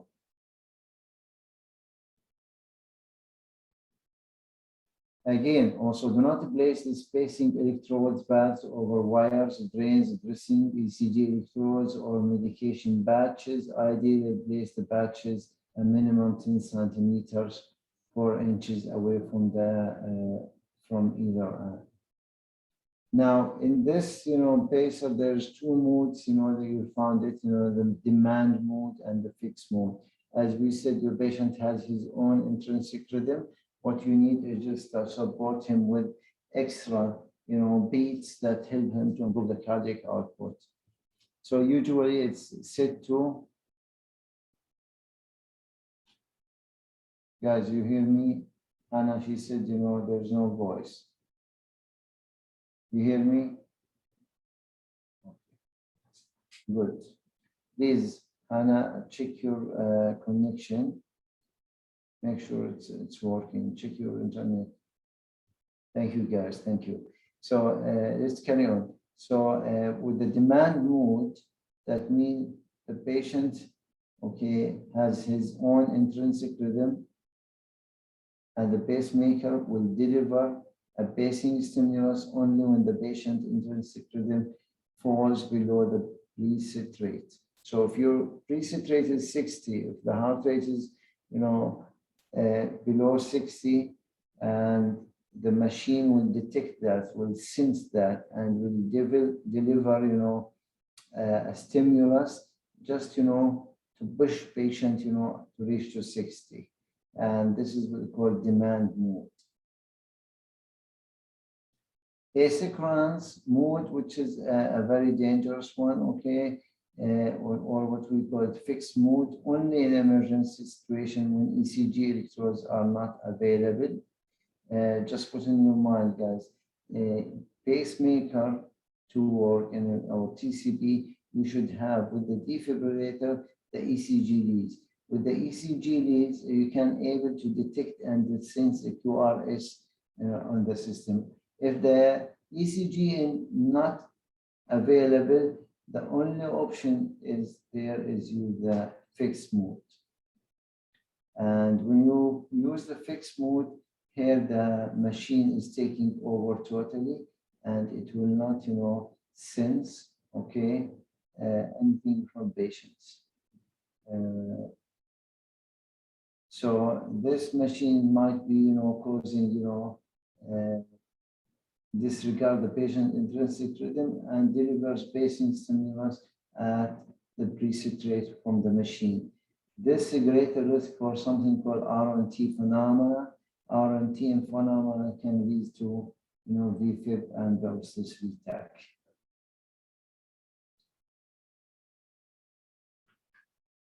Usually they don't set the rate to 80, okay, in some situation, but they don't want, usually cardiology, they don't like, or emergency consultant to overload the heart with the load, especially if your patient is sick. So they aim for 60, 70, and they put it in demand. Milliampere, or the current that you use, you will start from the lowest to the highest until you find a capture. Once you see a mechanical capture, you go, electrical capture.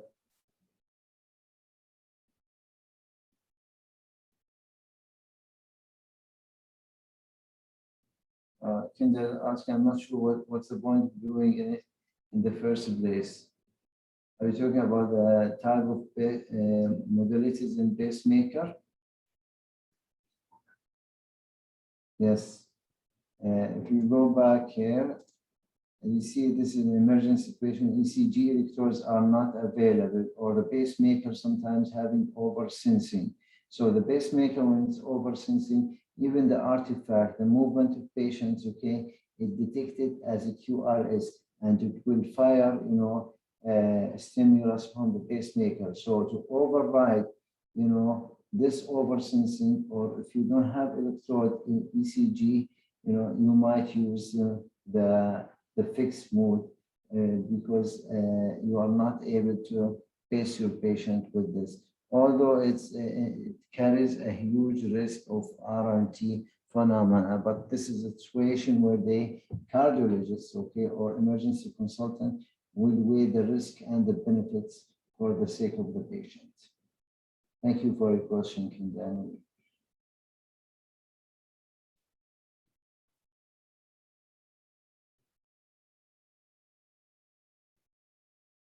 I'm not sure, Roman, whether you get this in PDF. It's a PowerPoint. Why you need it in a PDF?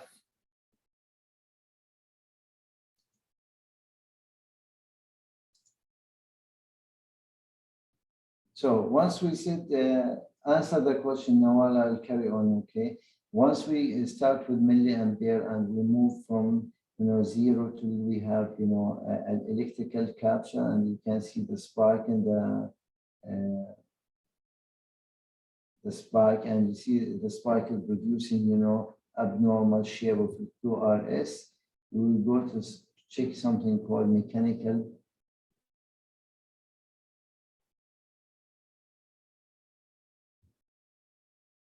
I will check about sharing all these, slides with the coordinator, and she will let you know, guys. Once you get, electrical capture, you will check for the mechanical capture.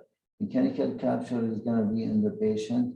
You go and check the femoral pulse, and you should have, if the pacer is working well, you should have change in patient level of consciousness, blood pressure, color of your patient, okay, pulses of your patient. This should be changed as well.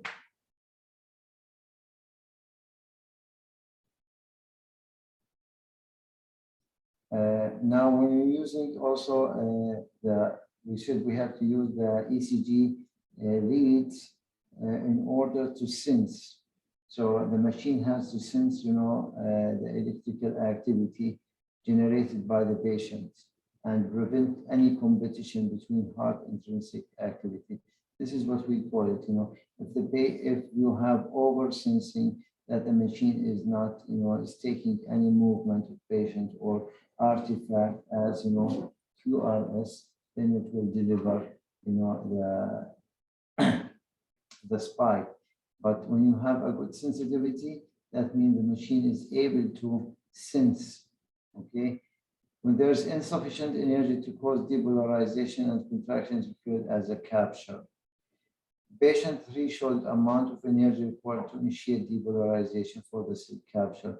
And when we said, to capture, it's measured in milliampere. So if you need 80 milliampere to start the electrical capture, usually we set, the milliampere to 90. So we give a safe window. Sometimes patient cough, sometimes patient moves. Okay, with as we said, there's transthoracic impedance might be affected with any movement, with any cough, with any change in the position. So to be in the safe side, the milliampere has to be, in a window where even if patient moves or coughs, it will still, capture what need to be captured. So if I get a electrical capture by 80, I'll move to 90 or 100 just to make sure that, I will not lose the capture at any, certain period of time while I'm pacing the patient.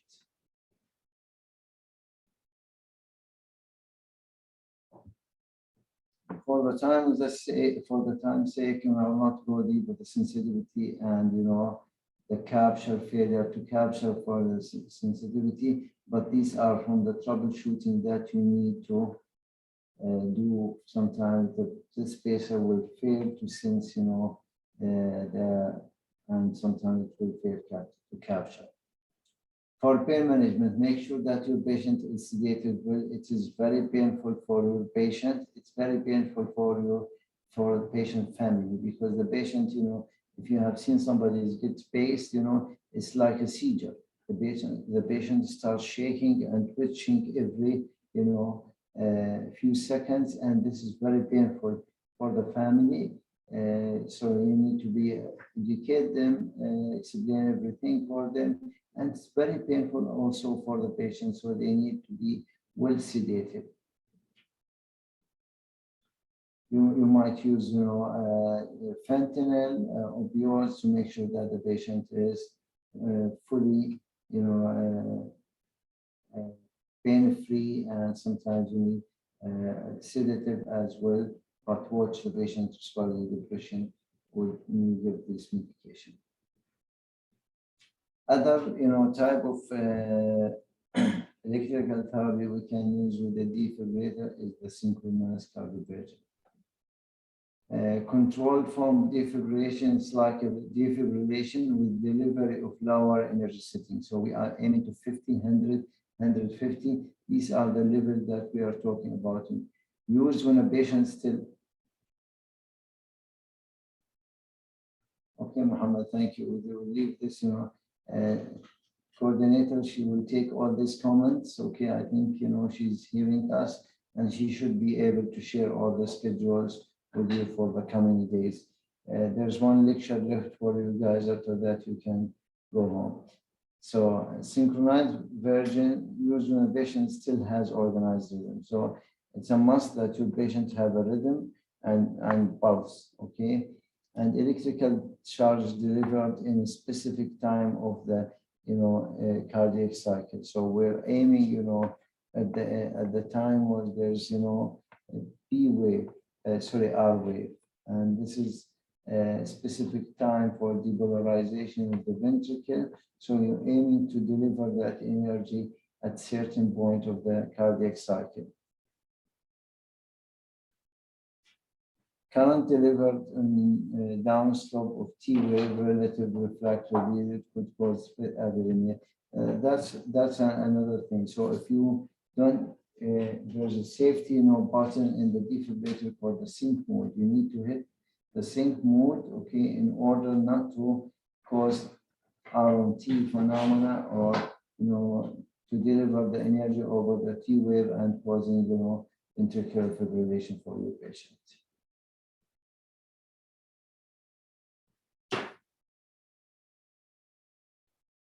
Hi, I'm not sure. Do you sync it to 250 joule, right?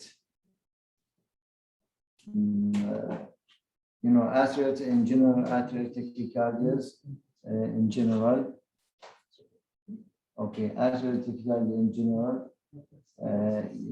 50 to 100 joule.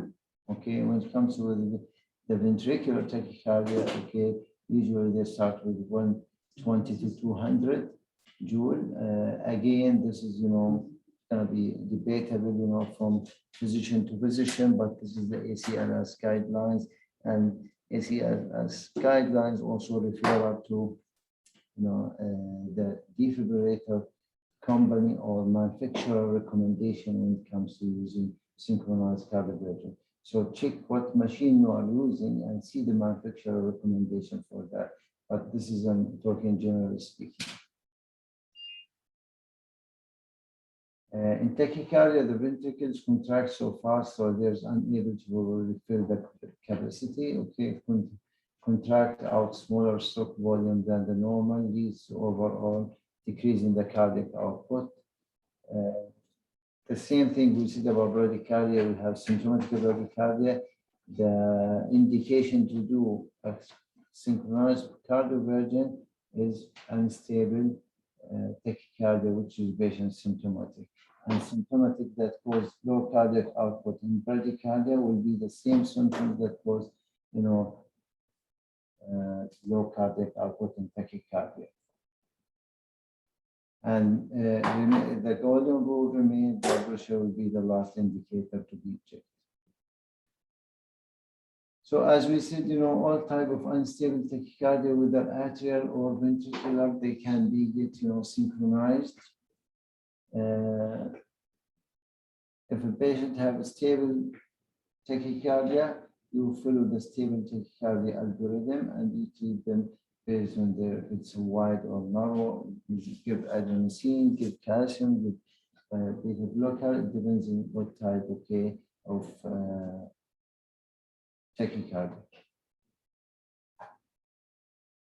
Also, as like basal, you need to sedate your patient before you go. It's very painful. It is experience that patient will never ever forget if he has, a synchronized calibration with no sedation. Okay, it goes burn to the skin, and sometimes, it might be a permanent, marks on the skin.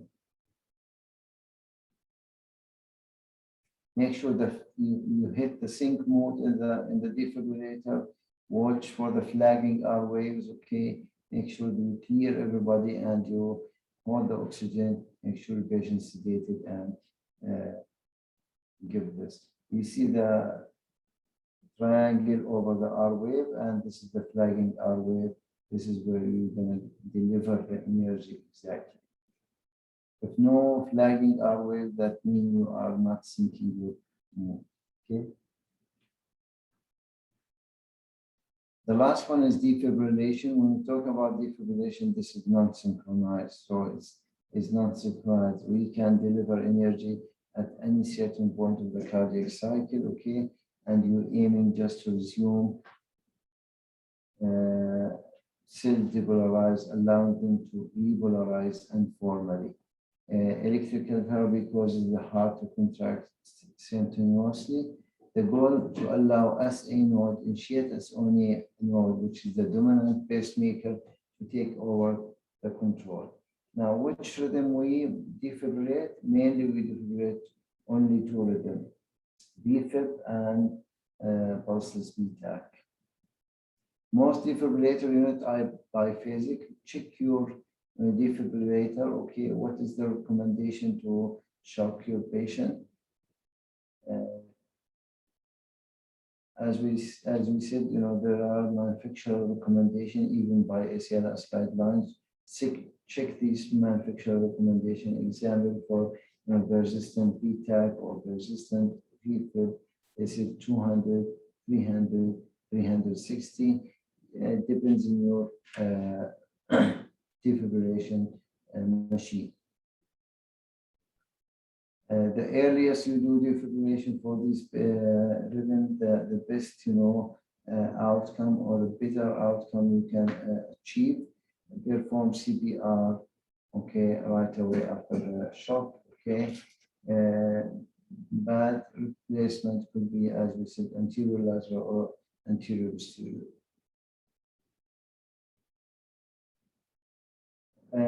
Make sure that also you follow the safety when it comes to the defibrillation. Make sure that it's clear. Make sure the battery is full when you defibrillate your patient, and patient is hold the oxygen, and make sure that you resume the CPR. You call it clear communication and call with your team. That's mainly are the steps and what are the synchronized versus defibrillation versus pacemaker. I'll give you 5 minutes, okay, for a question while we're preparing for the next slide, next presentation. Thank you very much, guys. Take 5 minutes. Anyone wants to write a question, send a question, please.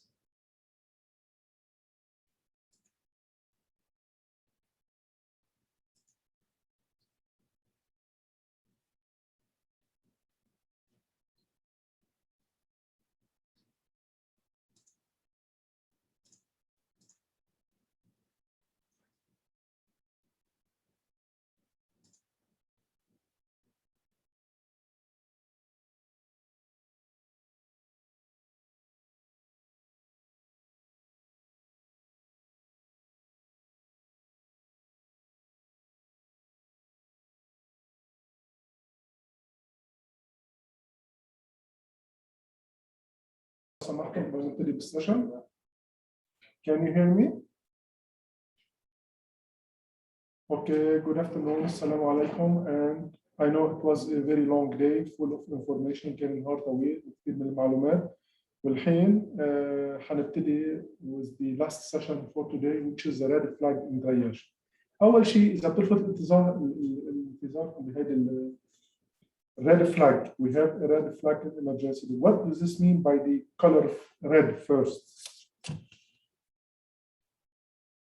red flag. In the first session, we were talking in the morning about the triage and how to categorize the patient based on the acuity and the level of emergency. نحن كيف صنفنا المرضى بناء على درجة الخطورة. وكمان حكينا عن بعض السيشن انه اوقات اللي بيكون عم يعمل الترياج he might give a wrong diagnosis. يعني تكلمنا انه اوقات الشخص اللي بيكون he was doing the triage which is the triage nurse sometimes she might give a wrong diagnosis. يعني بتكون المريض واعطينا example عن مريض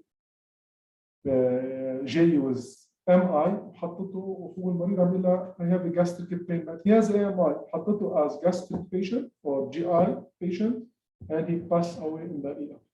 Now, what do you mean by red flag? رح نعطيكم الحين حالات. The same. We will give you a case. We will give you a case similar to the one we shared in the morning.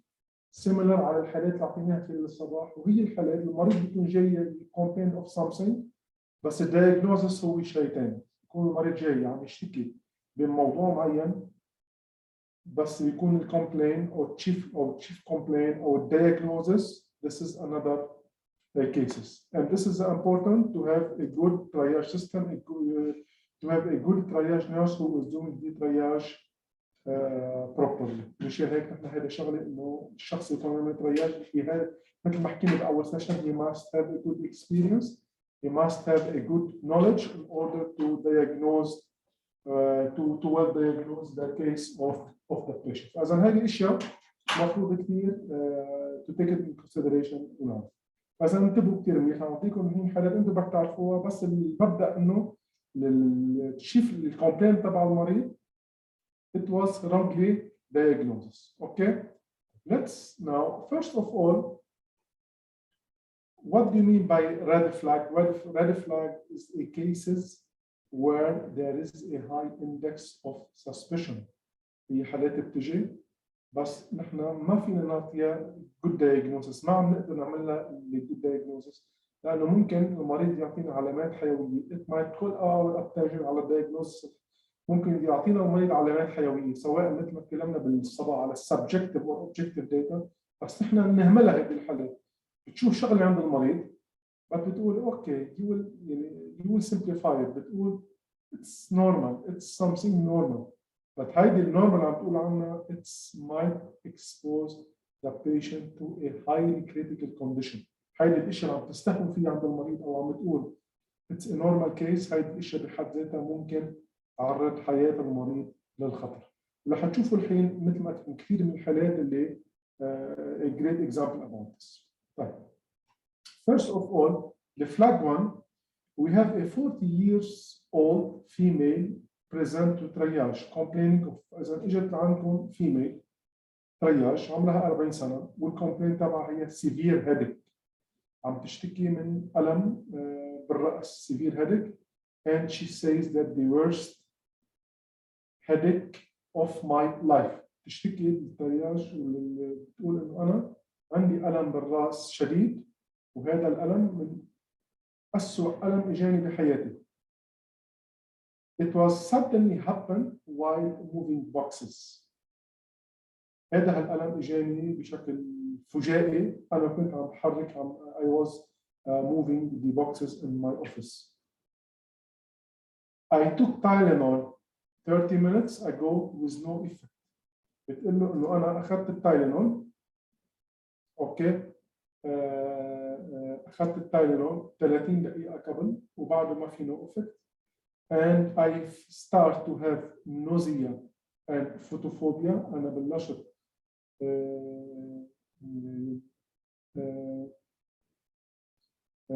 يصير في عندي nausea and vomiting and وعندي neck stiffness. طيب رح ناخذ two case. If you will diagnose in a very simple way بيجيك المريض أول شيء بيجيكي headache. النيرسز إذا بدها تاخذ الهيدك as headache بتقول لك أنا عندي headache وعندي وجع ألم بالرأس. هذا الألم أول مرة بيجيني بحياتي.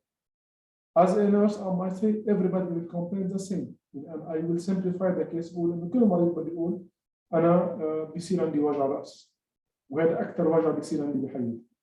طيب بعدين بيقول لك I was moving the boxes and I had the pain. قلت له nurse, it's okay, it's normal. Maybe you are tired. يعني بعد عم تجرب تاخذ منه. بيقول لي اخذت تايلانول 30 minutes ago. شو بتقول النيرسز؟ بتقول له it's okay. Tylenol, it will take time. Tylenol مش دغري بتعطي المفعول. It might take 40, it might, يعني after 30 minutes, 45 minutes, you will start to be fine. طيب هون لحديت هلا انا for me everything is okay. Nothing to be worried. فإذا لحديت هون كل العلامات اللي اعطيتني اياها بالاول والثاني والثالث لحديت تايلانول انا for me nothing to be worried. ما شايف انه المريض and if I'm a triage nurse I will tell her you need to take a rest and go home and take a rest. لحديت هون انا everything is normal. You agree with me؟ لحديت تايلانول شو بالتايلانول everything is okay. Yes or no? Up to this point. Yes, nothing to be worried. If I am, frankly speaking, if I'm in nurses working in the emergency department and I have such case, I might tell her, go home. طيب لحديت هون everything. طيب المريضة بالتالي بتقول له I start to have nausea and photophobia. هون بلشت أنا I have what we call the high suspicion. بلشت شك بالموضوع. طيب ليش المريض بده يكون عنده headache؟ طيب عم يعمل nausea and photophobia, that is and neck stiffness. فإذا أنا العلامات اللي هون اللي خلتني it caught my attention all the signs and symptoms with high suspicion اللي هن النوزيا واللي هن الفوتوفوبيا والneck stiffness which should be in a patient. ما لازم هيدي العلامات تبين عند مريض with a normal headache. Agree with me? فإذا أنا لحديت التايلانول I might categorize a patient up to level 4 or 5. I might send them in. Here, when she starts saying that I have nausea and photophobia and neck stiffness, I might say this is a high suspicion.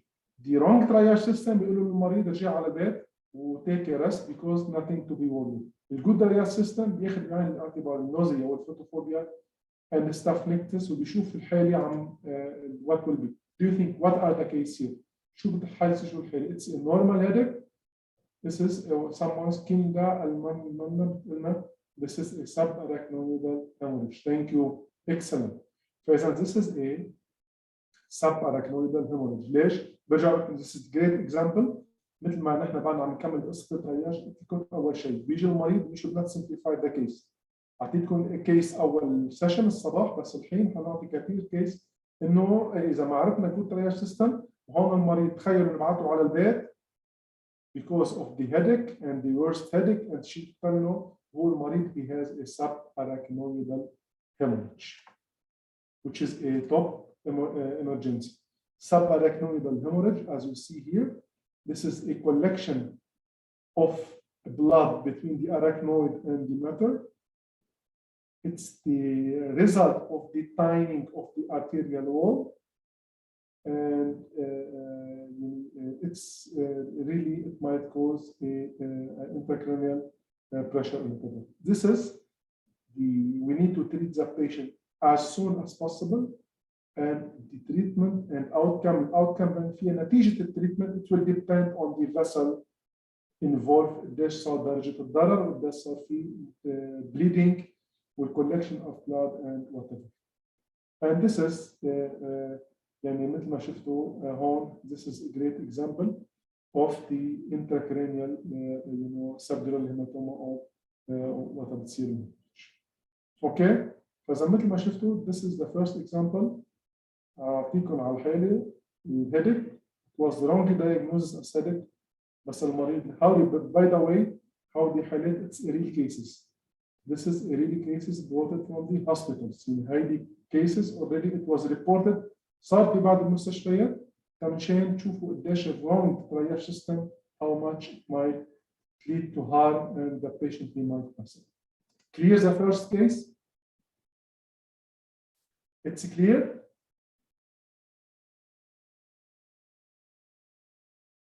Great.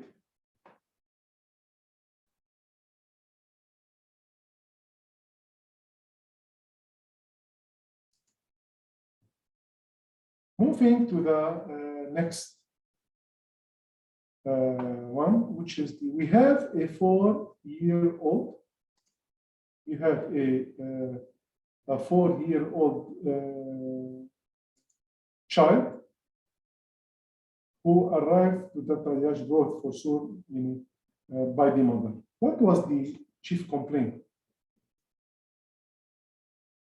Is sore throat since the morning. هلا الحين just for your information انه نحن هيدي الترياج هيدا الفلاج محطوط قبل ازمه الكوفيد لانه انا واثق الحين رح تقولوا لي كلهم do PCR. هون nothing to do with the PCR. just تهون عليكم. يعني انا الحين نحن لانه انا وانتم الكل الحين رح يقول اي شيء سور ثروت وبين والى اخره وبدا يكنس. اول شيء بنقول للمريض سوي PCR. مضبوط ولا لا؟ نحن الحين بدي هون عليكم الكيس بدي اقول لكم nothing to do with the COVID. هيدي الفلاج ما لها علاقه بالكوفيد. خلينا نرجع اعتبروا هيدي الفلاج صارت قبل ديسمبر 2019.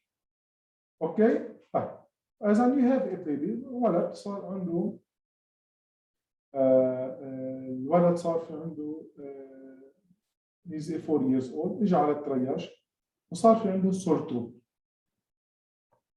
The patient is awake and appear fatigued.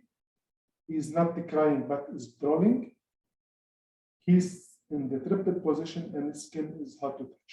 For me, first of all, if I'm the father of the mother of the baby, first I won't send to the ER. الباشن خطأ منه لكن أنا بقول this is sore throat. كل الناس especially بالأخص بهالفترة من السنة مع تغيير بين الصيف الحار وبدء الخريف والشتاء بيصير في هذه بنسموها الانفلونزا الموسمية بتبلش بالأخص عند الأولاد بيصير sore throat. فإذا it's normal during this time مش كل مريض بيصير في عنده sore throat.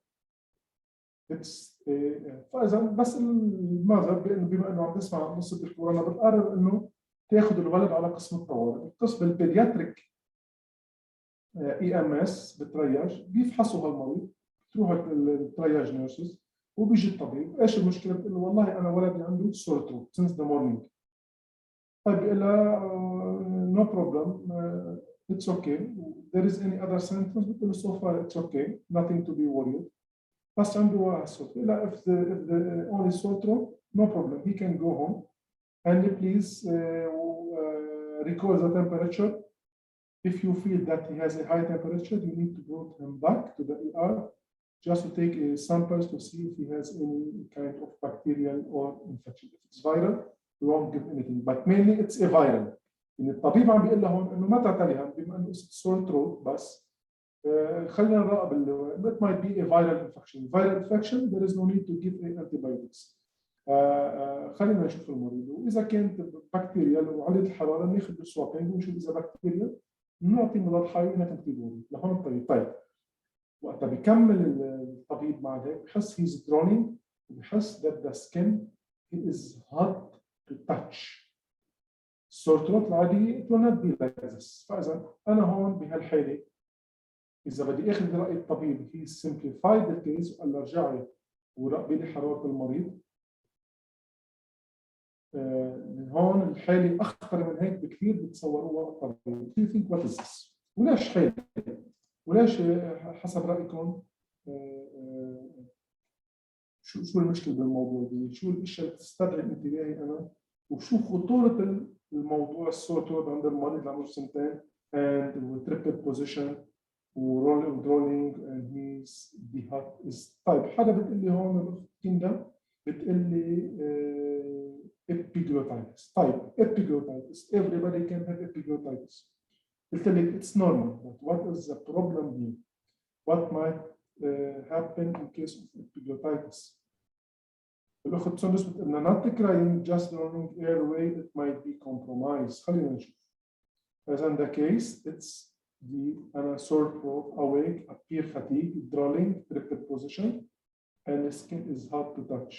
And this is epiglottitis. شكرا أخ عبد الرحمن، شكرا أخ العنوف، وشكرا لكم جميعا على مشاركتكم. Just for you to know إنه it's right epiglottitis. شو درجة الخطورة للإبيجلوتايتس؟ a top emergency. It's a life-threatening condition for a pediatric patient. ليش؟ لأنه ممكن تعمل airway obstruction. إذا بتشوفوا هون just see the picture here on the right side. هون عندنا epiglottitis وهذا الايروي. You see that there is a swelling. بتشوفوا فيه مثل تورم وبتشوفوا فيه احمرار. هيدي ملوقات into the epiglottitis. If it's not treated, it might block the airway والمريض ممكن يضطر يروح على intubation and respiratory distress and respiratory failure. This is very famous in the pediatric population epiglottitis. You should not neglect the case and treat the cases as a sore throat. It's not a simple sore throat. It's epiglottitis and it might compromise and block the airway. وضحت؟ مثل ما شفتوا بالصورة هيدي من هون ممكن تسكر مجرى الهواء عند المريض وهذا المريض مضطر يروح على التنفس الصناعي يروح على respiratory failure. فإذا it's a life threatening condition characterized by the edema of the epiglottitis.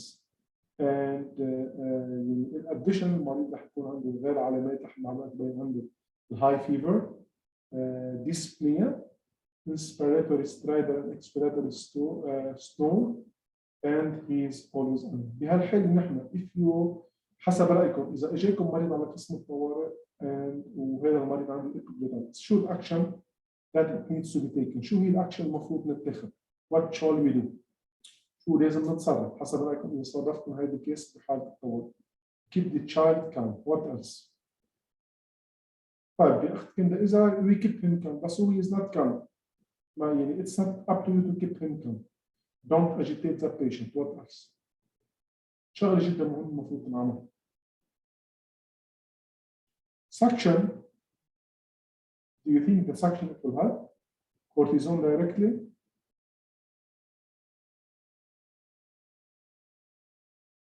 Resuscitation area for close observation. Thank you, أخ عبد الرحمن. نحن we need to what in this case alert the physician immediately لأنه مثل ما قلت لكم المريض he might go for intubation إذا سكرت الأيروي.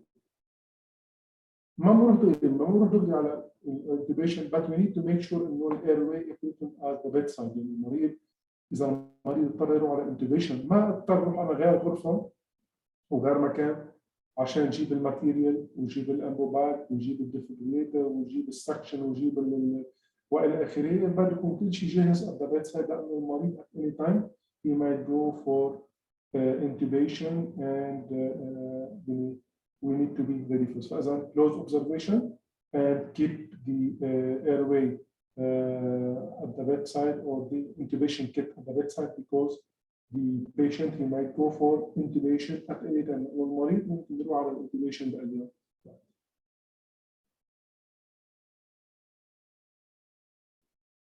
طيب يجيكم مريض على قسم الطوارئ عمرها 70 سنة.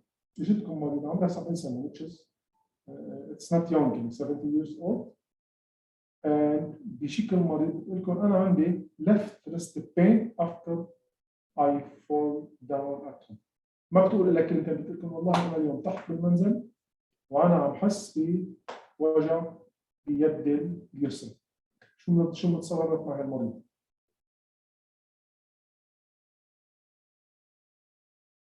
What made her fall? Thank you, Kinda. يعني المريض أول شيء know what made her fall. فإذا أول شيء بالموضوع إنه what made her fall؟ شو السبب اللي خلى المريض يقع؟ اوكي what made her fall؟ شو السبب اللي خلى هالمريض يقع to fall down؟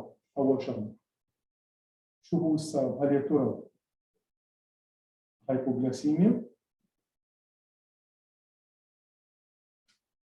هل يا ترى it's hypoglycemia؟ transient ischemic attack؟ What are the reasons؟ إذا شو هو السبب اللي عم بيخلي هيك؟ بدي أشوف شو السبب، ما بكتفي إنه المريضة she fell down وما في أي شيء، مش هذا بس بكتفي بس، أنا ما بقول إنه المريضة she fell down only and that's it there is no fracture. No, since she's 70 years old, I need to know what are the reasons that lead the patient or the this 70 years old to fall down. شو هو السبب اللي خلى هالمريضة تطيح بالأرض وتوقع؟ اوكي؟ فإذا we need to, it might be giving advice for admission just to see what are the problems. كل يعني الاشياء اللي قلتوها مضبوطه يعني anything could be applied. اي شغله من هودي ممكن تكون مضبوطه. It might be hypoglycemia, neuro, TIA, whatever. يعني it will come through the investigation. فإذا we need to go and we need to ask why the patient she fell. We have a 16-year-old boy arrive complaining of, to the emergency department, complaining of severe right testicular pain, sudden onset with no trauma, and he put an ice pack and elevation of the testis, but not effective in relieving the pain. فإذا مثل ما بقول 16 سنة بيجي عنده right testicular pain and في sudden onset with no trauma. يعني ما صار انه مريض ما اجى على انا كده بلعب مثلا كرة قدم و I have a trauma. هذا المريض اللي انا فجأة صار في عندي testicular pain and I put ice. اجمالا وقت يكون في تروما بنحط ice it relieves the pain مظبوط but it was not effective at all. طيب اول شغله انا شو لفت لكم نظركم بهذه الفلاج. I will see if you agree with me. انا اول شيء شو السبب مظبوط. طيب اللي قالوا لي testicular torsion على شو اعتمدتوا تقولوا testicular torsion؟ Why did you mention that it's sudden and severe? Thank you. What else؟ يعني في شيء كمان كثير بيخليني شك انه his age. Thank you كندا. age لانه testicular torsion اجمالا بتجي بهالعمر رح تشوفوا ليش. فاذا age لانه بال 16 especially in this age ممكن يكون في testicular torsion رح تشوفوا why. I'm going to explain to you why during this age we can expect a testicular torsion. ليه؟ Because بيكون في mal-development of the testis. It was not fixed firmly together to the scrotal wall. When the muscles contract, the spermatic cord gets twisted and testicular circulation is compromised. فإذا هذا بيجي بعمر بالاخص بهالعمر 16 18 سنه. and بيصير في وقت بيكون في الماسل كونتراكشن بيصير في تويستد للسبرماتيك كورد. مشان هيك يعني بيصير في عندنا كومبرومايز للسيركوليشن. بيصير فيها sudden pain لانه مثلا لو تروما كنت بشكل ترومباتير nothing was reported that the patient he has a trauma. فإذا is the classical clinical signs and Doppler ultrasound. فإذا we need to make sure that it's a severe and pain, rapid onset, and may radiate to the abdomen, not relieved by elevation of for ice. مثل ما قلت لكم وقت بيكون في torsion إجمالا يعني وقت بيكون في trauma if you elevate it it will be fine, but here فإذا it was not good. You have a 1-year-old female brought to the emergency department. في عندك ولد عمره سنة اجى على قسم الطوارئ. فإذا over 24 hours of sudden the voice it's okay. عم تسمعوني بشكل كويس؟ عظيم لأنه في بعض يعني الأكثرين يقولوا لي يس بس ممكن يقطع علي شخصين يقولوا لي نو بفكر الكل. anyway thank you. بما إنه الكل واضح شكرا لكم. Thank you for your feedback. Anyway بيجيكم ولد عمره سنة brought by the mother. عم بتقول لكم إنه خلال 24 ساعة he was crying and crying and crying. And we noticed on the stool there is a frequent small amount of mucus stool like a currant jelly. Stool it will be like a jelly. And after 2 hours she or she started vomiting, and the vomiter it was a very bad odor and very bad smell, and the skin is slightly warm to touch. يجيك الولد جايبينه على قسم الطوارئ عمره سنه. شكرا يا اخت امينه، انت سيسبشن، فهذا ممتازين والله صراحه. you are a very high professional and well educated group صراحه، لانه معلوماتكم جدا مميزه. فاذا this is a interception مثل ما تكلمتوا انه this is ليش بصير في interception. We will see it now. This is a process in which a segment of the intestine invaginates into the adjoining intestinal lumen, especially بتيجي عند الانفانت. مشان هيك احنا بناكل 1 years old. الانترسبشن ما بتيجي بعمر الكبير، بتيجي بعمر الانفانت and small children. بس انتبهوا شو الشغله الخطره فيها كثير. يعني شو الشغله الخطره كثير، انه الانترسبشن او انسداد الامعاء خلال يومين أو 4 أيام. إذا it's not treated, it might lead to gangrene and death. شغلة we should not neglect it. إذا بنحس بالأخص this is the message not only for the ER staff who are working in the triage room. هذا المسج it will go to the mother as well. إنه وقت بيكون في عندكم such cases للأولاد interception, you should not neglect the case. ما لازم هيدي الكيس ناخذها لانه انت اذا مريض عم يبكي he's not avoiding properly, there is very limited stool and it's jelly, very bad odor, عم يعمل vomiting. انا ما في اقول للمريض he might okay she might need fine I will send it, if he will not improve it I will send it the following day to EMS. No, هذا المريض انتم معكم very limited times. اذا كان انسداد بالامعاء و not treated ممكن يعمل gangrene and he might go for death. ممكن هالمريض يتوفى. ومثل ما شفتوا here, this is the intercepted part of the bowel. وقت بيصير في interception شو شفتوا بالصورة هون؟ بيصير في عندي retention of intestinal content in distended bowel above interception. بيصير في عندي أنا الريتنشن، مشان هيك المريض بيصير في عنده علامات الفومتنج والآخر. مع إنه فإذا في عندي intercepted bowel of bowel انسداد قسم من الأمعاء، مشان هيك بيصير في عندي retention of intestinal contents. يصير في عندي retention. واضحة الصورة هون؟ Because this picture it will explain everything to you عن interception.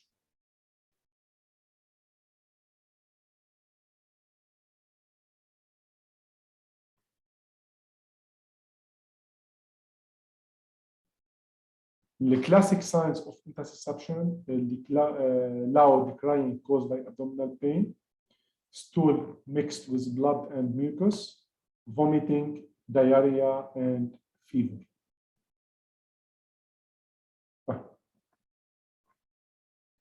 فلاج جدا مهمة، ورح نشوف يعني how you would. في عندكم الحين تكلمنا عن الأطفال، تكلمنا عن الكبيرين بالعمر، تكلمنا عن الشباب. الحين بدنا نتكلم عن اليونج.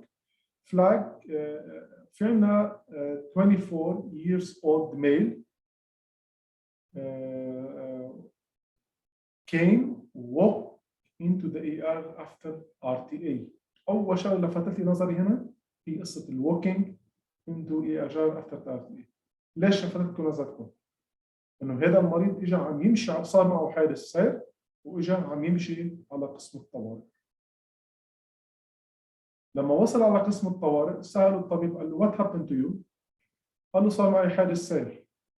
قال له طيب كيف جيت هون؟ بيقول له أنا جيت مشي لأنه حادث السير ما صار عندي حوالي 200-300 متر بعيد عن المستشفى. بقى I was walking by myself. I was walking by myself. طيب بيجي الطبيب بيقول له طيب if you are walking by yourself you can go home, nothing to be worried. لأنه أنت اللي مشيت مسافة 500 متر مشيت على المستشفى ولا في أي مشكل ولا في أي you are walking and talking and nothing to be worried. فإذا why you came here؟ بيقول له لأنه أنا I need to do a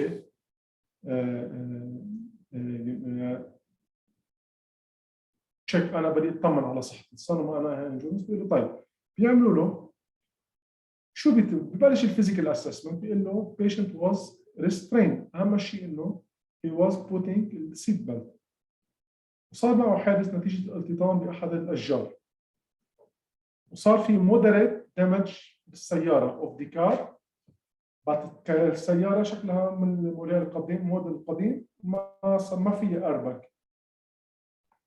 والمريض he is alert quiet and chill. فاذا بس وقت عم نعمل نحن على الفيزيكال اسسمنت لاحظنا انه نوع من البرودنج اند ريدنس on the chest below right level. هلا اذا الطبيب او الممرضه بيقول له رونج دايجنوز، بيقول له انت مشيت مسافه 500 متر وانت you are talking and walking no problem just go home، ما يحتاج تيجي على المستشفى. بس هون وقت المريض اصر يضل بالمستشفى ويعمل كل الفحوصات، تبين انه عندنا على الليفت بلو رايت كلافيكل نوع من الاحمرار الريدنس. طيب فاذا مثل ما قلت لكم هاو بلشنا بالرونج دايجنوزس، بس الرايت دايجنوزس بيقول انه this is what we call a seat belt sign. المرضى بالاخص هذا السيت بيلت ساين اللي بيصير فيه internal injury بالاخص نتيجه السيت بيلت. هون دونت مس اندرستاند، نحن عم نقول لكم ما تستعمل السيت بيلت للناس اللي بيكونوا عندهم سنه، بالعكس بقى السيت بيلت شغله جدا مهمه، وبس هون شو صار لانه في عنده وزن زايد وما في ايرباك بالسياره نتيجه الارتطام اللي حماه ما يضرب راسه بالسياره هو السيت بيلت لانه رد عنه. اجمالا الايرباك وقت بيصير في يعني حادث قوي بيفتح الايرباك بيرد عن التشست وبيرد عن الهيد، مضبوط ولا لا؟ في هالحاله بما انه ما في ايرباك بس المريض حاطط السيت بيلت وهو الوزن زائد، نتيجه توقف السياره السيت بيلت رد عنه ما خلى راسه يرتطم السياره، بس هذا صار له نتيجه الوزن صار في عنده seat belt injury. This is what we call a seat belt injury. And just see the picture here. وهيدي الصورة شفتوا وين صايرة؟ لاحظتوا البروزنج وين؟ هيك تبين عن المرض.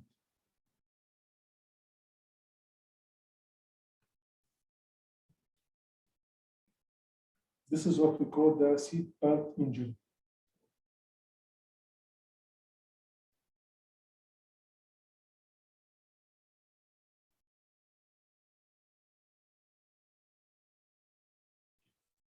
هيك المريض مثلا شفتوا نتيجه هذا السيت بيلت، هذا التروما اللي صارت من السيت بيلت. مثل ما لاحظتوا انه المريض he has a يعني شويه وزن زائد وهذا السيت بيلت محطوطه مشان هيك يعني صار في سيت بيلت injury. You should not neglect. دائما المريض we need to do the physical assessment in this case in order to know what are the reason or what are the main reasons. في عندنا 56 years old female arrived to the triage complaining of sudden complete vision loss of the left eye. فإذا فجأة معك إشعاع بعين اليسرى وما في أي تروما. There is no trauma. The eye is painless with no complaint of headache. العين هي عم ترجع بس ما في عنده أي نوع من الهيدك. No redness. Pupil is dilated and non-reactive. No neurological symptoms noted, and the patient has history of hypertension, DVT, and arteriosclerosis. أنا بكل هيدا هيك بين لي إنه ما في أي تروما ولا في أي نوع من المريض. المريض فجأة صار في عنده بطل يشرب عن اليسار. هيدا اللي ببين. هلا بهالحالة المريض يعني I might refer him to ophthalmologist. بقول له انا بروح عند طبيب بقول له شو nothing to do، يعني ما بين عندي اي شيء، بس انا اللي لفت نظري هون شو لفت لكم نظركم بالعلامات المريض هون قلتوا لي اكسكلوجن نتيجه شو؟ هايبرتنشن ما بتعمل ما بتسكر اكسكلوجن.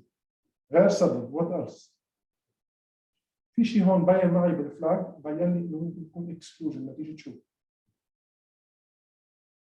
sudden. What else؟ DVT. Thank you حسين. Thank you حسين صالح.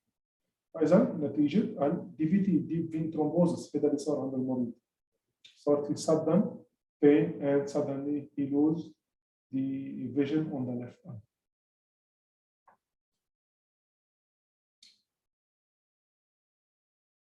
هذه بنسميها retinal artery occlusion. انسداد بالretinal artery.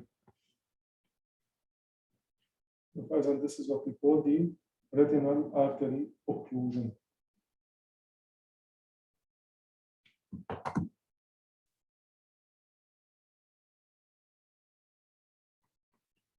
It's like a thrombus blocking the retinal artery. Intervention within 2 hours of onset to salvage the vision. Vision lost to 1.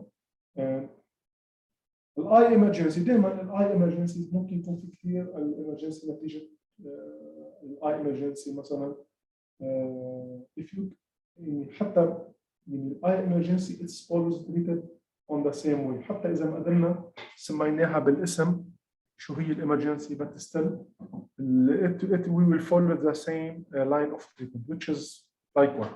يعني شو إذا retinal detachment مثلا بصير فينا separation of the retinal layers with blood and fluid collection in between.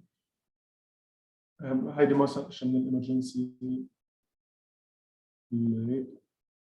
الكيميكال بيرنز كمان ممكن المريض بالاخص. مين اكثر شيء بيتعرض للكيميكال بيرنز بالاي؟ مين اكثر population هي بيتعرض يكون في عندهم الاي emergency. What are the most type of population who are at a high risk for chemical burns? مين اكثر شيء؟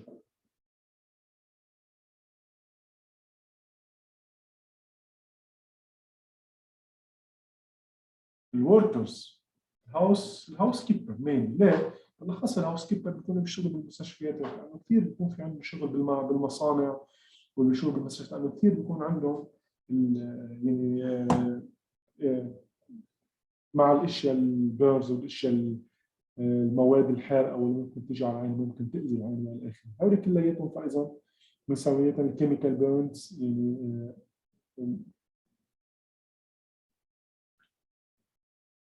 الكيميكال بيرنز. فاذا it needs كله نفس التريتمنت but يعني it might be due to a different reason. 60 years old female present to triage. Today's history of mild lower abdominal pain. عنده like mild lower abdominal, everybody he might have a lower abdominal pain. It is relief with the position change. It's a kind of pulsating. أنا بس اسمع كلمة pulsating. What does mean pulsating? وتقول المريض عنده pulsating. And there is no SOB, shortness of breathing. There is no chest pain, no vomiting, no diarrhea, and urinary symptoms. And EKG done as fast track, it's normal. This is what we call the abdominal aneurysm. بس سمعت كلمة pulsating. Excellent. شكرا لكم. This is what we call the لأنه 2 days mild lower abdominal pain radiating into the ground and lower back إجمالا لأنه in this case it will radiate لاحظت إنه lowering to the lower back. A pulsating sensation is abdominal fullness after a meals, anxious, and EKG it's normal as we said. This is the abdominal aortic aneurysm, which is very واضحة الجملة. Abdominal aortic aneurysm. Clinical symptoms أهم شيء أعطيكم يعني مثل ما نقول النقطة الكي بوينتس هي قصة البالسيتنج sensation من عند المريض. Deep pain on the abdomen وإلى آخره. نتيجة atherosclerosis, hypertension, Marfan syndrome, diabetes, pregnancy, and وإلى آخره.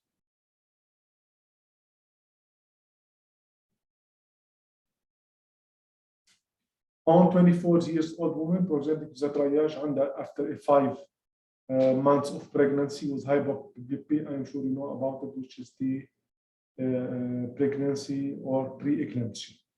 Okay. This is in the 5th and 6th months of pregnancy. and this is what we call the pre-eclampsia. It's mainly أكثر شيء يكون المريض عنده high blood pressure، بيكون في عندنا severe headache، high blood pressure severe headache، وبروتين بنشوف إنه في بروتين باليورين بالدم، يعني بروتين باليورين.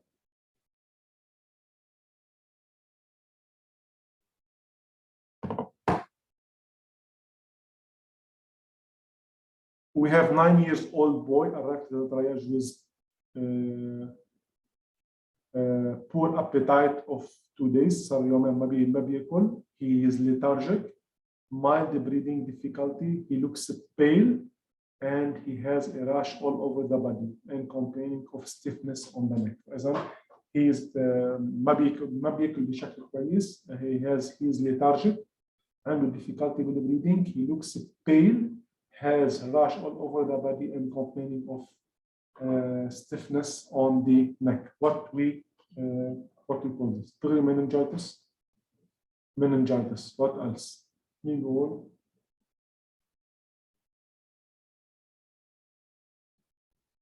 Meningitis.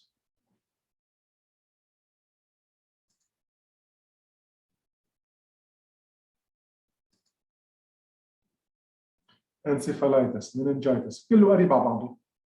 يعني it's a neurological problem, yes? It's mainly a neuro problem or neurological problem.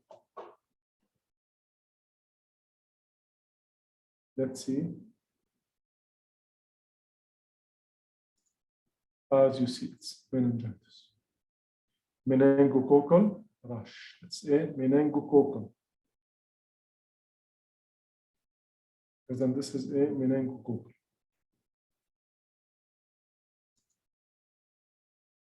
One year old arrived with rash. As you see, this is the rash all over the body. What we call this بكل أنحاء الجسم مثل ما انتم شايفين.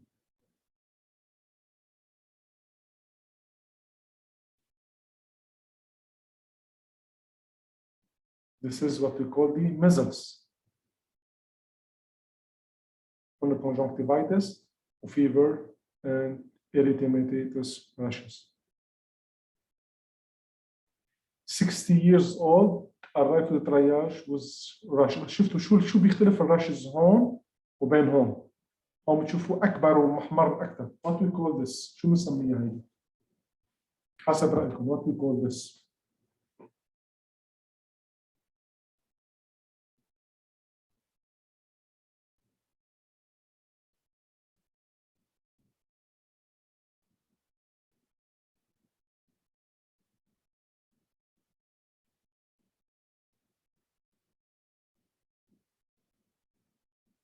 What we call this? إذا مثل ما شفتوا شو هي الفرق بين varicella chicken pox. الأخ ياسين الشيخ بيقول لنا this is a chicken pox وشكرا يا أخ ياسين. This is what we call the chicken pox. فإذا this is our session. This is a radicalized مثل ما قلت لكم احنا كثير شددنا اليوم على قصة الترياج أول يوم شفنا الحالات مثل ما قلت لكم اللي هي ممكن الدياجنوزس تبع او الشيف كومبلين او المين كومبلين تبع المريض ما يكون يعكس حقيقه الكومبلين او حقيقه المرض عند الشخص.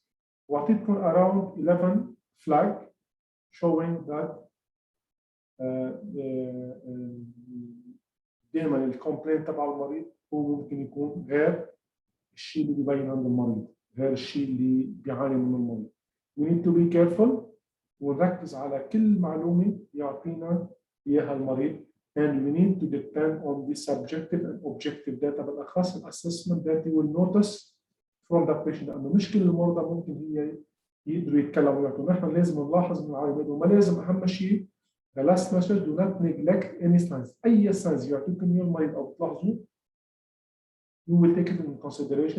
أنت عشان يبين عندكم العكس يعني دائما بالإمرجنسي بنقول ويل جو وذ بنروح على التوب إمرجنسي عشان يبين لنا العكس مش بالعكس. ما بنعمل سمبليفاينج للكيس بعدين نقول بين عندنا شيء لا بنروح انه مريض هو تريتد از كريتيكال كونديشن. انت مش هيبين لنا انه اتس كريتيكال كونديشن. Did you enjoy the session? Any question? Did you enjoy? I know it was a very long day since 8 o'clock. أعطيناكم كثير يعني معلومات بس يعني if you have any question, please let me know now. أي شيء سؤال. We are ready, just ready to answer this question now.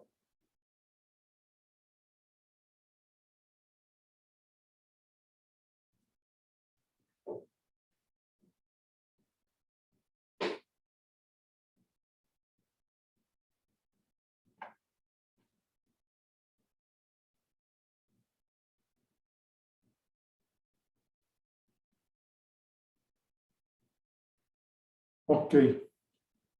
If there is no question, الساعة الحين 3:15 بنكون we've end for today. There is no question. Thank you for نشكركم على حضوركم اليوم وإن شاء الله نشوفكم بأمان الله بكرة for more session, more information to you. Thank you for your attendance. If there is no question.